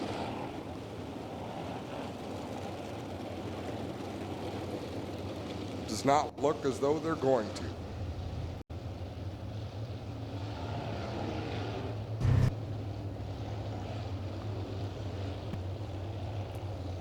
Important start here for DJ Christie, trying to gain as much ground as he can on this. A restart on Jesse Costa with that lap car between them.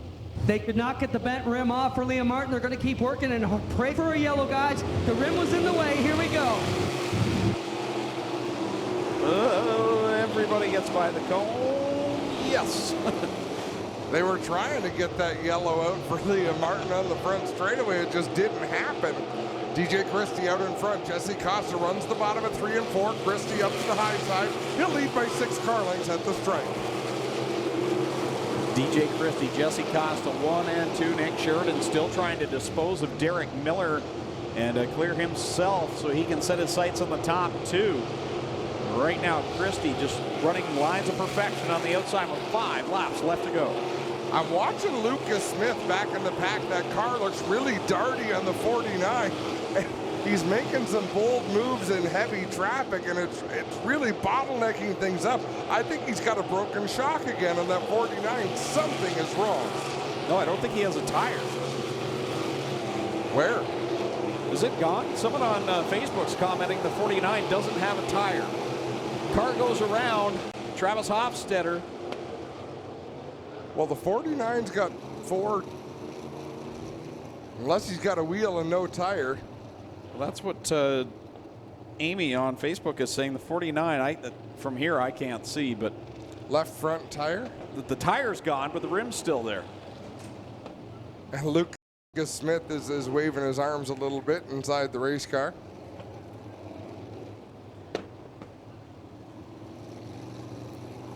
Yeah. Oh, okay. The tire is there, but there's nothing left. He's running on the rim right now.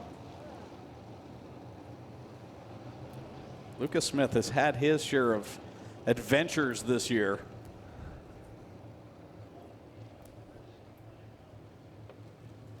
And it brings out the competitive juices. Lucas Smith has a lot of passion to him. It's gotten him in a little bit of trouble over the years, but he's exciting to watch.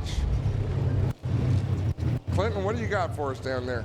I just was mentioning there that Liam Martin, the crew was working. He had all kinds of help from Dylan Westbrook, Trevor Young, and a lot of the big names in there trying to get that rim cleaned up out of the way, but it folded right over the lug nuts and made it very difficult for them to get him off. We'll see if Martin gets back out here.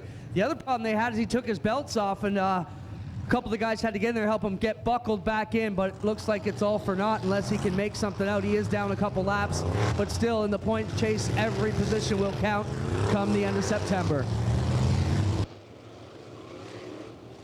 You know, that goes to my same point with Lucas Smith as well. Sometimes the driver, keep yourself strapped in, keep yourself ready. If you're Lucas Smith, keep yourself in the game. Don't get too worked up. You don't want to overreact. So let yourself keep your belts on, get towed back to the pits. Let them tell you what's going to happen. In Lucas Smith's case, he's shaking his fist a little bit.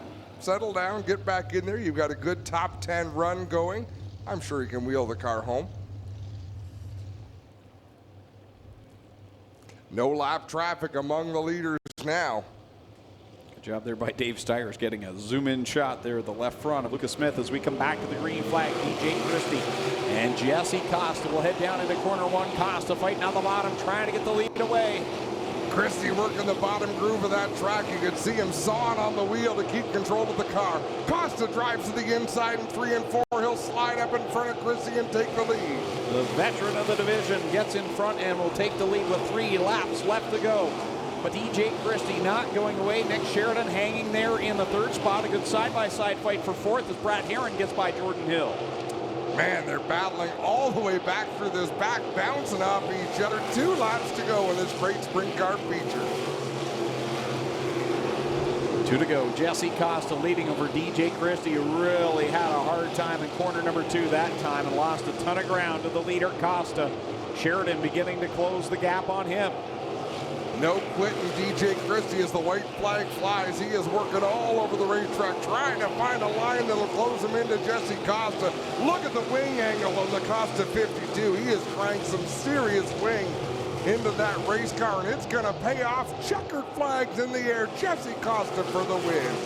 DJ Christie, solid second place performance. Nick Sheridan, good again. He finishes 3rd. Brad Heron 4th, and Jordan Hill will come home in the 5th spot. Jacob Dykstra 6th. 7th, Rob Neely. 8th, Stephen Beckett. 9th will be Derek Lemaire, and 10th looks like it'll be Bailey Hurd. So another win for Jesse Costa. And a tip of the hat to Jacob Dykstra, the driver of that 5D. Remember, he spun out earlier in that race, kept his foot in the throttle, kept the car going. He was mired deep in the pack for a little while early in that feature, and he came on strong when it counted. That's a good 6th place run for Jacob Dykstra. So 1 feature remaining. The HRW Automotive Mini Stocks ready to come out and get racing. We've got Derek Miller spun out down to the inside of corner number 2. But nonetheless, 1 more feature to go here tonight, and we are going to do the 50-50 draw. Adam, how about you do that tonight? Sure. I'll look at Clayton while I draw the 50-50. That's not creepy or anything. Just for him. It's an orange ticket, and the number is 50-50. No. Well, what's the winner get? $1,415 if you have ticket number 38546. 38546. If that is your winning ticket number, where do they meet you? Right at the top, right in front of the announcer's booth here, right up on the deck. So feature win number 2 on the year for Jesse Costa, and his 4th career crate sprint car win here at the Ohsweken Speedway. HRW Automotive Mini Stocks ready to go with their 15-lap feature event. Aiden Nye goes from the pole in car number 88. Tim Newell on the outside of the 26. Brian Crosgrove back there in row number 2 on the inside. And the outside will be the 188. That is Paul Longboat. Paul Longboat will go from the 4th position. Lining up in position number 5, the 54, that's Christopher French. And his outside starting 6th. Rob Twitchett in the 69. Trevor Want in the 19T starts 7th. Alongside in the X Machine, Daniel McKay will start in 8th. Going from 9th, Sean F. Toddy. And 10th will be Mike Taylor in the 17. Starting 11th, Kevin Thorne in the 360. And Fabio Oliveri in the 12. In the 12th starting spot in car, number 16. We'll get it out. Ryan Hiller starts in 13th. Out of New Hamburg in the 21H, and Martin Schroeder from 14th in the 60 car. Cole Hardy starts 15th in the 7C, and Tristan De Silva going from the 16th spot aboard car 01. Tim DeBoer goes 17th, Wade Thorne 18th in the 9 and 46 cars. Starting 19th and 20th, Dusty DeBoer in the 23, and point leader Kyle Wirt in the 19. 21st, Jason Tolton in the 1, who came from the B main. Tim Jamison starts 22nd in the 177. 23rd, Jonathan Ayrton in the 21. Mike Sarantakos in the 6X. The 20A is Aiden Maynard, Andy Reichman, Mike Giverson, and Steve Miller will conclude the starting lineup for this HRW Automotive Mini Stock feature. And they are all fanned out and some wicked racing from the back. Look at Wade Thorne and Kyle Wirt. That's exactly who I was looking at. They shot up through the back. Bold moves that paid off. And I was wrong in those B mains. More cars transferred out of those races than I thought, because I didn't think Steve Miller qualified or Pinball Giverson. Glad that they did, though. Wade Thorne passed 10 cars on the first lap, and Kyle Wirt passed, I believe it was 9. And they're not done yet. I mean, cars still shuffling the order. Tristan De Silva trying to work his way through the field in that Jib-sponsored 01. Tim Newell out in front over Paul Longboat. It's Ryan Hiller back there in 3rd with 8 and 9. And then it's Wade Thorne running the 5th spot with Kyle Wirt in tow. He won the feature earlier tonight. Now Cheeseburger is off course up in corner 3. He'll go all the way to the back of the field before getting back onto the racetrack to try to regroup and see what he can do with what's left of this feature event. The Newell number 26 out in front by a few car lengths. He's got a nice line going right now. Actually comes down the track on the exit of the corner, lets the car go up the track into the turn, and come down the track again in turn 2. Newell, Longboat, Hiller. All drivers looking for their first career wins, as is the 88 of 8 and 9. I'm not sure if Wade Thorne has a mini stock feature win yet. Has some down on the small track in the Bombers. Yeah, for certain he does as he battles into that 4th position right behind that. Wow, Kyle Wirt has to take evasive action. Almost got into 8 and 9 because 8 and 9 Bob, but look at that. Tristan De Silva to the inside of Kyle Wirt. And Mike Taylor comes to a stop down corner number 2.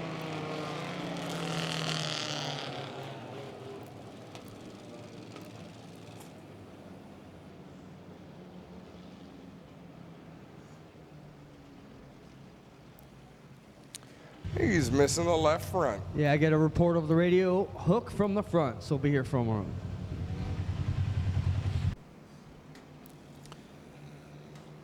Quickly want to remind everybody, don't forget racerivals.com. Go on, make your picks for all the major events coming up, including the Northern Summer Nationals here. You go on there and pick our guys against the big 3 coming in. Should be interesting. I would definitely be going on to make picks for tomorrow's APC race at Flamborough. I think that's going to be a really good race.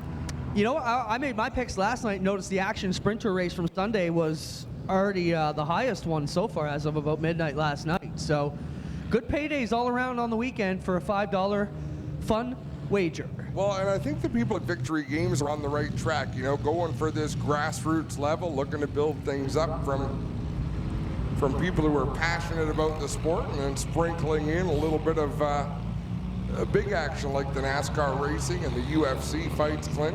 Well, when we talked to them a couple weeks ago, like I mentioned before, they had thrown around the word home run for a launch, so that's great. And we want to thank all our teams and drivers and fans and viewers for participating in that. It's going to continue to grow, the online stuff, and we're proud to be associated with them. So don't forget, we expect those guaranteed pots to rise quite a bit. So get your bets in for the APC race tomorrow, Action Sprint Tour race, UFC 240, Northern Summer Nationals. There's lots of stuff there. Go to racerivals.com.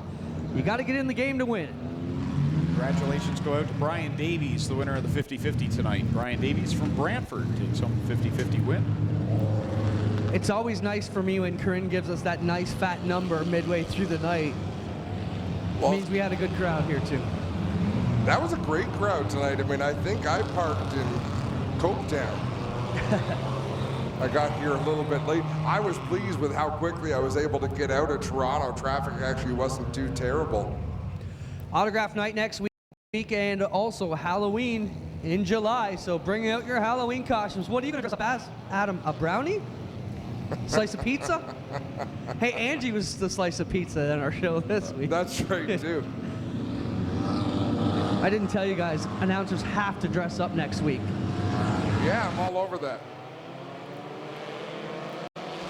Green flag displayed once again. Ooh, Kyle Wirt got squeezed out of the line there. He's headed off the racetrack in that 19 machine. Dressing as a union worker, complete with a picket sign. Tim Newell out in front with Kyle Wirt, the point leader, bringing up the caution. Yeah, I was going to mention there, Kyle Wirt stopped on the top of turn number 1, the point leader, and that is going to change the math here tonight.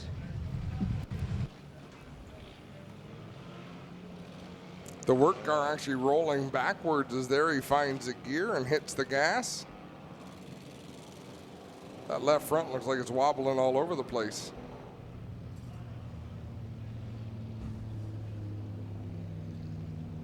Now, he came into tonight 29 points up on Tim DeBoer, but he padded that a little bit after the feature at the start of the night. So he has a few points to burn here, but not a whole lot. There's a lot of cars left on the track here.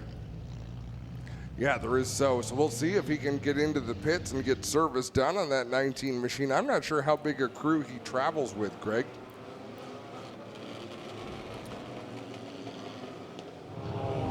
going to mention a little bit earlier on, we've got a lot of folks that tune in from all around North America and the globe for that matter, but I know there's some that are from around the Northeast and some of the surrounding states and that. And if you've never been to Ohsweken Speedway, you watch all the time. The Northern Summer Nationals, an excellent opportunity to come and check out Ohsweken Speedway. So again, you can go to ohswekenspeedway.com. There's a ticket link right there on the front page. You can click on that and get your tickets for our advanced reserve races on July the 22nd and 23rd, Monday and Tuesday night. There'll be some great action here at the Big O. And they will be on MAV TV, so you won't be able to see those features on our live stream that night. Nope, get out to the racetrack or get to somewhere that has MAV TV, but I think you should come to the racetrack. Those are going to be some fun shows. Book a couple of days off work. You deserve it. Not you, Greg. You the viewers.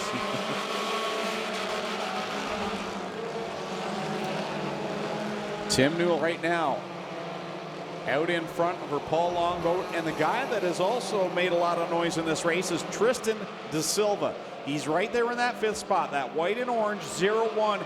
He followed Kyle Wirt, and who was the other car that came up through the middle there? Wade Thorne up through the middle there, and he's got himself right in the thick of it as Wade Thorne challenges the outside of Hiller. He made a good move that last lap to drive to the inside of the racetrack. He drove into 1 and 2 on the outside, carved it down the track because he saw that Ryan Hiller got in so hot. It just didn't work. Kyle Wirt back out on track trying to save some points right now in that Eccles Auto number 19, but that car definitely not up to full song as he's having some issues. You still see the left front vibrating on that car. Yeah, he's got some issues there, being told, hey, you got problems, you might want to bring it off the track. I think he has a flat right front tire. You got lots of problems going on in the front of that 19 machine. Trying to ride out the finish in this one. 6 laps left to go. Tim Newell out in front. That car no stranger to victory lane here as Matt Newell took it to the championship 1 year ago. And Paul Longboat having the run of a career right now in that 188. He's got plenty of bomber wins, but never on the big track with mini stocks. Man, he's got to be excited behind the wheel of that race car too right now. 10 laps down, 5 laps to go. Newell goes way up the track. Newell holds on though. Paul Longboat second. Ryan Hiller right there in third. Wade Thorne and Tristan De Silva, the two that have made the longest journey to get to where they are, riding in 4th and 5th as now Kyle Wirt finally pulls off. Yeah, Kyle Wirt called it a night.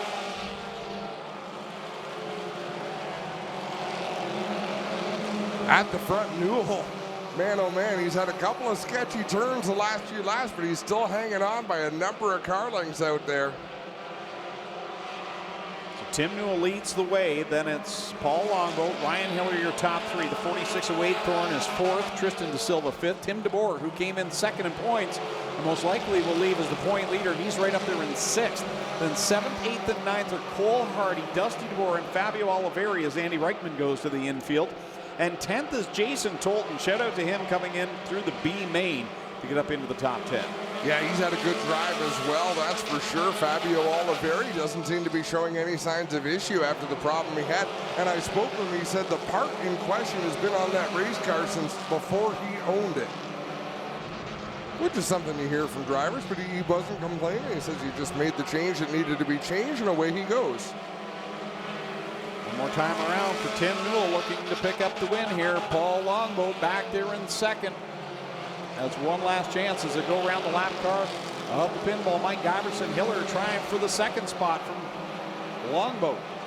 Hiller down the inside. Newell looks like he's going to win this one off at turn number 4. Checkered flag in the air. Newell going to win it. 2nd place to Longboat, a career best for him. 3rd to Hiller, 4th to Wade Thorne, and rounding out the top 5, it is Tristan De Silva. And Greg, the way this night started, if you'd have told me we'd be done at 11:35, I think I would have called you a liar. Yeah, we got through a lot of racing here tonight. And we thank you, the folks that are right here live with us in person. We thank you for sticking it out with us here this evening. We had a lot to do, some victory lane interviews from last week and the bike draws and 5 divisions. We're wrapped up by 11:30 here tonight. We're still going to go down to Mr. Transmission Victory Lane and talk with our winners here tonight. But I want to thank everyone that's joined us here online and in person and been a part of the show here at the Big O. So Just about ready to go down to Mr. Transmission Victory Lane as Tim Newell will park the 26 down trackside. First-time winners are always fun, Greg. Yeah, this is going to be an exciting one as Clinton Jeffrey makes his way down there. Again, don't forget next week, autograph night. So get here and meet your favorite driver down trackside. It's Halloween in July night as well. 7:30 is race time. And then our next events after that are the Monday and Tuesday shows, July 22nd and 23rd, when Tony Stewart, Christopher Bell, and Rico Abreu are in town. Going to be some great racing action for 2 days in the Northern Summer Nationals. Brought to you by Burger Bar, Nitro 54, Variety, Bradshaw Brothers Fuels, and Aero Express. Ohswekenspeedway.com to get those advanced reserve tickets. Send it down trackside. Mr. Transmission Victory Lane with Clinton Jeffrey.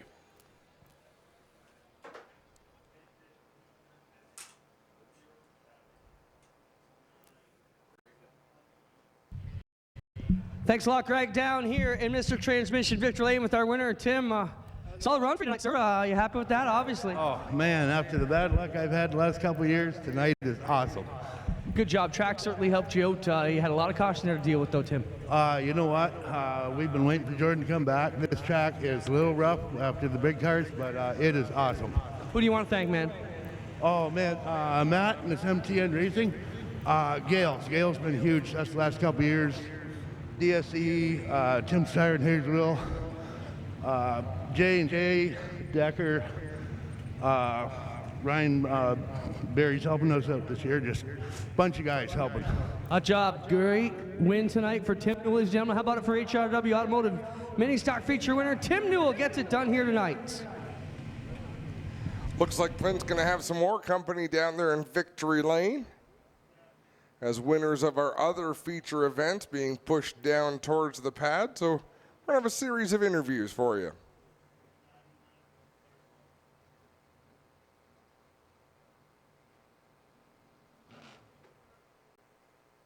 Well, as you mentioned, we had the vintage cars here tonight as well. Mark Shadwell got it done in the 07. We'll get Mark out here and have a quick word with him. Dylan Westbrook working his way down as well. And we'll get a talk with our winners here tonight. Mark, great drive for you. Welcome back to Ohsweken. We'll move in front of your car there. How did you enjoy your night, sir? Oh, that was great. Back behind the wheel here, back at Ohsweken, I told the fans a little bit about how the Speedway Park Alumni Association and the breakfast at the Policeman's Club got us here, and we talked in the winter, and you guys brought out a great field of cars, so good luck tomorrow at Merrittville. Awesome job. Anything you want to say here before we wrap it up?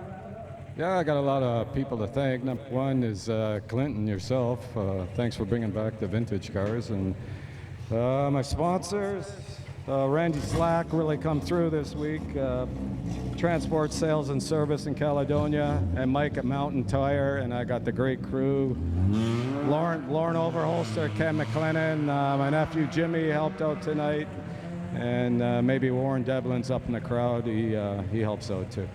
There you have it from Mark Shadwell, our vintage car winner, guys. We'll send it back up to you for a minute while we get it ready with Dylan Westbrook. Yeah, sounds good. It's an assembly line of Victory Lane. Kind of a neat program down there. So tonight you had Greg Callan on the mic, Clayton Johns, myself, Adam Ross, Clinton Jeffrey down trackside. A lot of different voices trying to bring you some entertainment as down in Victory Lane. Dylan Westbrook is rolled down. Trevor DeBoer making his way, and I believe Jesse Costa up there in turn number 4 coming down to join Clint as well. Well, we're ready here, Dylan Westbrook, D-Dub. Spirited run tonight. I mean, you and Mac battling through the lap traffic. You blew it off the end a couple of times. He had some issues. In the end, you come out the winner here. What's it like battling with a guy like Mac? Oh, he's a great guy to battle with. Him and his team, they're awesome to race with. Always like hang out in the shop with them together. If they need something, we help them out. If they need something, they help us out. It's just a big team. So great racing with them and everything. So just probably one of the best guys to race with also. Very clean racer. It's got to be good to be back on top. You started out so dominant, and then the luck just fell out of the bottom of your bucket. And what a run here tonight. Got to be nice to be back winning. Yeah, at the start of the year we were on fire, and then had some bad luck, and then tried a couple things, it just didn't work in our favor, so kind of went back to what we were doing before, and it really worked out. Good job. There you have it from Dylan Westbrook, our 360 feature winner. We'll get another winner in here in just a moment's time and keep on trucking along. That's going to be a pretty cool victory lane shot of Dylan Westbrook in his finest lumberjack flannels. I'm almost ready for flannels, but they'll be in the pajama form. Big weekend ahead, lots of racing. Don't forget, folks, the Action Sprint Tour is headed to Humberstone Speedway Sunday. We got super modifieds and modifieds in the area tomorrow. The big APC race at Flamborough Speedway tomorrow. I think that's going to be a good show. I think they're going to draw a big crowd down there for that race tomorrow. Of course, the NASCAR Pinty Series at the Honda Indy Toronto. We got the Pinty's Grand Prix of Toronto. So everybody heading in different directions as the weekend goes on.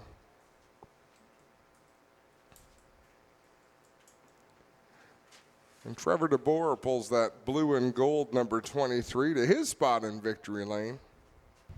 We'll waste no time getting Trevor out. We spoke to him earlier in the night, and we talked about how cool it is to be up here winning races against the likes of Bailey and the rest of them. Trevor, what happened? No, we got to show it. What happened? Oh, there was a little close racing in the heats. A little close racing in the heats. Yeah, nice big chunk out of there. Your boy gonna have to fix that tomorrow. Oh, I'll have to get my pit crew over there on it. What a pit crew you got. How cool is it to be out here with your family every week? Oh, it's pretty good. They're the ones that are there every day with me, looking at it, working on it, talking about it. Adam was making a joke earlier, said it won't be long before you're just twisting wrenches and paying bills with the crew out there. Got any future racers in the crowd? I imagine there's going to be at least one of them that wants to continue on. Well, we're training Caitlin right, because we'll teach her how to make money at the races, not burn it all away, all right? Anybody you want to thank, Trevor? I'd like to thank my wife and family for letting me do this every week. Mert Timpson Auto, my dad, my family, Glenn Stiers and the racetrack, and the track crew that's really turned this thing around. Good job tonight, Trevor. Twice in Mr. Transmission Victor Lane to talk to us. Adam, clean us up for one more minute. We'll get our final winner here, Jesse Costa, and we'll be ready to wrap up Victory Lane. Jesse Costa going to be rolled in. And Dave Stiers, I got to ask you, you got to get a good close-up of Clinton, just a full headshot. It might have been the way the light was shining on him, but he looked like a dirt sculpture out there, his hair. Clint, is your hair full of Ohsweken clay? Probably most likely, yes. And it happens, but Sean, they want a shot of my hair. I think it's because I couldn't see the gray anymore. Yeah, it is. Hey, I got more feathers than you, Calvin, so you be quiet, all right? At least I got mine. Hey, Jesse, we're going to talk crap to the announcers all night, or we could talk to you. Congratulations on another win. Awesome that you could get it done again. Yeah, that was a really exciting race. You know, I thought we kind of had it lost there when I had the lap car ahead of me in the restart, and then we got lucky for a change and got another caution, and when I got my chance, I wasn't gonna let them have it. So I gotta thank Best Safety Training, Castrol Canada, Leach Performance Engines, Wells Foundry, D&O Towing, Welders Millwrights, Magnum Signs, my dad, my girlfriend, she's at home watching, I know, my crew, Ron Genitello, Property and Building Maintenance, everyone that makes it possible for me to get out here, just got to thank them a lot.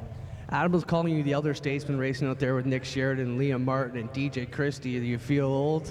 I'm only almost 27, but I'm feeling old for sure with those guys out there already. Awesome job, Jesse. Good luck coming up in the coming weeks. Thank you. That'll do it for Mr. Transmission Victory Lane, guys. Back to you. Thanks, everybody, for watching at home. Don't forget, Northern Summer Nationals camping is going fast. Tickets are on sale now. Make sure you get them. Play your Rivals picks. It's all from Victory Lane, guys. Back to you to take us home. That was a great night of racing. We crammed a lot of laps into there, and I don't. If someone has a high-pressure washer back in the pits, I think Clinton could use it. Clinton, I don't mean to pick on you. It's just unbelievable. You've been right in the middle of the action tonight, and it shows. Thanks, guys. Always a great time. We love it here, and I'm so happy that the track's come around. Great night of racing. I want to thank all the fans and viewers and all our race teams for working with us to bomb through what was a busy night with makeup features, vintage cars here. Man, vintage cars put on a great show. Awesome work as always, guys. We got next Friday, then we got Monday, Tuesday coming up. Don't forget. Yeah, gave away a lot of bikes too. I mean, tonight was a really good night. A lot of people are going to leave here with a positive feeling, with a couple more wheels and vehicles than they had when they came in because they got bicycles loaded into the back. Good job by all. Good job by the track crew as well, the people that keep the show rolling, Greg. So that's it from up here. What do you have to close things off, Greg? You normally got wise words to end these nights. Not tonight. Not Nothing? tonight. No, I just want to thank the Steyers family for allowing us to play in their backyard again here on Friday night because it was a lot of fun. Like you said, I think a lot of people went home happy tonight, and it's all thanks to Glenn and Tina and the entire Steyers family for what they allow us to do here. So that will wrap things up on behalf of the Steyers family and all the staff officials that make things happen. And on behalf of the other voices we heard tonight, Clinton Jeffrey, Clayton Johns filling in a bit here tonight, Adam Ross, my name is Greg Kellman saying so long. We'll see you next Friday night, 7:30.